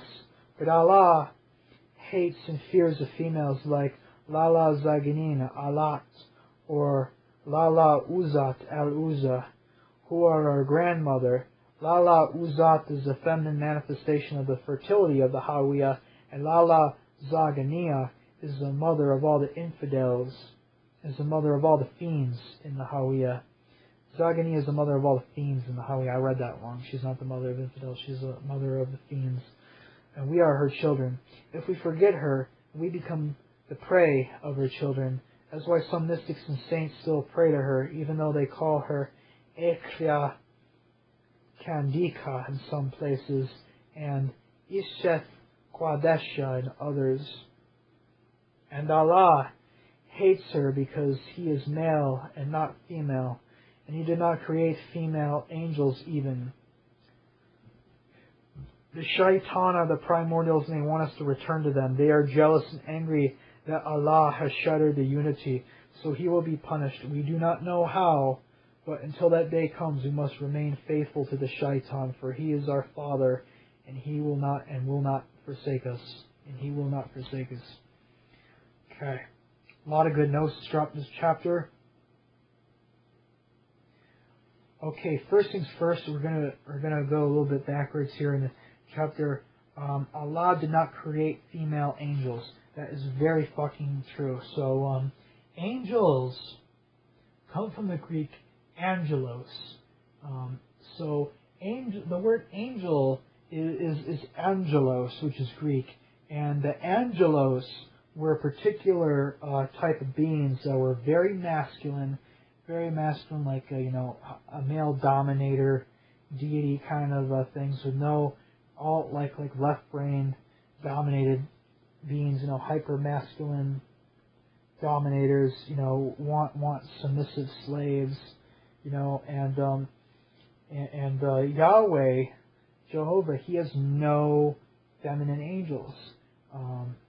The archangel princes, Michael, Gabriel, Uriel, Zachariah, etc., Raphael. Those are all male angels. Where do you find you don't find any females on the Sephiroth. You do not find any female angels. It is only in the infernal divine, in the Sitra Akara, or the night side tree, the Klipothic princes, you find females. You find it. I can count at least 2 times where you find it. You find it in the Gamaliel, the Lilith sphere. No, you actually find it 3 times. You find it as the Klipothic spirit Ashtaroth, and I'm not just saying the male Ashtaroth, the Goic Ashtaroth. Ashtaroth was a female Astarte, Isis, before the Jews appropriated her and made her male. However, I'm not going to argue if, I'm not going to say that she doesn't have a male half. All the dark gods and demons, they have male and female, halves. They have multiple faces, multiple masks. I'm not going to argue. I'm not going to argue against that. So you have Astarte as a Sitra Akra, a demonic princess. You have Lilith as a demonic princess, and you have Nama, which is a younger sister of Lilith. So 3 times you have 3 girls on the tree of knowledge, on the Sitra Akara. How many girls do you have on the tree of Sephiroth? Fucking zilch. You have 0. From Malkuth all the way up to Kesser. It's all male. It's all male archangels. It's all male angels. No female angels. So what does that tell you about fucking Yahweh, about fucking Jehovah, what He thinks about women? He hates women. He hates girls. He hates females. It has nothing to do with them. What did He curse Adam and Eve with after they ate from the fruit of wisdom? After Eve copulated with Samael? What did she curse fucking Adam and Eve with? He cursed Eve with death, and he cursed Adam with death, and he cursed Eve with death and painful childbirth. amongst a whole myriad of other things. So now, not only would she have to bear children, she'd have to have painful childbirth, and she'd have to have all these periods and frequent mood swings and a whole myriad of other things. He also made women submissive to the male. So he placed Adam in charge because Adam ate second. It was Eve who ate the fruit first. So technically, according to the enemy tradition, it was the girls who caused the fall of man. It was the girl who was first tempted. So for this reason, the girls are submissive to the males in a male-dominated world. I want to talk for a quick minute about the primordials, because what this is saying, the primordials, what I get a strong vibe from, the primordials, the Bidayun, the first beings were great monstrous things and were really, really complex emanations of the Hawiya itself. The Hawiya is very difficult to explain because it's entirely outside of our universe. So basically, H.P. Lovecraft, the old ones. So the primordials, the Badayin, are basically the dark gods themselves. They are the old ones. They are the macrobes. Then you have a lesser group of macrobes that are slightly smaller than the primordials. They are called the Shatim.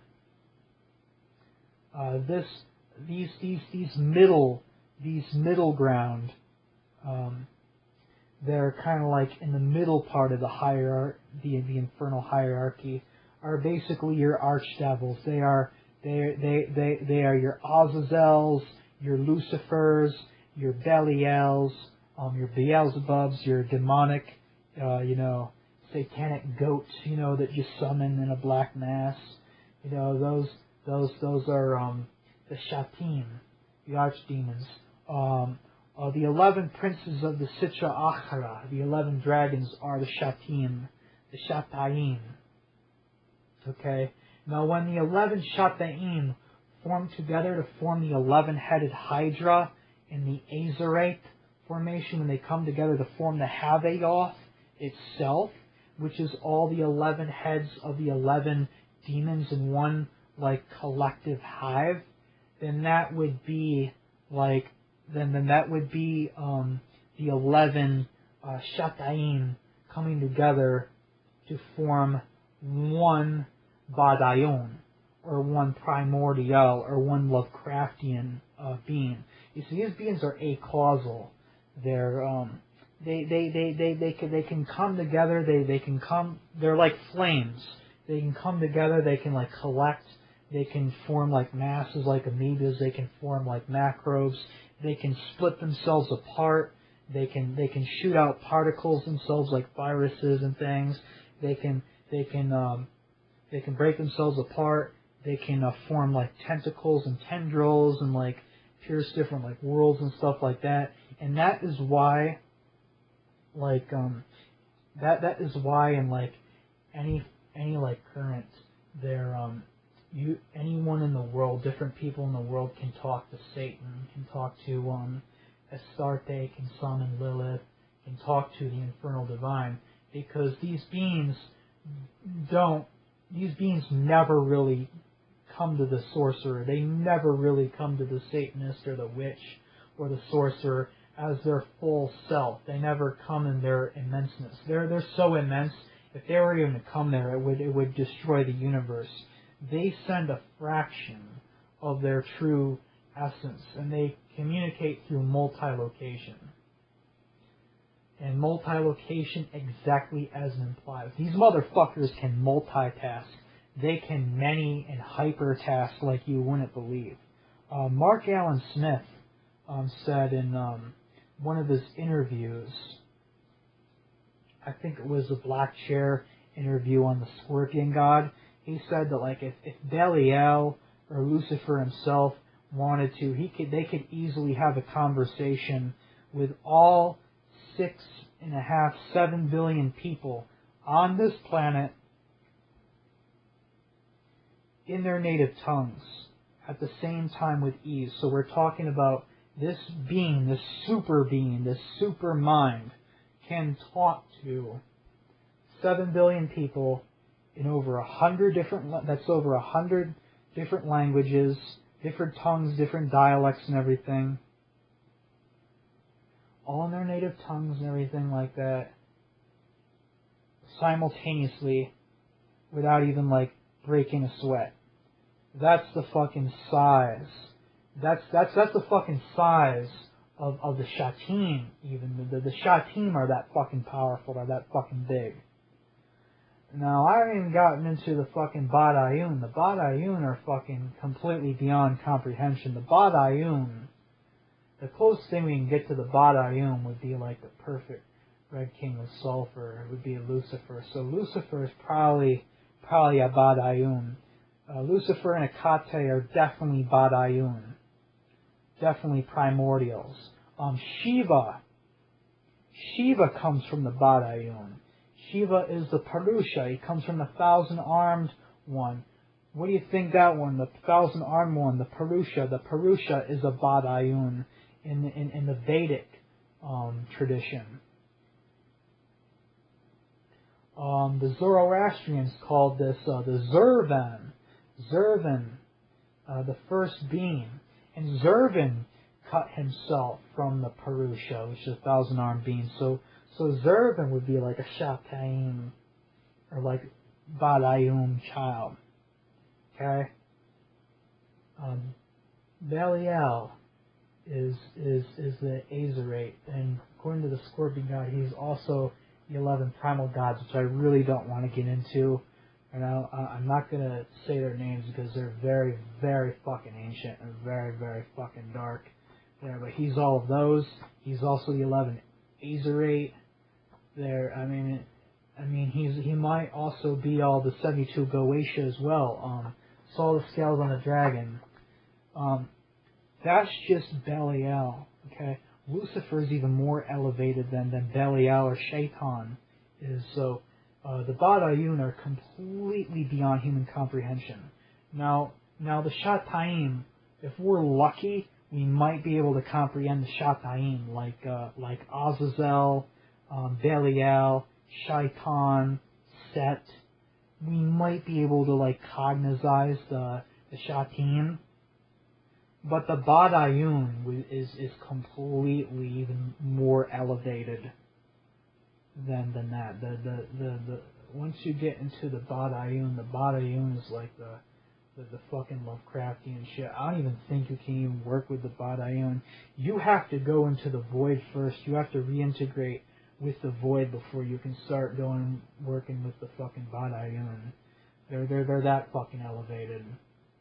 Like, working with the Badayun in the truest sense.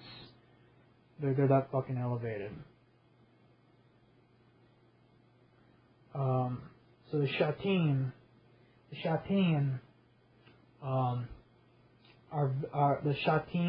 are a little bit closer to reality. They only work with a few elite souls, and they only work with soul elevation and great surgical magic. So like primal craft, the Kate, traditional witchcraft, really working with the devils and so working to become that. And then you have the Jinn. So the Jinn are the Shatayim in microcosm. The Jinn would be like the Goetia. But a lot of people confuse the Goetia and the Jinn. They are not the same beings. The Jinn are carved from the primordial fire, while the Goetia are carved from the primordial air. So the Jinn, the Jinn are like the Goetia, but they're more elevated.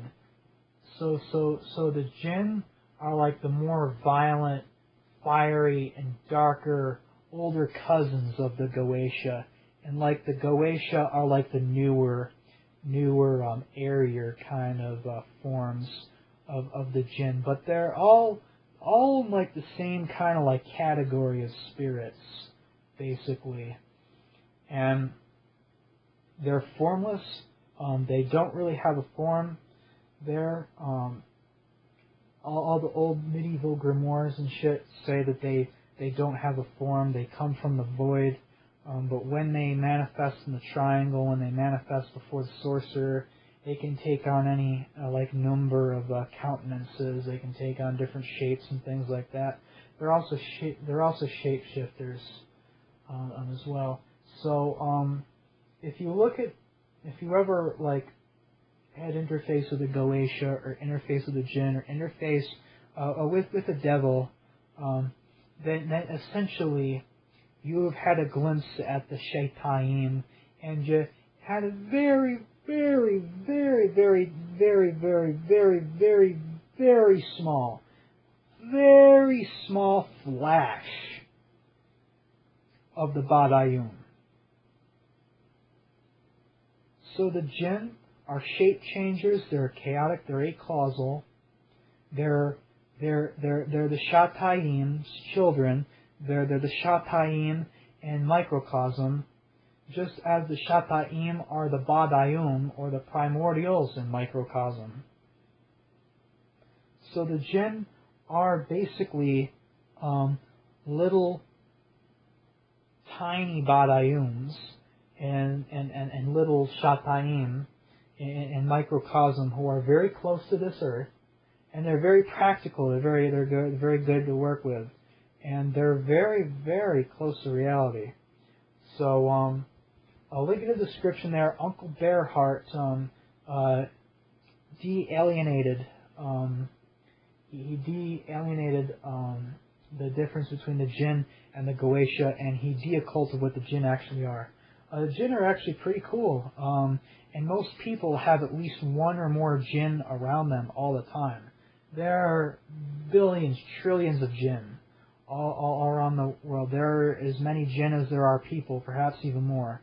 Everybody has at least one or two jinn around them, and jinn are there are all kinds of different jinn. There are even Catholic jinns. There are Jewish jinns. There are jinn that are Muslims. There are jinn that are satanic. There are jinn that are on the black path. There are jinn that absolutely want to open up the gates to the void and the absolute, and let all sorts of the Lovecraftian horror and let the old ones back in, so to speak. And there are jinn that are they're into mundane things. They're into clothing. That are into drugs and alcohol and rock and roll. They're so jinn are very, very cool. And there's a good number of jinn that actually want to work with humanity, that want to talk to us, that want to have interface with us, that want to have conversations and all that. So this is fucking magic right here. This is true fucking magic right here, is knowing your multidimensional existence and knowing just how goddamn important you are in the scheme of all things. Okay? And this is nothing to scare you. Okay? Because I'm not promoting fear. This is nothing to fucking scare you. Oh my god, we're trapped in this horrible universe, and there's this evil demiurge, and there's these old ones. No, I'm saying this to fucking empower you. We, humans, we are the true macros, because we are the children of the Absolute.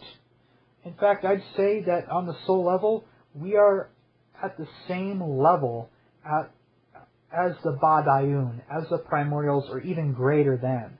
We are connected to the Absolute. So what does that fucking say? We have these Lovecraftian old ones. We have these Badayun. We have the Shatayim. We have all the jinn. We have the 72, not 72. We have the 116 Goetia, the 72 of Solomon, and the Goetia in the Red Dragon, the Grimoire and Verum, and Grand Grimoire, all that fun stuff. We have all the 72 Shenham Nepharash angels. We have all the 11 Qliphoth, and the 10 Sephirotic archangels. Oh, we have the 166, as Curtis Joseph calls it, but really we have 666. We have thousands. We have millions of spirits, and we have millions of galaxies and different planets and shit, and different universes, so as well within our DNA, and that's all our shit to explore. So the Black Path is just one of many true paths to the numinous, to de-occult the numinous, to de-occult the absolute, and bring some of that black light, which was once feared, but now should be revered, into the world here. When you go to sleep at night, don't, and you have a nightmare, don't think, oh my God, I'm having an interface with the old ones. No, you are an old one yourself. You are you are the Badayun. You are the dark gods. You contain the Shataim within yourself. If you can get to that level of awareness, but once you truly realize that self-realization that you are the fucking absolute, boom, you just might explode out of your own body, and fuck, next thing you might know, you may wake up from a dream or whatever called life, and you could realize that you're an old one. You have all these things and these tentacles and serpent heads and demon heads, like a hydra or something. You're this crazy, wacky, trippy, being of power and all that, of incalculable fucking power. Life is but a dream. We have a multidimensional existence, and we have many senses. The Black Path I fucking love this book. The Black Path, right next to Demogorgon and Primal Craft. I mean, the Mark Allen Smith books are probably my favorite books. Right after that would be Demogorgon by Valentin Scaver, and then The Black Path, right here, probably my third favorite book. Very, very good stuff. I forgot how wholesome and how fucking badass this book is. I've been wanting to read this book, or parts of this book, for you for the longest time, and I can't believe I can't believe I haven't read this to you sooner. The Black Path, man, it's fucking awesome. Okay, so we're now on to part 3 of the Black Path, Practices. Overview. I'm getting a little thirsty here. I'm gonna have a sip of this water.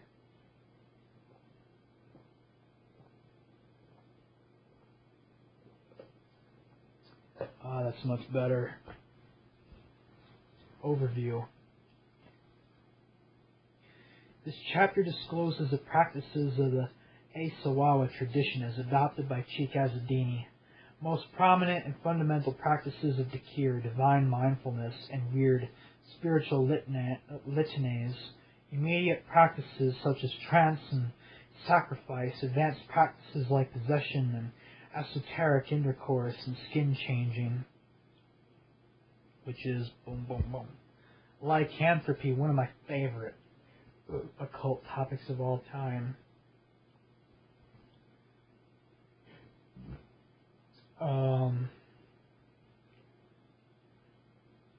Skin changing, skin turning. Also another thing, the Native American skinwalkers. Fucking awesome shit. When you change. So, fucking skin turning. Lycanthropy. There are mainly 3 different kinds of lycanthropy. There is an astral or subtle lycanthropy. This is your dream state where you ever dream, or even children do this all the time on the playground. If you ever pretended you were a dragon or a monster, and this is why kids like to play with dinosaurs, and this is why kids obnoxious masks, dinosaur masks with snouts and things on them. Or if you ever imagined yourself having a snout, you are performing skin turning. You're performing actual witchcraft on your subtle body, where you change your astral body into that of an animal. Then there's the second one, where you never really change your body, but you just put an image.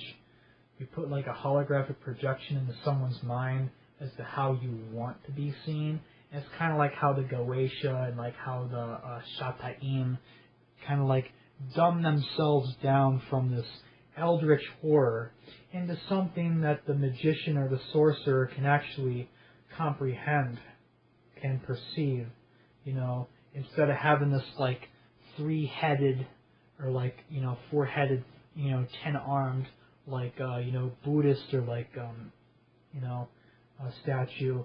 Now you have you know, 2-legged, 2-armed, 1 head, 1 face, you know, like a person, you know, kind of thing, where they kind of dumb themselves down and they project to you how they want to be seen. That's the second. And the third and the most coveted form of shape-shifting of all is the actual biokinetic skin turning, where your actual cells in your skeletal structure changes to a fucking wolf or a fucking dog or big cat or something like that. You know, it's very, very advanced. It's fucking real.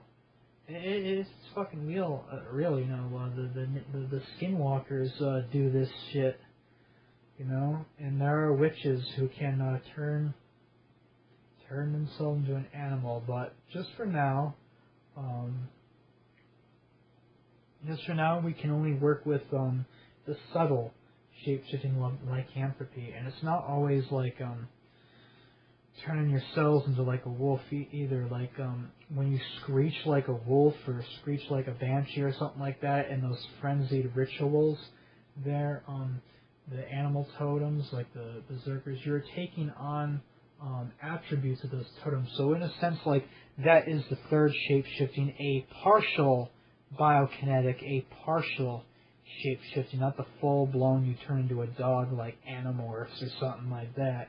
But there is a partial biokinetic skin turning where you take on some of the qualities like the speed, and that's why like the shamanic warriors of the Norse tradition, the Norse berserkers, why they could be so goddamn lightning fast and level entire armies is because they have that fucking connection, that soul connection to their source, to that soul spark, to their, and that allows them to access these totems. Very, very fucking cool shit.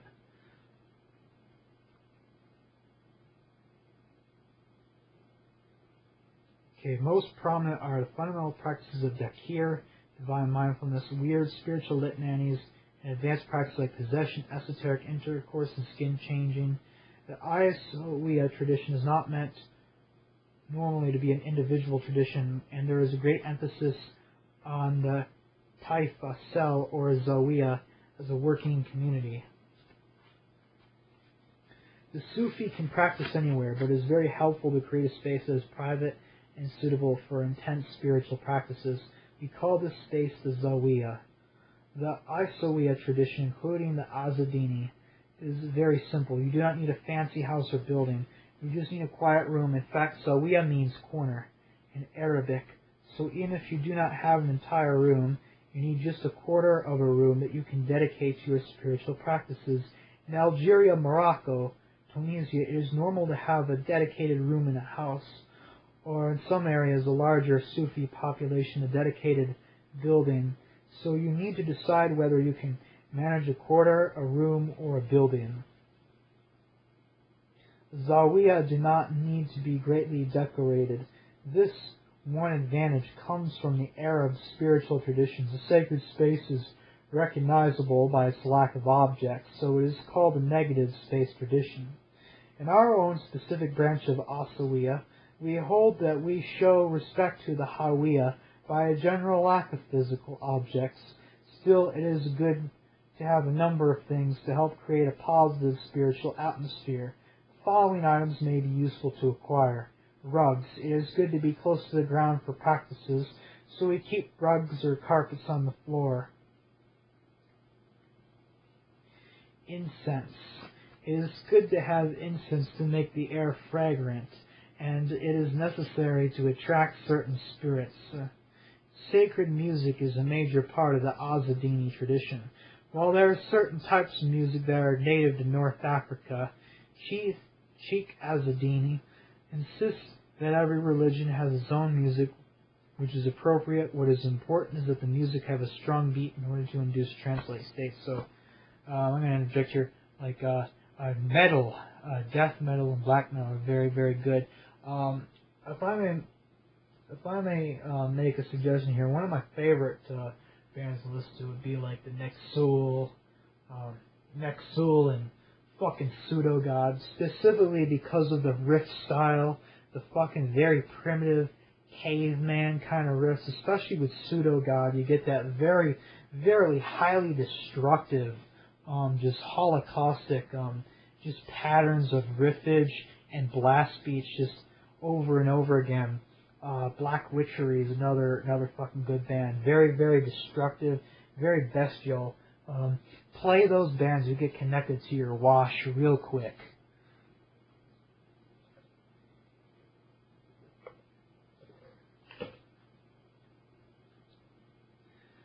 In order to help inducing trance states. Also, you could listen to like doomy kind of like stuff, some like doomy kind of stuff. So like Saturnalia Temple is another good one. I got into them for a while in 2015. It's good stuff. Saturnalia Temple. A good occult rock band. I don't know how good this would be for ritual, because you'd have the lyrics and everything. You'd have like the lyrics, in the way when you're trying to do a ritual. But the Devil's Blood, Salem Lamucci, very, very, very good music. He was a practitioner of left-handed Mahasamadhi, just like John Nagvi. And at the apex of his musical career, when it was the right time, him, just like John Nagvi, he left his body to enter the absolute. But the Devil's Blood is really good, and John Nagvi, Dissection, very, very good stuff there. If you can do a ritual without like fucking the lyrics distracting you or anything like that. Sacrificial tools. Blood sacrifice is another major part of the Aissaoua practice. Traditionally, a good sharp knife is necessary, and this should be kept inside, wrapped in a black cloth when not being used in the ceremonies. It may also be advantageous to have buckets of water to help with the butchery of the animal in question. It is assumed that the meat will be consumed, cooked or not, by the participants. Sabi. Traditional practices often make use of prayer beads. These can be knots tied in a cord, or bone or stone or wooden beads threaded onto a string. Normally a sabi has 99 or 100 beads. Talismans. The Aissaoua tradition favors the creation of talismans, which are objects that contain the baraka of the jinn or the angels. These are used normally for protection, but can be used as curse objects or to carry a specific baraka power. Consecration and resonance. There is no clear concept of ritual consecration of places or spaces in the Aissaoua confraternity. A place or an object becomes holy or profane by the practices that are carried out by the regular basis. Cheikh Azzeddine is fond of saying that on the final day of their consecration, what is the difference between a bar and a mosque? Absolutely none. And they will often have the same customers too. There is no ritual, no ceremony that can make a zawiya into a zawiya. A zawiya becomes a zawiya through use. Even if we build a dedicated zawiya structure, but we neglect to use it, at best it will become a hostel for ghouls and other dangerous spirits. The same principle applies to a mosque. If no one prays there, then it's not really a mosque. It's just a big empty building that looks nice. That being said, the Aissaoua do believe that spiritual resonance can be created. We know this more from criminal places and holy places. When a terrible crime is committed somewhere, a particular resonance or vibration is formed there. It is not a question of good or evil or anything like that. It's more of a fact of the natural laws of the esoteric world. Consider this: if we go to the ocean and find a nice beach, can we swim safely? Probably yes. Now, if someone takes a bucket of fresh blood and begins to dump it into the water, can we still swim safely? Of course not, because the blood will attract sharks and worse things. What is this? It's resonance. The same principle applies to holy structures. Throughout the practices of prayers, the rites, the place develops a certain resonance, but if you go to an abattoir, it is entirely different resonance, and if you don't need to be a spiritual person to see this, it's just a question of moderate awareness. So we apply the same principles to a zawiyah. Now, can we create a resonance that is conductive to the particular jinn or spirits we wish to attract? Yes, of course. With the jinn, resonance is a question of color and scent and taste. The jinn are part of this world, and so when we wish to interact with them, we wish to create the proper resonance that will attract them or repel them. If there are spirits we wish to discourage, take the jinns of the seas and oceans. These tend to be gentle spirits and are attracted to water and the color blue. Zawiyah is intended to host these kinds of spirits, and it might, if the zawiyah is right on the coast, then you will decorate the zawiyah typically with carpets and rugs that are deep blue in color, and you will have bowls of scented water in the zawiyah in case the spirits are thirsty. If someone is hoping to attract the jinn who are attracted to the court of Sultan al-Aswad, the Black Sultan, and you can guess already that there will be black colors, black candles, and strong incense. This is resonance as a perversity. Allah uses resonance too in his book. What does the Quran say the Muslims will find in heaven? Beautiful virgins and good food. See, even Allah is trying to coax you into his world, because maybe you would not want to go if you could see it for the static tomb that it really is. So we should not be ashamed to use resonance, because it is used by us and it is used on us too. All this is to say that you should build your zawiyah, assuming that it will become a zawiyah through long-term use. But you should furnish it according to the types of spirits that you hope to have resonance in there frequently.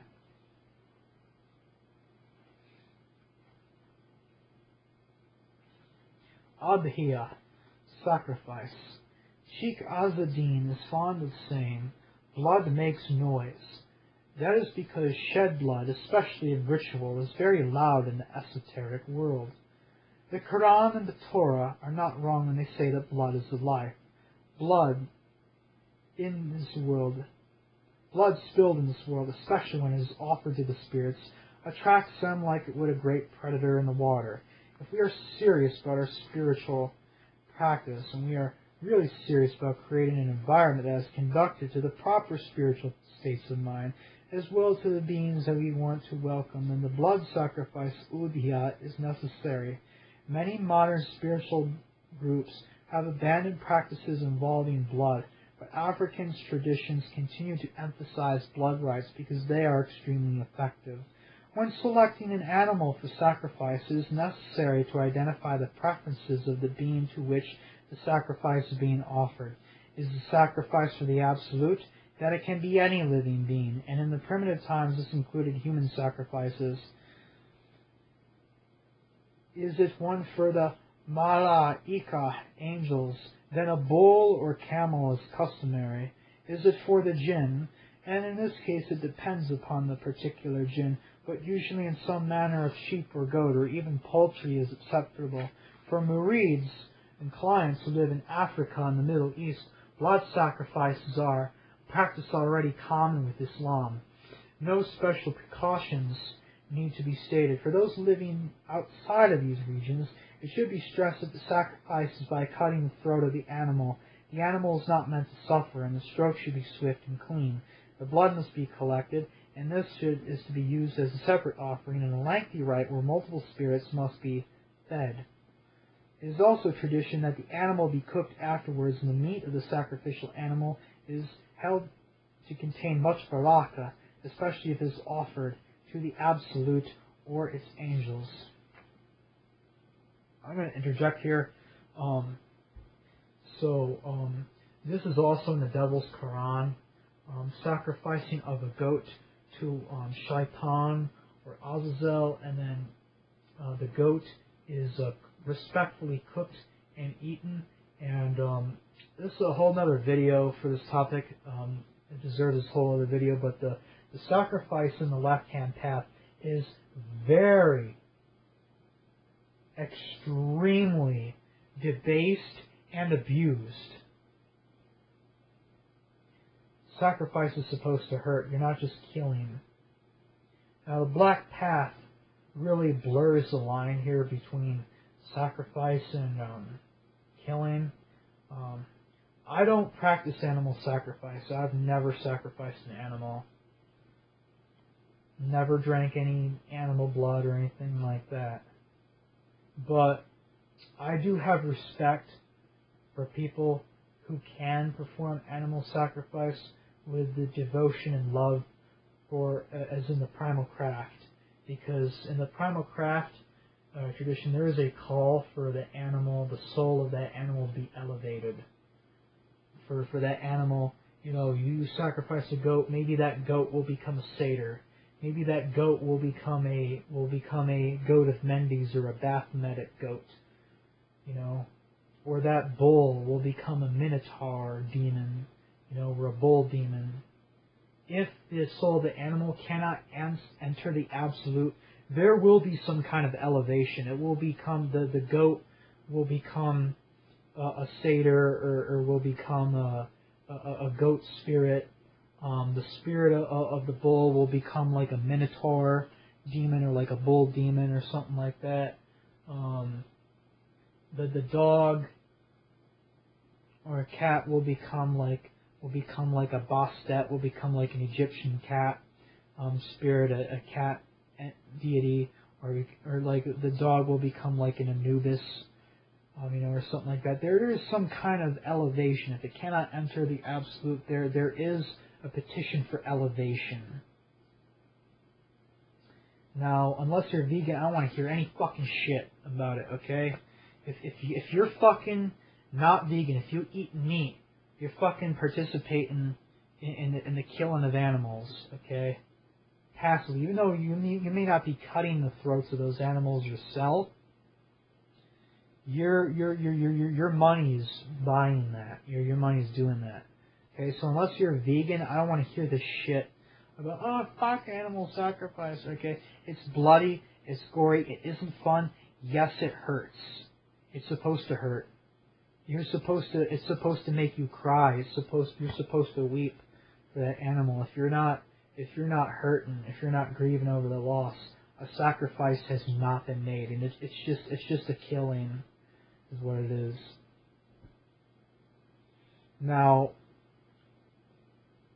what it sounds like here is that the particular jinn, or there's a particular class of spirits that basically they like to be fed by killing. They kind of get off on killing. They get their rocks off. Now, it said in the Devil's Quran that the Shatarim, and let alone the Batayun, are so elevated, they don't need to feed off anything. They're sustained by the void itself. It is the smaller things, it is the smaller beings that are the problem. It is the smaller jinn that are parasitic in nature. Like, not all Goetia, but some of the Goetia will seek to merge with your body and seek to parasite on you and ride in on you hyperdimensionally.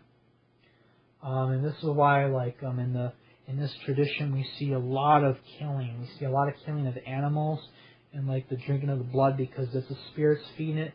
But then again, as long as the animal is cooked and stuff and the flesh is eaten and thanks is given, I think you're okay. But I don't know, but I am critical of animal sacrifice because it is abused in the left-hand path. And if you're performing sacrifice, there should be some petition for elevation. There should be some kind of petition for elevation so that you're not just doing a mundane killing. And it's supposed to hurt, because when you cry over the sacrifice, that means you had respect and love for the animal. Okay, that's the end of my ethical rant here about this. Next thing, Dakir, remembrance. Dakir means to remember and is not easy to translate out of Arabic. To understand Dakir, you need to understand that in Arabic the human being is called al-insan. Insan has its root in insin, which means to forget. NSN, insin, which means to forget. I'm going to take another sip of water here.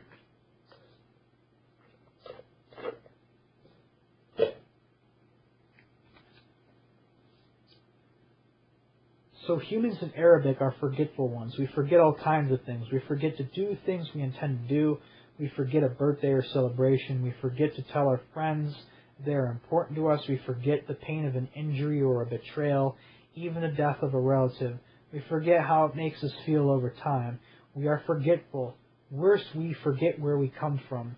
We are really in bad trouble. Most people have no idea of their spiritual origins or the origins of the universe. The Quran just says, Allah made it all. So we say, oh, how nice, Allah did this, so we owe everything to Him. And He even makes fun of humans in some prophetic sayings.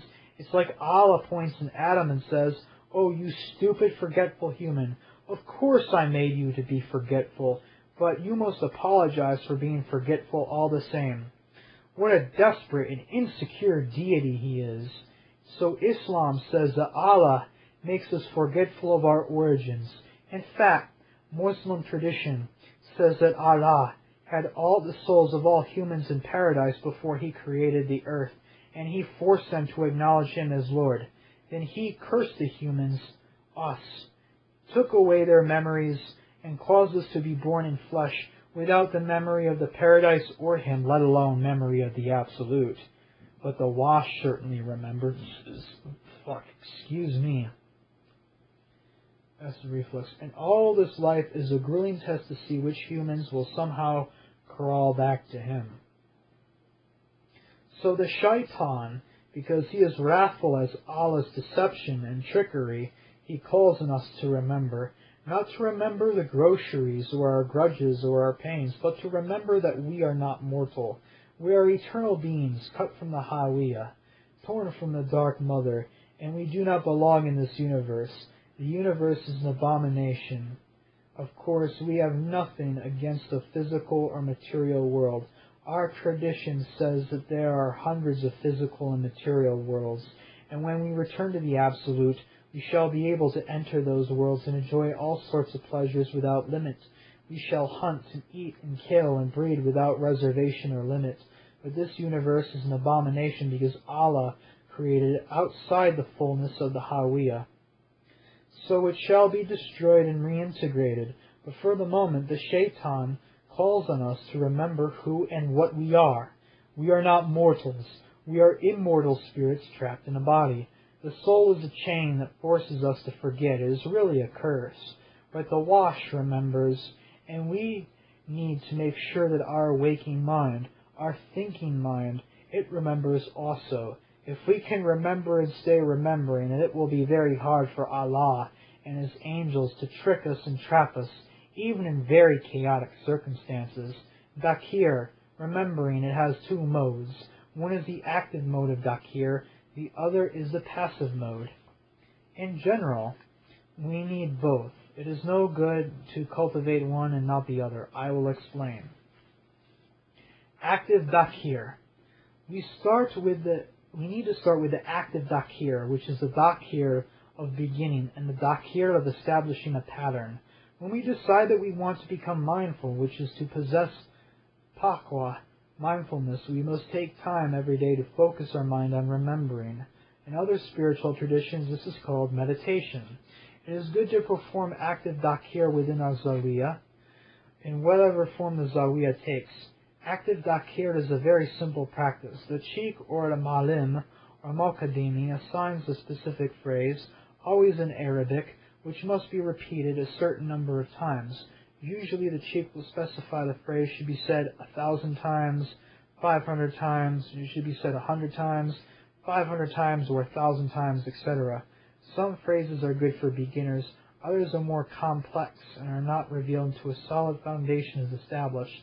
It is also good to mention that while silent Dakir is permissible, audible Dakir is much preferred in the Aissaoua tradition. The purpose of active dakir is not to overthink the phrases or the state of emotion it provokes. Dakir is not an exercise in logic, it is an exercise in instinct. By repeating the phrase, we hope to awaken the wahash and to incite it to connect fiercely with the hawiya, and then to empower us in turn. To say it differently, in performing dakir, we are feeding the wash and allowing it to grow stronger from spiritual essences that we invoke through dakir practice.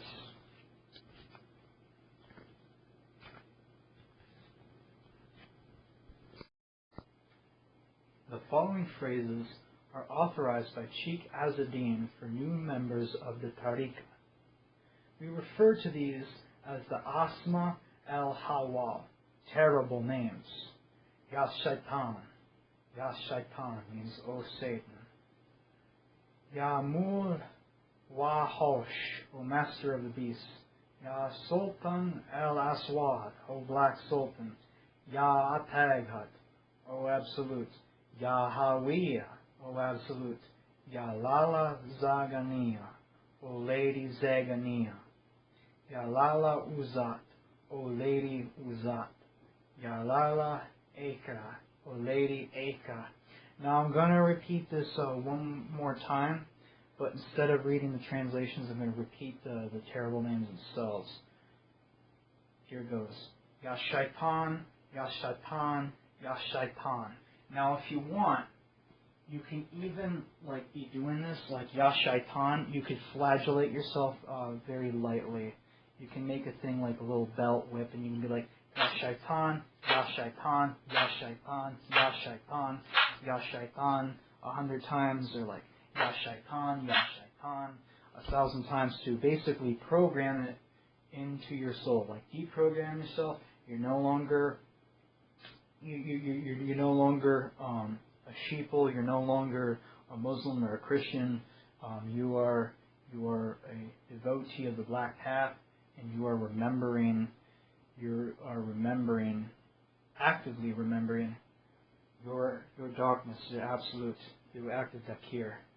So we're gonna do this now for all the names. Ya Shaitan, Ya Shaitan, Ya Mul Wahosh, Ya Mul Wahosh, Ya Mul Wahosh, Ya Mul Wahosh, Ya Sultan al-Aswad, Ya Sultan al-Aswad, Ya Sultan al-Aswad, Ya Ataghat, Ya Ataghat, Ya Ataghat, Ya Ataghat, Ya Hawiya, Ya Hawiya, Ya Hawiya, Ya Hawiya, Ya Hawiya, Ya Hawiya, Ya Lala Zaganiya, Ya Lala Zaganiya, Ya Lala Zaganiya, Ya Lala Zaganiya, Ya Lala Uzat, Ya Lala Uzat, Ya Lala Uzat, Ya Lala Uzat, Ya Lala Eka, Ya Lala Eka, Ya Lala Eka. Instructions. Sit comfortably in a chair or seated on the ground. Choose one of the dakir phrases to recite. Take a CD, rosary, and thumb one bead along with the cord. Intone the phrases in Arabic as you move the bead. Do not think about the phrase, rather feel the phrase. Repeat until you have finished the entire sabid, and then repeat until you have recited on the mandated number of sabi rounds. Or you can just do it like I just did. You can just say the names and just whip yourself, and as you whip yourself, the sting of that, you hear the vibration. So you're not just saying Ya Shaitan, you're feeling it reverberate through your entire bones, and the sting sends that vibration. Ya Shaitan, Ya Shaitan, Ya Shaitan. You're creating waves, throughout your entire being. Continuing on. The idea is to perform this particular practice confident that you are attracting the attention of the spiritual power to which you are addressing yourself. Believe with conviction that even if you do not feel any immediate connection, eventually the eyes of our masters will turn in your direction. It can take hours or days or even weeks, but you will eventually feel the strange sensation of being watched. It is critical that when you sense even the slightest presence, you accept it as a genuine occurrence of barakah. Even if you feel perhaps you are imagining it, It is important to accept it as a real phenomenon. The powers of the Absolute will reward you for your devotion and increase your ability to perceive them. Of course, it is not that you are trying to get their attention, but rather you are trying to attune yourself so that your wahash can hear their voices, which otherwise are drowned out in the spiritual radio static that the universe drowns in. So what this is saying, they're already here. They're already here. They're all around us. Okay? You are just fine-tuning yourself. You're changing that radio frequency so that your wahash can finally see and perceive them. They're always there. They've always been there. If you're meant to be on the black path, they've always been there waiting for you. They've always been there, and all you're really doing is you're just tuning yourself, you're opening yourself up to perceive them, to see them, is what you're doing. There are traditions that teach that Dakhir can be done silently, or that is even best done silently. Our master, Cheikh Azzeddine, does not recommend Dakhir to be silent, and this is for several reasons. First, silent Dakhir is easily distracted. A person who is chanting internally may find that their mind wanders and the chanting stops. By vocalizing the chant, you are better able to focus the mind. Second, Dakhir is a supernatural act, and in the very same name of the entity being spoken aloud is the same as the deity. The shaitan lives in the name, so to speak. So, to say shaitan out loud is to experience the being. This is the reason why pious Muslims will not say shaitan out loud after dark, because the very real possibility of attracting his attention. But this is for us an encouragement. If a Muslim is afraid to chant the name of shaitan even once for fear of attracting his terrible eye, then what of the Azzeddini who chants the shaitan or Layla hundreds or thousands of times? Do you see? Third, to chant the name of the shaitan or other devils is to experience them physically. Sound is vibration, and vibration courses through the living organism. By chanting the black names, Asma Sauda, out loud, you are uniting your flesh and spirit in adoration of the entities to which they are connected. The verbal component is necessary for your flesh to engage in the worship process. Chanting the Asma Sauda is equivalent to incarnating them, even if it is only very briefly. This is very important, as the beings in the Absolute are excluded from this word by Allah. So by deliberately invoking them, you are creating a doorway for them and bringing them into this world.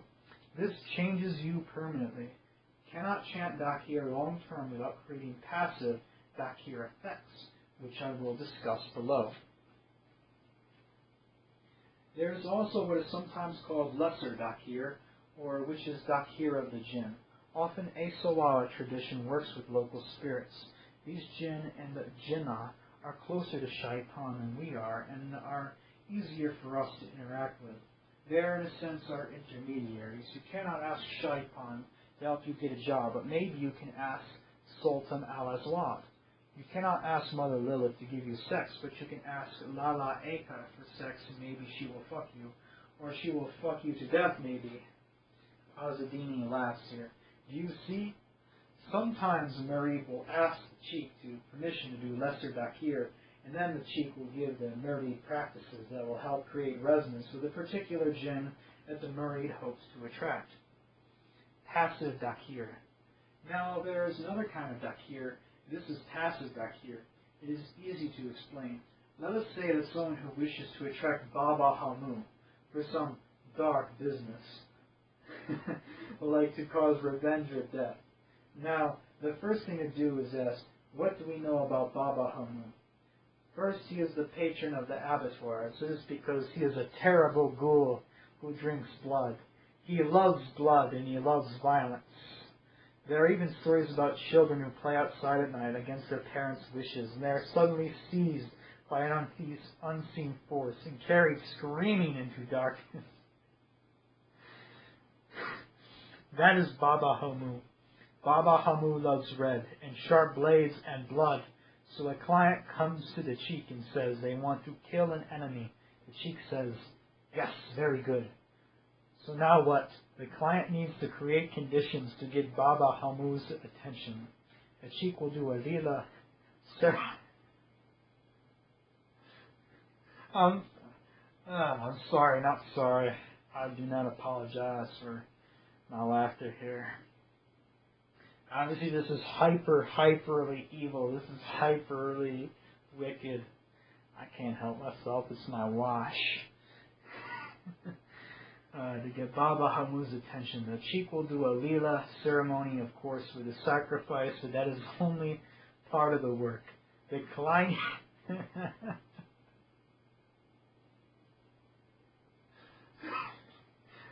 Fuck. Try again. The client needs to do things to please the spirit. He needs to remember Kidahir, the spirit, to be constantly thinking about him and obsessing about him in order to draw the spirit's attention. Do you think it is easy to attract the spirits? It is not. No, it is not. So the client needs to find a way to be constantly in a state of dakir. To make this possible, the client will first wear the jinn's color. In this case, the jinn is Baba Hamu. So the client will wear red. That way, whenever the client looks in a mirror, they will see red and remember Baba Hamu. Next, if the jinn likes a particular scent, the client will wear it. Most jinn like the perfume of some kind, but Baba Hamu likes blood. So it's harder in this case. The client has to cut themselves and rub a small bit of blood on their neck and wrists. Not much, just a little. And all this time, the person is constantly thinking, Come Baba Hamu, Come Baba Hamu. This is an extreme example. Let me give another example. If a murid is really devoted to Hawiya, Mother Absolute, they will wear black. They will wear black kohl on the eyes and black jewelry if possible. They will decorate their homes with black cloth and black paints. They will spend time outdoors in the evening looking up to the darkness in between the stars. Do you see? This is not because they want something. This is because that murid longs to return to the Hawiya. They don't want anything in this world. This is for people who are of a gentle disposition. They do this to create a constant ongoing resonance with the Hawiya. The act of passive dakir is tied to active dakir. Active dakir becomes passive dakir if we do it often enough. If you are really serious becoming a living vessel for the jinn or the greater spirits, then you will need to do active dakir. And if you do it often enough, then you cannot stop doing it. I know several serious murids and muridas, and they used to chant shaitan, shaitan, shaitan all day. Now, they do not chant actively because they cannot stop chanting. Shaitan is no longer an external force. He is part of them. They have killed their own spirit through active dakir, and through passive dakir they have created the conditions through which Shaitan has been able to enter them and establish his throne within their hearts. This is supreme triumph. Of course, there are different ranks of accomplishment. Some people will always be a client, some people will become a murid, and a few people can become a cheek or a chica. A client does not want to do any regular practices. They just want to benefit from a tariqa. There is nothing wrong with clients. On the contrary, we are happy to have them. When someone says, look, I will sponsor a lila in my home for good luck, or someone says, my daughter cannot get a husband, can I sponsor lila? That is all good. That is building the black city here on earth. When people are recognizing the Aissaoua as a community that they want to be involved with, even if they don't enter it, it is good. Some people go beyond this, and they ask the Cheikh to accept them as a student. They have to be taught and guided into experiences. This is even better than a client, because this person is saying, look, I want to go down to the Black City. I want to serve Father Shaitan and Mother Hawiya. And that is really noble if they are sincere. And the Cheikh will accept them and give them the secret. A few murids will have the capacity for sainthood, and they will become the forerunners of the Dajjal, helping to prepare his kingdom here on earth. These people have the secret in great measure, and they desire to share it with others. They are called the Cheikhs and the teachers of this noble tradition. The difference between the three ranks is the level of the dakir. The client does active dakir maybe. The murid does active dakir and passive dakir. And the Cheikh has internalized dakir, which is to say that all his dakir is passive. The Wird, Litany. The Wird is a daily liturgy of the Azzeddini Tariqa. It is considered an obligation that every murid recite the Wird at least once a day, without exception. The Wird helps to connect members through a common practice, and it creates a very powerful resonance. In a sense, the Wird is the Tariqa itself. They are inseparable. Anyone can do dakir. Even a client can receive dakir practice from a cheek, but the Wird is special. In previous centuries, the Wird... I'm sorry. I don't know what's so damn funny. The Wird...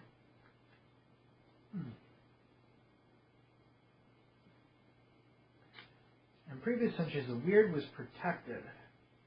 And still today, maybe tariqas do not share the Wird openly. In this century, Cheikh Azzeddine teaches that the Wird should be made available to anyone who wishes to engage in the practice. As it has been said elsewhere, they have no cheek. Their cheek is shaitan, which means that sincere practice of the Wird will result in the baraka of the highest and best spiritual masters. The Wird also functions as a type of spiritual protection, and those who engage in the Wird on a daily basis will begin to experience increased otherworldly presence even during very mundane situations. Anyone can begin to say dakir, but to enter into the barakah of the tariqa, one needs to make a commitment to the tariqa as its Wird. Of course, nothing prevents someone from just memorizing and reciting the Wird, but they will simply receive a trickle of the spiritual power that is available for those who have made a genuine commitment. It is similar to saying to someone that you can try to swim in the pond or the ocean. Swimming is swimming, but the experience will not be the same between those two extremes.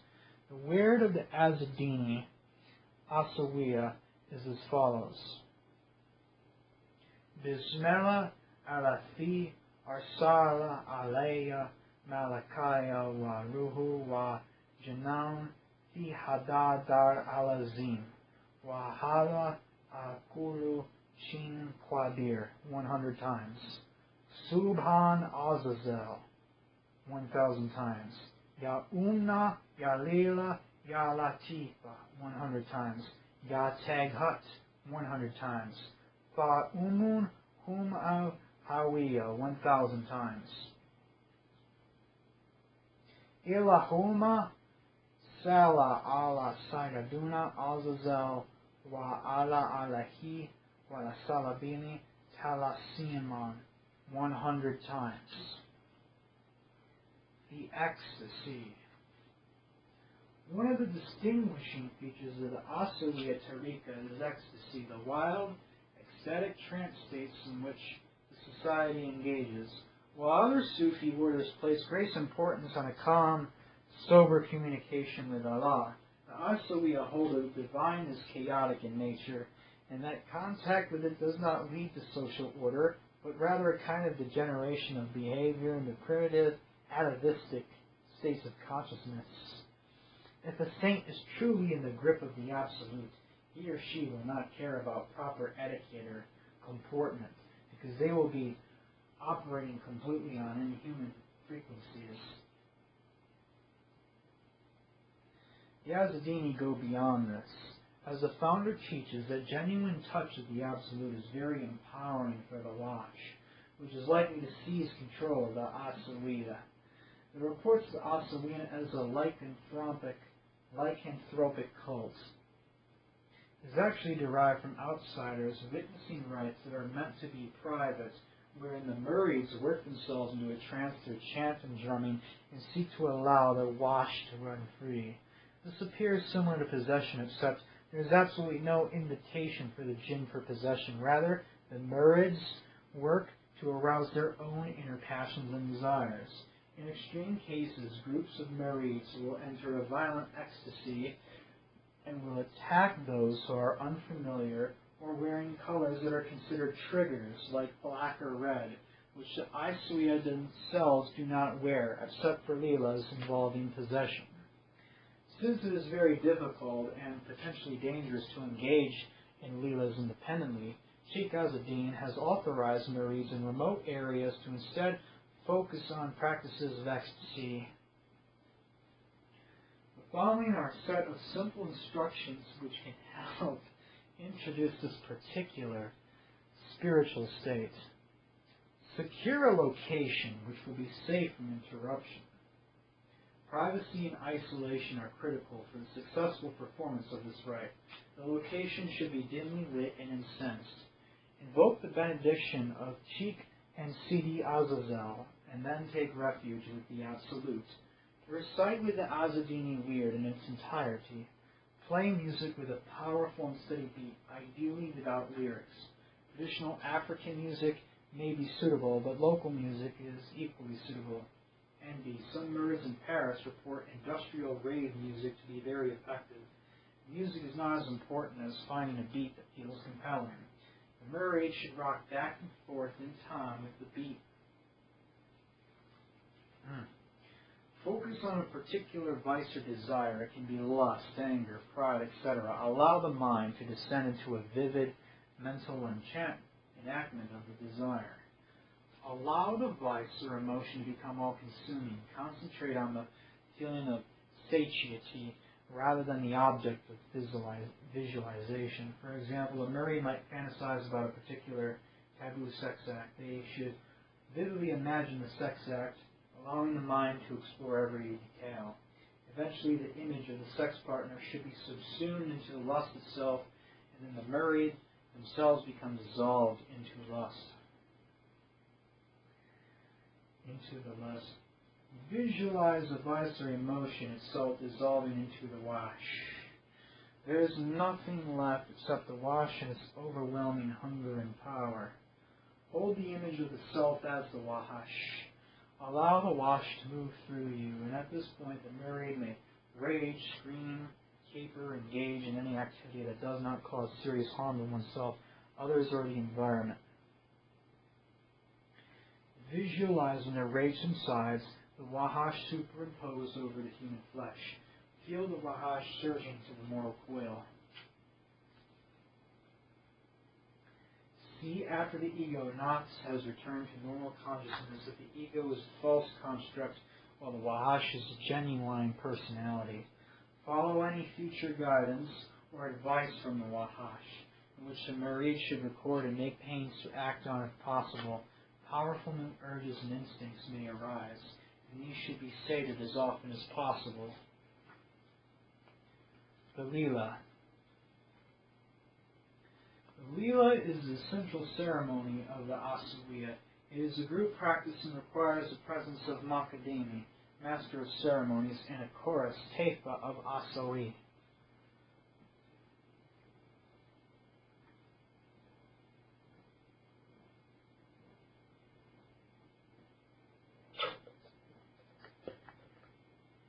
The Leela is often performed at the request of the client, who will sponsor the event in their own home or at the Zawiya if they cannot afford to host it at their own residence.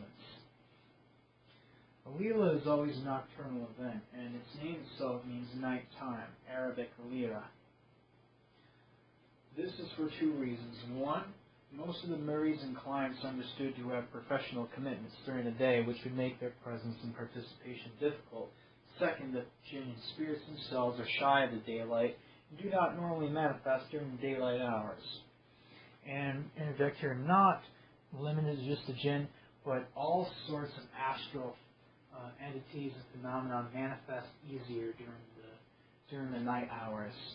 All magic is easier, entering the veils is easier during the night hours. It just is. That's not to say that there's no such thing as daytime magic or daylight magic. There certainly is, but this kind of shit is much easier to do at night. There, when you have without the presence of the sun, a lot of those there's a lot of jinn. I'm not saying all jinn, but the dark jinn that you're trying to connect with do not like the sun, and definitely like the greater surgical rites where you're going to have interface with the Shaqa'im, and maybe connect yourself with the Baduin archetypes they definitely hate the sun. They do not like the sun. They are black sun energy. So completely dark, completely alien, and also the great black. I mean, at nighttime you have the great black, that darkness in between the stars. So that's another reason why you probably want to, have this stuff hosted at night, because you're already closer. Having a ritual at night is a form of passive dakir, because you're remembering the great black from which you were cut from. Continuing on. The purpose of the Leela is always determined in advance. If the Leela is sponsored by a client, it can be to secure benediction and support of whatever spirits for very mundane reasons. It is normal to host a Leela to celebrate an event, a birth or wedding, or to ask the spirits to help in case of a family, professional, or medical crisis. If the Leela is hosted by the Zawiya itself or its own members and not clients, then the event can be for worship or to establish and maintain good relations with the jinn patrons of that region. The rite is very complex and has layers of traditional hospitality and procession, which are difficult to communicate in text. Cheikh Azzeddine suggests that for the sake of those potential murids who wish to establish a Zawiya or Kaifa abroad, that procession and pageantry can be largely omitted. The rite proper has three core components, which are, firstly, dakir, which is a remembrance. This practice has been described in the above pages 106 and refers to active dakir as group ceremony. The murids are already well versed and the clients are invited to join in as the Mokaddemi leads the group through the liturgy. The weird of the Azzeddini is usually the basis for the group dakir, though this can be dispensed with if time is short. This part of the ceremony is necessary as it helps create the correct spiritual resonance which will facilitate the second and third parts of the ceremony. The second is the el-mulk, the possessed.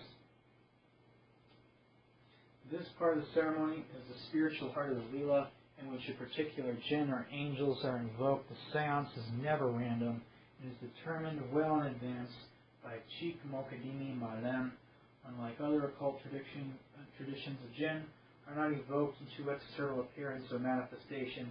Rather, they are invoked into murids and clients who wish to be possessed.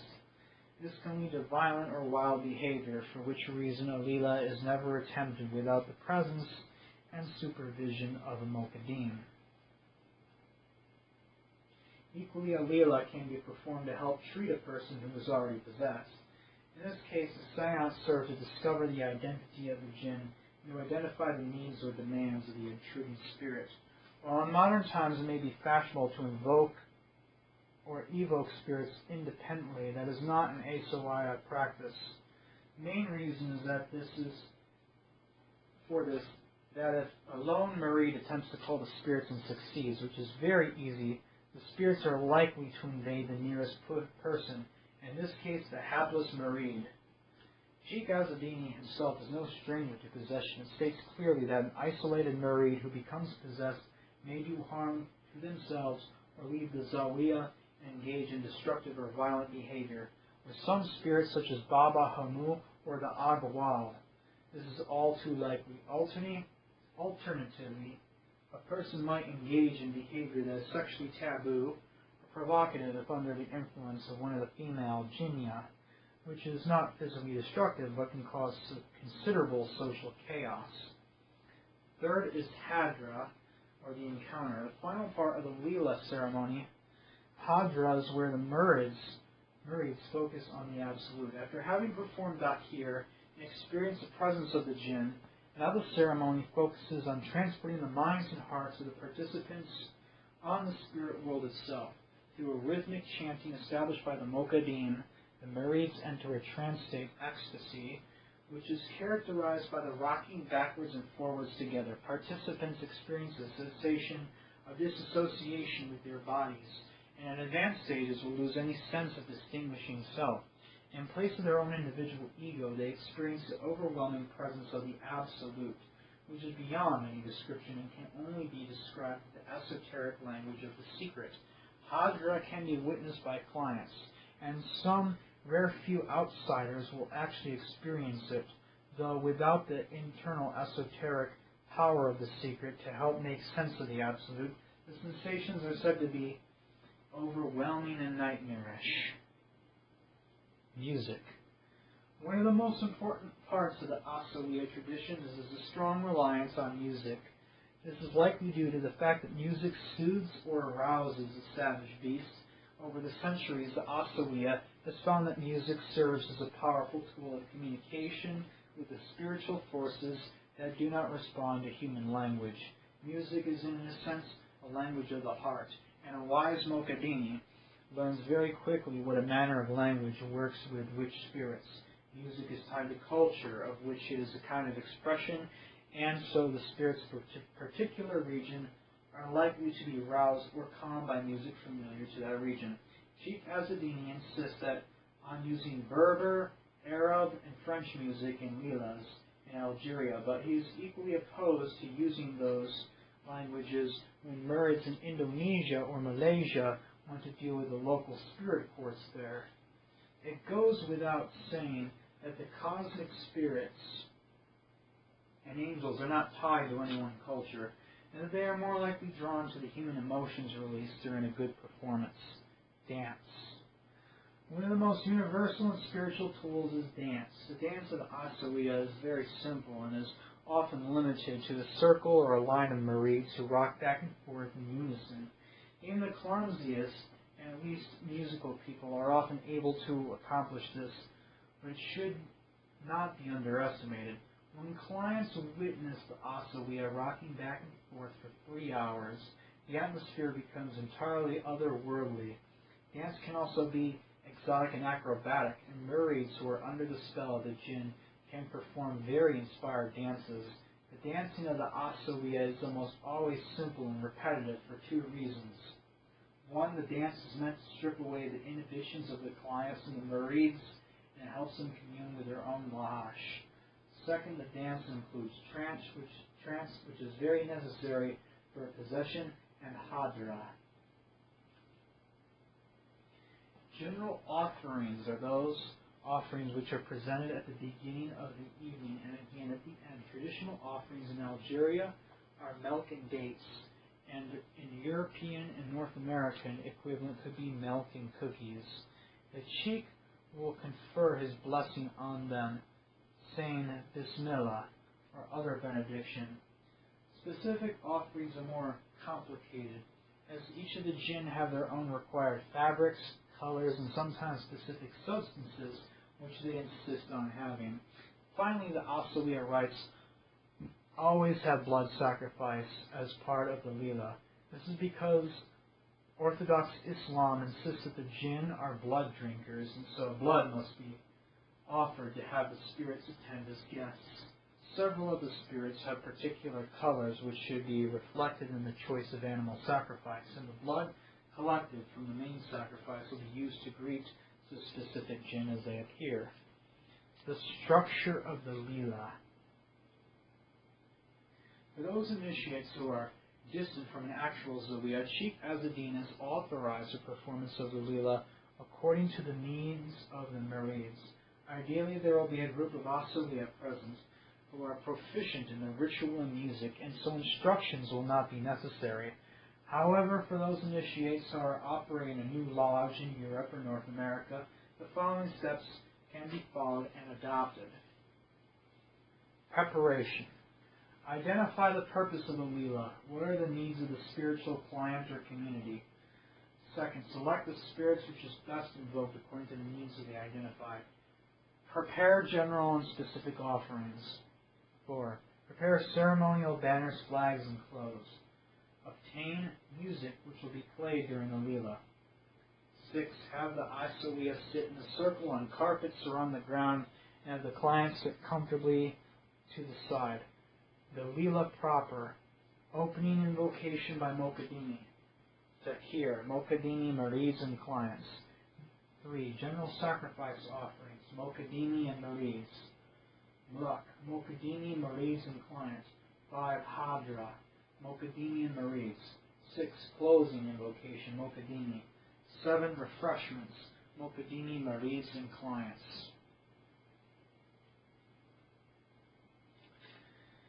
The Jinn.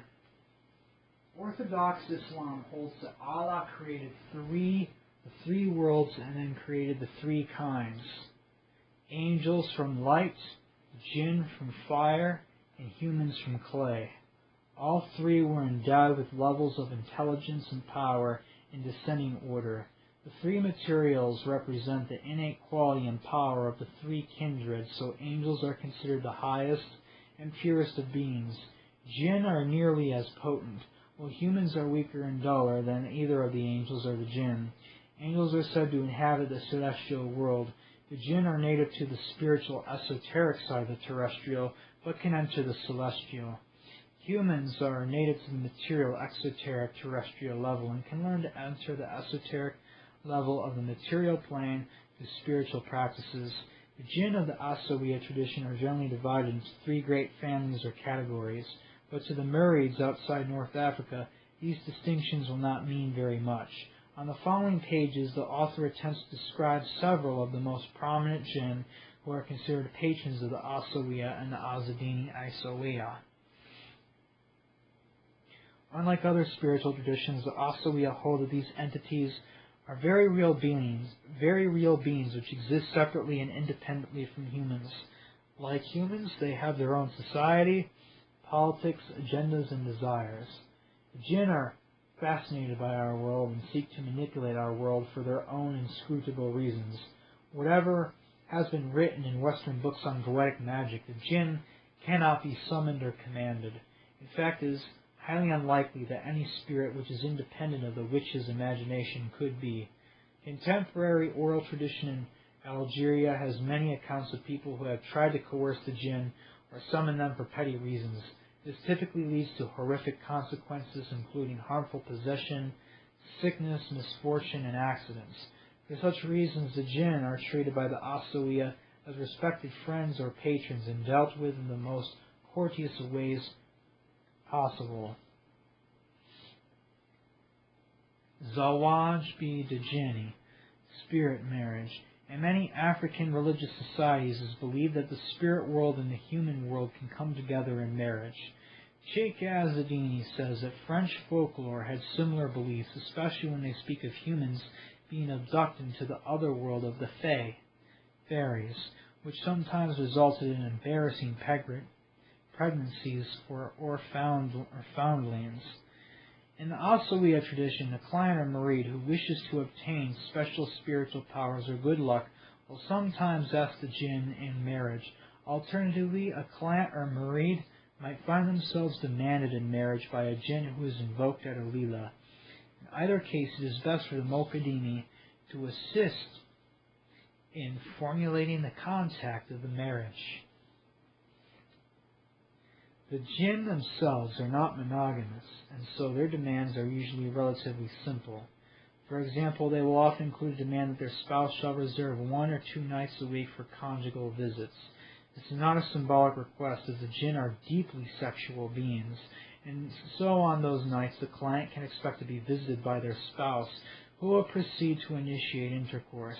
As the jinn tend to remain visible, this can be a startling experience the first few times it occurs.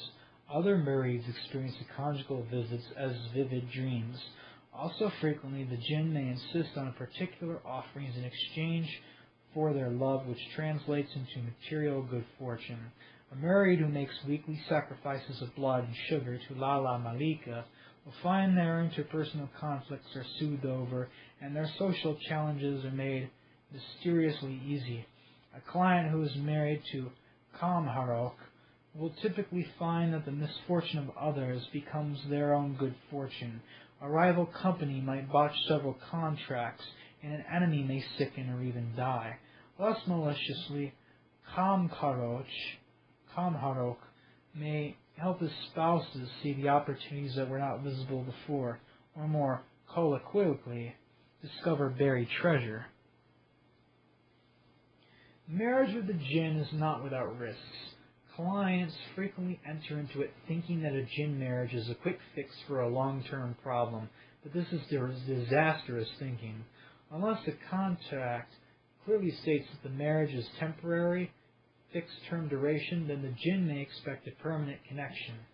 Unlike other occult societies that suggest that spirits can be banished or commanded, the Aissaoua understand that the jinn are very real and very powerful, and if they feel that the contract has been broken, they may take revenge, or worse, they may take the contract to the spirit lord of the region, in which case the offending client can expect catastrophic bad fortune. If a murid wishes to remove themselves from a relationship for whatever reason, or to reduce the demands they have taken on, they should seek the advice of a Cheikh or Malem on how to do so. Jinn families. The following pages provide details on several jinn from the traditional Algerian families. Murids outside of Africa will have to investigate the spiritual traditions of their own locales, as the indigenous spirits will have their own courts, patrons, and lore which give insights into which can be addressed and which should not. Also, all spirits are blood drinkers, and the Murids should investigate the lore of their own region to see what offerings are traditionally accepted by the spirits. Some spirits prefer ritual immolation of greens or alcohol, or else flesh or more exotic gifts.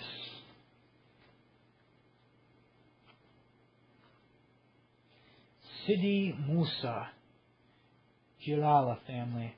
Sidi Musa, Master Moses, is the patron saint of the sea, especially the Mediterranean. He is dressed in blue and likes offerings of water, especially sea water if possible.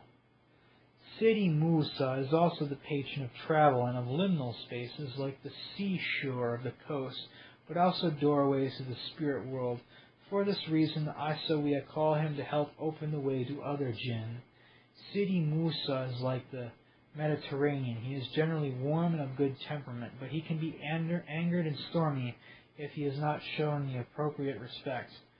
Alila will often begin with his invocation, not because he is the strongest of the jinn, but because he is one of the most mellow, and it is hoped that his presence will encourage others to behave, at least to be less malicious than their natures might otherwise encourage. When calling Sidi Musa, it is best to have the blue flags present and to have the offering table draped in blue. Bowls of seawater and other natural water should be present. The Mluk, possessed murid, would likely expect to consume one or more of these. The traditional chant to him is as follows: Mokadimi, Ya Sidi, Ya Sidi Musa, 2 times. Mokadimi, Ya Bab, Dayal Sidi Musa, 2 times. Chorus, Sidi Musa, Sidi Samalina. Chorus, Smalina, Sidi Musa, Ya Allah, times 2. English translation: O Sidi Musa. Chorus, forgive us, Sidi Musa, O Allah. Mokadimi, O doorway for Sidi Musa. Chorus, forgive us, Sidi Musa. Baba Hamu, Jalala family. Baba Hamun is the patron saint of abattoirs and places of slaughter.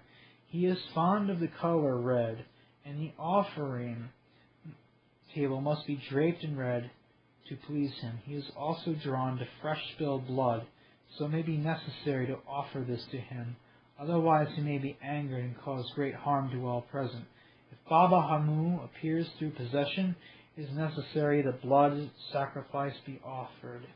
If it has not been offered at the beginning of this chant, if it is not carried out, he will possess one of the people present, and it will inflict them with long-term wasting sickness where he drains the vitality of the victim.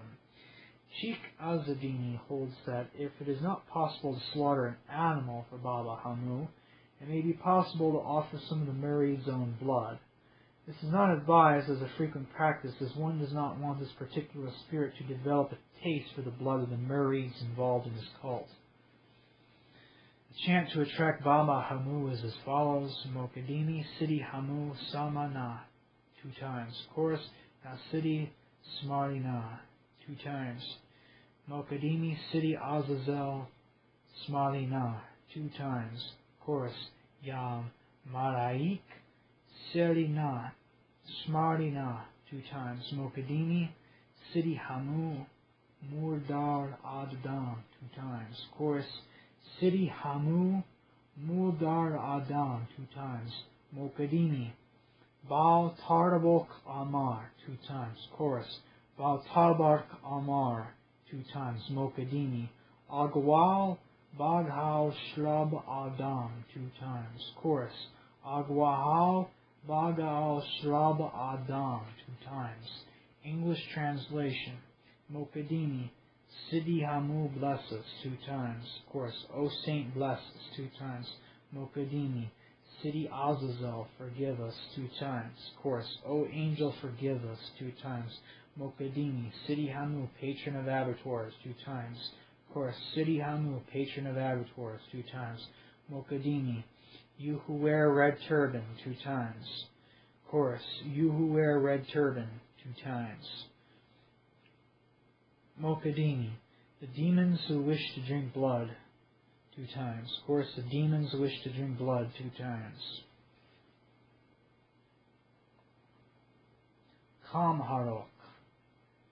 Jalila family. Sidi Kamharok is usually one of the last Jalila family of jinn to be called. He is a very regal spirit and arrives garbed in white. Kamharok is considered to be the king, sultan of this family of spirits, and is also one of the most deeply learned of the jinn.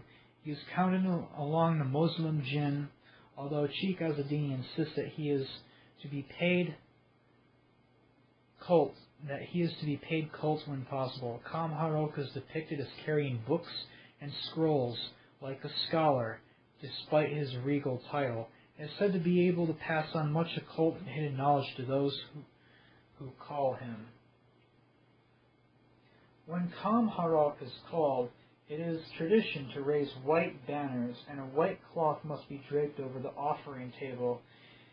It is tradition to also place dates and milk on the table before or during his chant. If possession takes place, his malak will expect to consume those offerings, and it can be dangerous if they are not present. He is especially likely to appear on Thursdays, which is said to be his day of the week. The traditional chant is as follows. Mokadini. Sidi Kamharok Smarina. Chorus. Ya Sidi Smarina. Mokadini. Sidi Kamharok Smarina. 2 times. Chorus. Ya Mule Smarina. 2 times.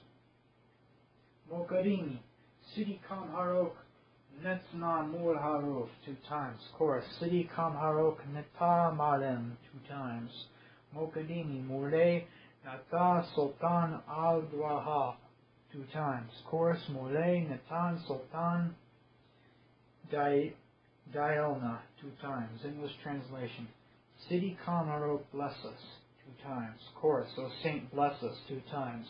Mokadini. Sidi Kamharok forgive us. 2 times. Chorus. O Master forgive us. 2 times. Mokadini. Sidi Kamharok. You're the Lord of the letters. 2 times. Chorus. Sidi Kamharok. You are a teacher. 2 times. Mokadini. Master. You're the king of goals. 2 times. Chorus. Master, you are our master. Baba Minon. Nawa family. Baba Mimam belongs to the jinn native to West Africa and is said to have entered the north when the great slave armies came north from Mali under the Sultan Moulay Ismar. Baba Mimon is depicted as avuncular West African of dark complexion and is the head of the jinn known as Al-Kuhal, the black, or the Asmara, the tanned. He is sometimes arrayed in a Malayan or Senegalese clothing and wears a great black turban. Baba Mimon is elderly and sometimes wields a great cane or walking staff. He is the patron of doorways and traveling, and his arrival is a good omen for the summoning of other jinn. People may seek his favor if they are about to take a journey or have dealings that are directly related to farming and also to Africa. Black banners should be flown before his chant is recited, and offering tables should be covered with a black draper cloth. When Baba Mimon arrives, it is good to offer fresh dates and sweetened black coffee, which should already be present on the table. His traditional chant is as follows. Mokadini. Yagnawi Baba Mimoon times 3 times. Mul Bab. Chorus. Yagnawi Baba Mimoon 3 times. Mul Bab. Mokadini. Nitar Dawi Li Andu Tarabash Dael Nur 2 times. Chorus. Nitar Gnawi Li Andu Tarabash Dael Nur 2 times. Mokadini. Salam Imam Mar Tariq 2 times. Chorus. Salam Ulay Mufele 2 times. Mokadini. Salam Ulay Mufele 2 times. Chorus. Netar Li Jati Filiel 2 times. Mokadini. Sami Allah Li Mana Hamida. Chorus. Sami Allah Liman Hamida. Mokadini. Slah. Slam. Allah Rasulah. Chorus. Slah. Slam. Allah. Rasulullah. English translation. Mokadini. Oganawi Baba Mamun 3 times. Guardian of the doorways. Chorus. Oganawa Baba Mamun 3 times. Guardian of the doorways. Mokadini. You are the Gnawi with the bright shining cap 2 times. Chorus. You are the Gnawi with the bright shining cap 2 times. Mokadini. Welcome, Imam, master of the ways 2 times. Chorus. Welcome, master of the fields 2 times. Mokadini. Welcome, master of the fields 2 times. Chorus. You who arrive at night 2 times. Mokadini. O Allah, O Lord, hear our prayers. Chorus. O Allah, our Lord, hear our prayers. Mokadini. Allah's peace on our master. Chorus. Allah's peace on our master. Layla Malika. Arabaya family. Layla Malika, or Lady Malika, is much beloved by all. She is the most human of the jinn and is very fond of all mortals.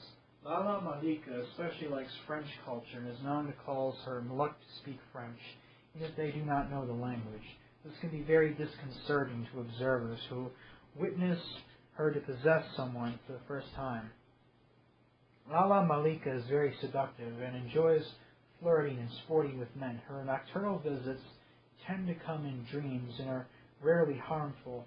She tends to possess attractive women so as to better entice men. Possession by Lala Malika is said to enhance female fertility, and women who are having difficulty in conceiving are said to invite possession by her in order to become pregnant. Lala Malika enjoys silks and perfumes.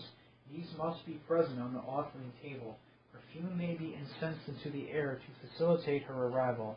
She is also fond of smoking Marlboro cigarettes, may request these as soon as she possesses a murida.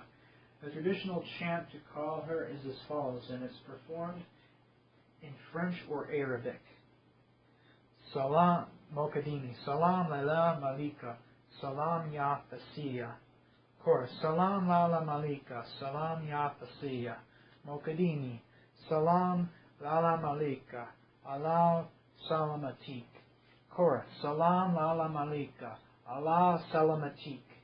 Mokadini. Allah. Allah Lala Malika. Ishmani Lala Malika. Chorus. Allah. Lala Malika. Ismahani Lala Malika. Mokadini. Allah Lala Malika. Man At Ali Lama Kafash. Chorus. Allah Lala Malika. Manahit Allah Ma Kafash. Mokadini. Allah. Bint Nabi 2 times. Chorus. Allah. Bint Nabi 2 times. English translation. Mokadini. Welcome Lala Malika. Welcome Lady of Face. Chorus. Welcome Lala Malika. Welcome Lady of Face. Mokadini. Welcome Lala Malika. Well met. Chorus. Welcome Lala Malika. Well met. Mokadini. O Allah. O Lala Malika. Hear us, Lala Malika. Chorus. O Allah. Lala Malika. Hear us, Lala Malika. Mokadini. O Allah. O Lala Malika. Whoever calls you need not fear. Chorus. O Allah. O Lala Malika. Whoever calls you need not fear. Mokadini. O Allah. O daughter of the Prophet 2 times. Chorus. O Allah. O daughter of the Prophet 2 times. Lala Eka, Arabaya family. Lala Eka Candika is the most notorious of the jinn in North Africa. Cheikh Azzeddine holds that she is the same spirit as Ishit Kadesha, one of the wives of the fallen angel Samael in the traditional tales of the Sephardic and Aldusian Jews, and was inspired by the time of the Roman Empire. Others have stated that Eka is a Berber version of the Phoenician Astarte or Alat, or Rish Pagal. Whatever her origins, Lala Eka, Lady Eka, is feared and loved across the entire region. She is loved by women as a defender of the female gender and is viciously protective of her female clients and devotees. Men fear her for her predatory sexuality. She is known to possess murids of both genders, and she is also known to appear visibly to her devotees in dreams and to seduce them. Men and women who fall prey to her sexual advances find themselves completely enthralled with her and become obedient to her every perverse whim. Men who marry her enjoy her presence by night, but she is insatiable and steals the life essence of her husbands, reducing them to sexless husks over time. She is a cannibal spirit and is known to attack lone travelers. She is said to have a fondness for devouring children, and many North African families will use her as a way of threatening children, saying, e.g., Lala Eka takes naughty children away in the night. The rituals that involve her are unique, in that not only are black flags flown and black cloth thrown across the offering table, but her rituals must be performed in near total darkness. In order to appease her, it is necessary that blood sacrifice be offered to her immediately on arrival or during the chant. This should be of a black animal. Goats, sheep are common, or else the blood of a devotee, less common. Her traditional chant is as follows, and is performed largely by the Mokadini, together with rhythmic drumming. Mokadini, Alala Eka, Ahi wa Kuni, Fi Kidmat, Lalawa, Rasul, Ya Rab Sla, Al Salam, Allah Rasul La Salam Ya Lala Eka. Kopchi Khabir, Ya Lala Eka, Ya Gunawiya, Ya Sudinaya, O Muhammadu Kariya, Eka Jitwat Katsin, Ayhena, Salam, Ya Bitaiwed, Allah, Allah, Lala Eka. English. Mokadini, O Lady Eka, come and present yourself to the service of God and the Prophet. O Lord, peace and blessings upon your messenger. Welcome, Lady Eka. Everything is prepared, O Lady Eka. Hey, Nawi girl. Hey, Sudani girl. Hey, Hamduki girl. Eka had come and waits the henna. Welcome, daughter of the river. Allah, Allah, Lala Eka. At this point, Lala Eka is likely to arrive. The lights should all be extinguished, save for one or two candles to give faint illumination. Cries and howls and ululations are expected from the chorus, especially from the female clients and the murids. Wild dancing may ensue, and violently sexual possession may occur. Male as well as female murids and clients may experience possession. In either case, it will exhibit very provocative behavior.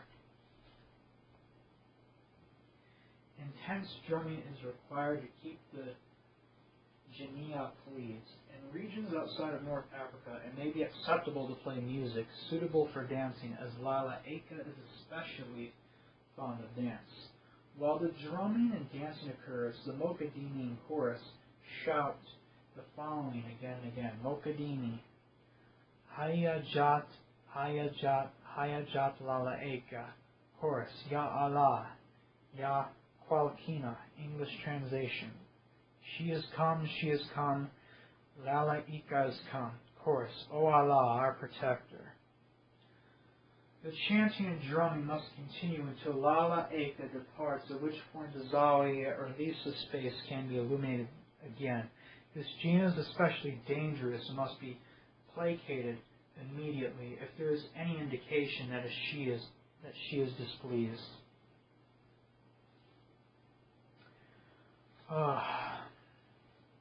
So just a quick note here. There's a lot of use of Allah in some of these invocations. Now, I see two possibilities here. These are all of the Aissaoua invocations, basically general invocations to the jinn. This is not, so this implies that not just the Azzeddini tradition work with the jinn, but all the Aissaoua work with the jinn. So you could probably, swap out Allah for Ya Shaitan in some of these invocations, but I'd probably leave them there, and the reason why is, in context, the use of Allah, meaning Lord, is very similar to Adonai in Hebrew, or Baal. So this is not the demiurge being addressed, this is titles being addressed. You are calling Allah Jinn name. So Lord Jinn name here. Just like Baal Hammond, or Lord Hammond, or some of the other like Baal Reshef or Baal Moloch or Adonai Set. These are titles being used.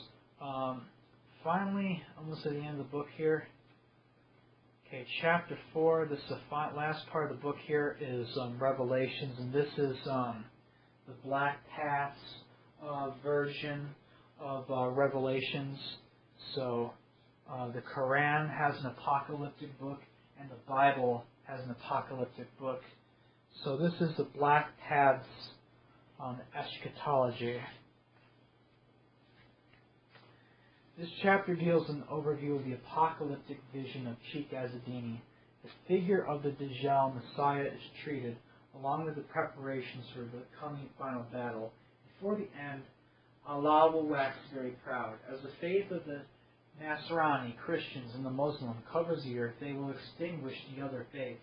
They will make war on each other and commit many acts of desperate violence. Terrible weapons will be used, and the earth will be stained with sickness and disease thereby. There will be drought and storms and earthquakes, and this will cause shortage of food and water. For this reason, the wise will make great store of supplies against that day. You should prepare dwellings for yourselves away from the great cities, and engage in tillage and livestock. Dig wells and find springs, that you will not be trapped when the dark times come. The Shaitan, he will come himself before the great battle. In truth, he is already here within us. If you receive the secret, then you have the essence of the Shaitan within you. He will never leave you or part from you, because you are precious to him. All the universe is precious to him, and he will not rest until it has been pulled down into the darkness of the Absolute, dissolved into its subtle parts. But the Shaitan will come, and he will cause a special prophet to be born. There will be 2 murids, a male and female. They will be very close to Shaitan. They will conceive a special child, and the essence of the Shaitan will enter into the fetus of the womb. It is not like you or me. We have to strive to attain the secret, but this child will be the secret made flesh. He will be a golden-skinned or golden-haired, and he will be called the Dajjal, Arabic for golden. He will be the living representation of the Shaitan in this world. He will make great changes, and he will not come alone. When he comes, the Shaitan in flesh, he will send out a great call, and the chosen will hear it. If you are and I are alive, we will hear it. It will not be a call that is heard with the flesh or the spirit, but the beast, Wahash, will hear the call. This is why I tell you now to begin to listen to the beast, so that you can hear the Shaitan when he calls for you. When the Shaitan comes, there will be signs and wonders. He will have powers to do miracles like the prophets. At first, his following will be small, but it will grow. Many will believe, and they will put their faith in him. He will require people to receive his mark, and they will take it on their hands and their foreheads. When one of the chosen sees another, they will know each other. It will not be a visible mark, but a mark that can only be seen by the eyes of the heart. When the Dajjal comes, he will kiss his companions, Sahaba, on the face, and thereafter their face will have a sweet musk, like a perfume. He will bring justice and power to the strong. He will bring terrible wrath against his enemies. The Dajjal will become the head of the state of a great nation, with an excellent science and weapons. Under his reign, industries will flourish. In that day, resources will become very scarce, and so the Dajjal will arm his military with new devices, and they will take possession of the lands of their enemies. He will set his eyes on Mecca and Medina, and he will invade those lands to take their gold. He will demolish the Kaaba. In his place he will build a great temple to the Taghut. He will compel the Quraysh to beseech Allat, Manat, and Al-Uzza for mercy. Those who refuse will be sawn in half like rotten wood. He will grant clemency to those who take bay'ah with him. He will not enter Israel, for that nation will already be fallen to the black flags. Instead, he will turn his sights to the Far East. He will go to the wall of Dur Qarnaim, and he will pull it down, so that Judge and Majuj are free to conquer China. The Dajjal will allow them to roam freely, and they will serve him utterly. In this time, the Jinn and the Malakiya will descend visibly. They will take humans for partners, and many strange children will be born to them. Science and witchcraft will flourish, and in that day man shall look to the stars. Horrors will awaken then and stalk amongst the ruins, and it will be good. Then the Dajjal to speak to his Saba companions about the journey into the stars, and about the doorways to the Absolute. Then they will build vessels for long journeys and will seek the void of space. Doorways will be built so that man can walk freely into the Akhirah, other world. People will curse death, and their learned will find ways to cheat it. The strong will prey on the weak and devour their strength. And in that day the weak will be harvested like grain. No longer will man's years be 70, but 99 times 9. Then will strange signs and wonders appear in the heavens, which show that the light on Nur is wroth and seeks to make war. The angels of the light will descend to Arda, earth, and the Taghut will descend, and there will be a great battle on the Mount of Olives. The light will struggle against the dark, and it will fail in that battle. There will be other battles, and many will perish who otherwise would have lived long. The Messiah will return, then, to Iqlad for the last battle, and he will have great power in his hands, but it will not avail him. The Dajjal shall find him and kill him with his bare hands. He will cut off the Messiah's head and have his body thrown to the dogs. The Dajjal's enemies will be driven into hiding, and they shall be hunted for sport. Then the Dajjal will set up his throne in the north, and he shall rule them all with an iron scepter. He shall have lordship and dominion till the very end. Then will the Absolute come, when the sun and stars die, and the seas murmur, and all the faithful will know eternal peace and glory, forever and ever.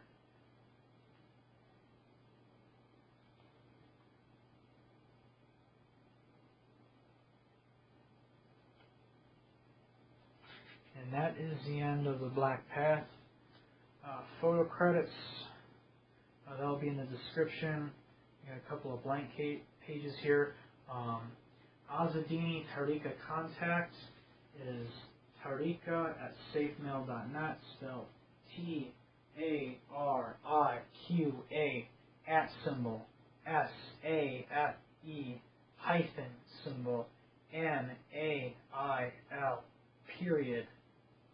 SAFE_NAIL_NET, all one word. Black Path. Back of the cover, Azzeddini believed that the Absolute is the ultimate source of all being and non-being, and that reunification with the Absolute is the only possible escape from the trauma of existence. To achieve the knowledge and contact with the Absolute is very hard, and the universe and its spiritual systems are heavily influenced by the light. For this reason, the spiritual systems that point towards the Black City are characterized by antinomian behaviors and traumatic practices which are designed to shock the spirit, raw, free from the false ego, knots. True spirituality is like surgery. It is sometimes painful, just as a physician's knife is necessarily painful. Ultimately, the universe is also a reflection of the Absolute, and so it is not to be renounced. though it must be transcended. My final commentary here, some of the jinn, that last jinn there, that was very dangerous and can only be invoked in like total darkness. What was that name again? Yeah, the Layla Akka. That, the way she's described here, especially the fact that she likes to eat kids, she might be Lamash too. For those of you who don't know, Lamash too is the crazy wife of Pazuzu.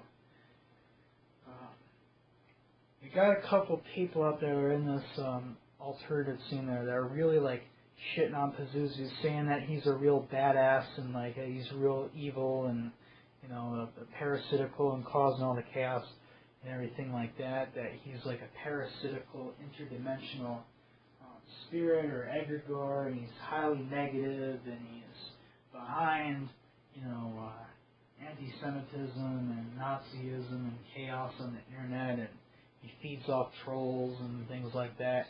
I'm not even gonna respond to that nonsense. All I can say is, you think Pazuzu's bad, just wait till you read about Lamash too.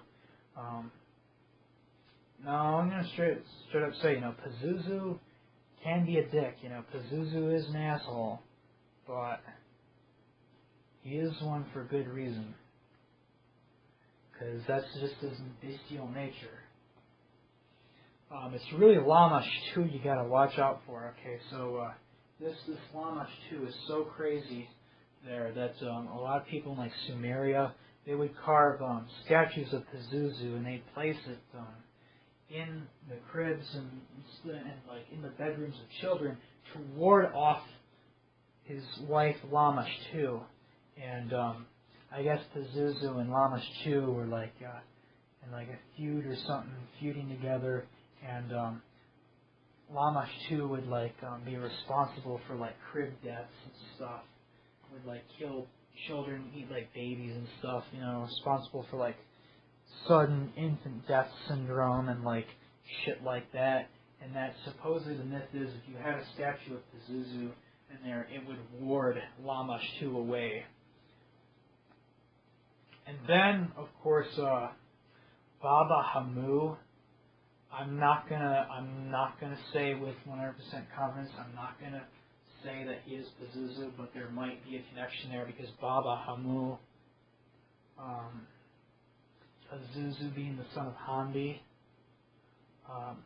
Baba Hamu. That sounds very familiar. It might be a title. It might be a name for him there. So. Baba Hamu and Layla Eka, which I'm almost 100% certain that Layla Eka is Lamash too, which is a very, very primal aspect of Lilith.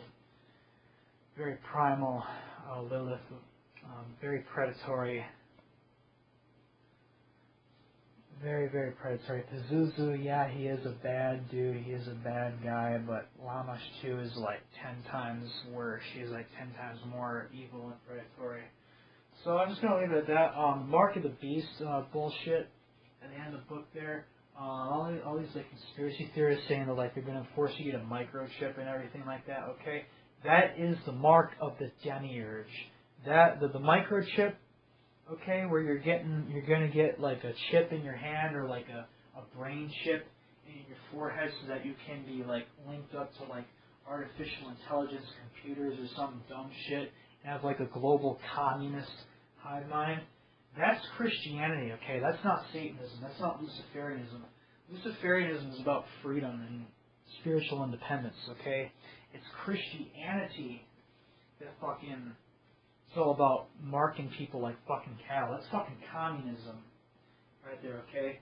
So, my theory there, it's going to sound really wild there, but the microchipping agenda is Yahweh's mocking the mark of the beast, the true mark of the beast, which is the eye of the dragon. Everything that the demiurge, that Yahweh and Allah does, he stole from Shaitan. So Allah and Yahweh are stealing from the Absolute, and everything that they do, they mock the Absolute. As I explained earlier, like Allah and Yahweh's hell, full of all the horrors and the monstrosities of the white darkness, is a mockery of the true eternal darkness, the true source that we all come from. Everything that the wicked Yahweh, the wicked demiurge does, it mocks, it steals, it bastardizes, it counterfeits from truth. The truth is that the real spiritual mark of the beast has already been given to you if you've been paying attention. The mark of the beast in the hand is active dakir. So if you are performing your dakir, your remembrance of the void, your remembrance of your divine, a causal origin, you have already taken the mark of the beast. You are taken upon active dakir. That is the mark of the dragon, the eye of the dragon in the hand. The mark of the beast in the head, or the eye of the dragon in your head, is when you perform so much active dakir that the dakir starts performing on its own inside your mind. You have internalized your dakir. You have programmed yourself enough, reprogrammed yourself. You've attuned yourself enough to these forces and these dragons and these beings that a permanent third eye, the eye of the dragon, opens up permanently, and you can see the causal world. You can see the spirits. You can see the jinn. You know, you're at such a point of your evolution now that you have an eternal connection to these powers. You've achieved permanent internal dakir. That is the mark of the beast, or the eye of the dragon in the mind. The fucking bullshit about the microchip and the fucking brain chip, that is that is the mark of Yahweh. That is the mark of the Goy. That is the mockery of dakir. Okay? If you get the mark of the chip, that's supposed to take you away from Shaitan, take you away from the Absolute. Okay? So I'm not for microchipping humanity or putting chips in there. That's all Abrahamic communist shit. And of course, we're probably going to see that. We're going to see that timeline attempt to rise, but we have to push our satanic spiritual warfare harder than ever to abolish that timeline. Okay, because if that succeeds, and if everybody takes that, that's going to just take people further away from Shaitan. They're going to take people further away from the truth. And if you're still on the fence about this, the name for Satan is not Hebrew. It's Sanskrit. Satanama means eternal truth. One of the oldest languages in the known human tongue, Sanskrit. Satanama, eternal truth.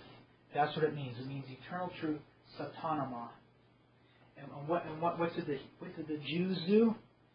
They turned that into adversary. They changed the name Satanama to Satan, to mean adversary. And that should tell you everything that you need to know. That the self-appointed elites who run this world, the favorites of Yahweh and the favorites of Allah, the eternal truth is their enemy. That's what they're saying. The eternal truth is their enemy.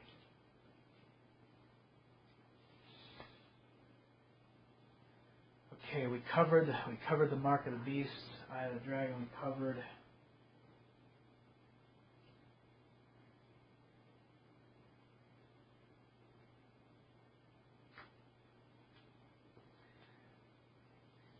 Yeah.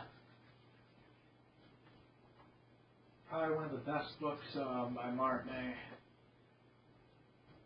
Black Path out there. Very, very good. Hail the Shaitan, Hail the Tag Hut, Hail the Absolute. Okay. Start practicing your dakir if you're serious about this path. It's not a race. You know, everyone goes at their own pace, but you know, you're going to want to keep, you know, some consistency on there.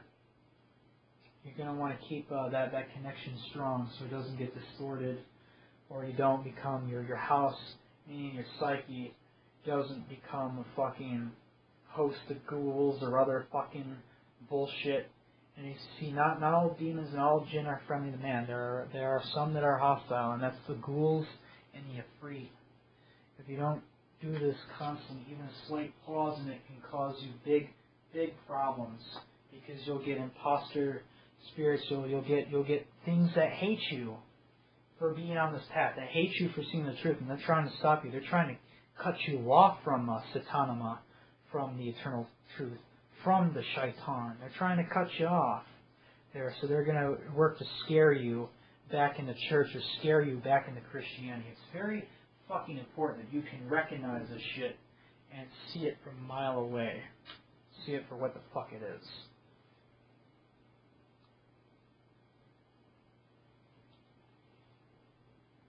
Great book. I'm going to be doing Ecclesia Mysteria by Tao Constantine Charamanga next. This is an interesting Gnostic book about Gnosticism. That's going to be my next book. I got a couple more. I got Parush Meda by Rudradas Goswami. I'm not going to do Luciferix Compendium by Farzu, because that was like a Zion, that was like a magazine. There, I'm only going to cover actual books.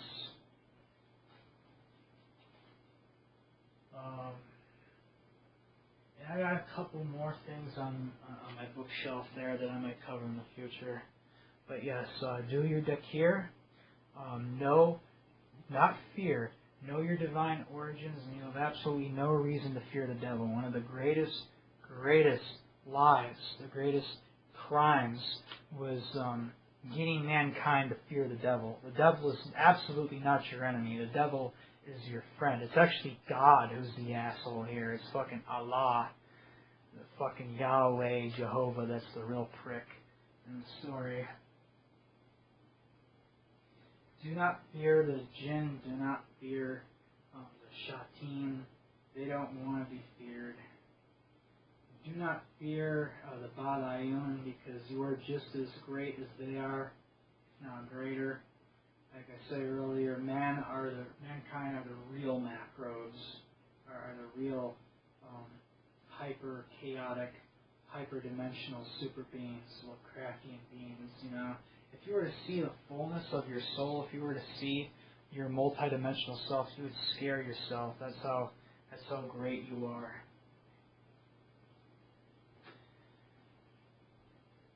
Hail Shaitan, Hail Satanama, the eternal truth.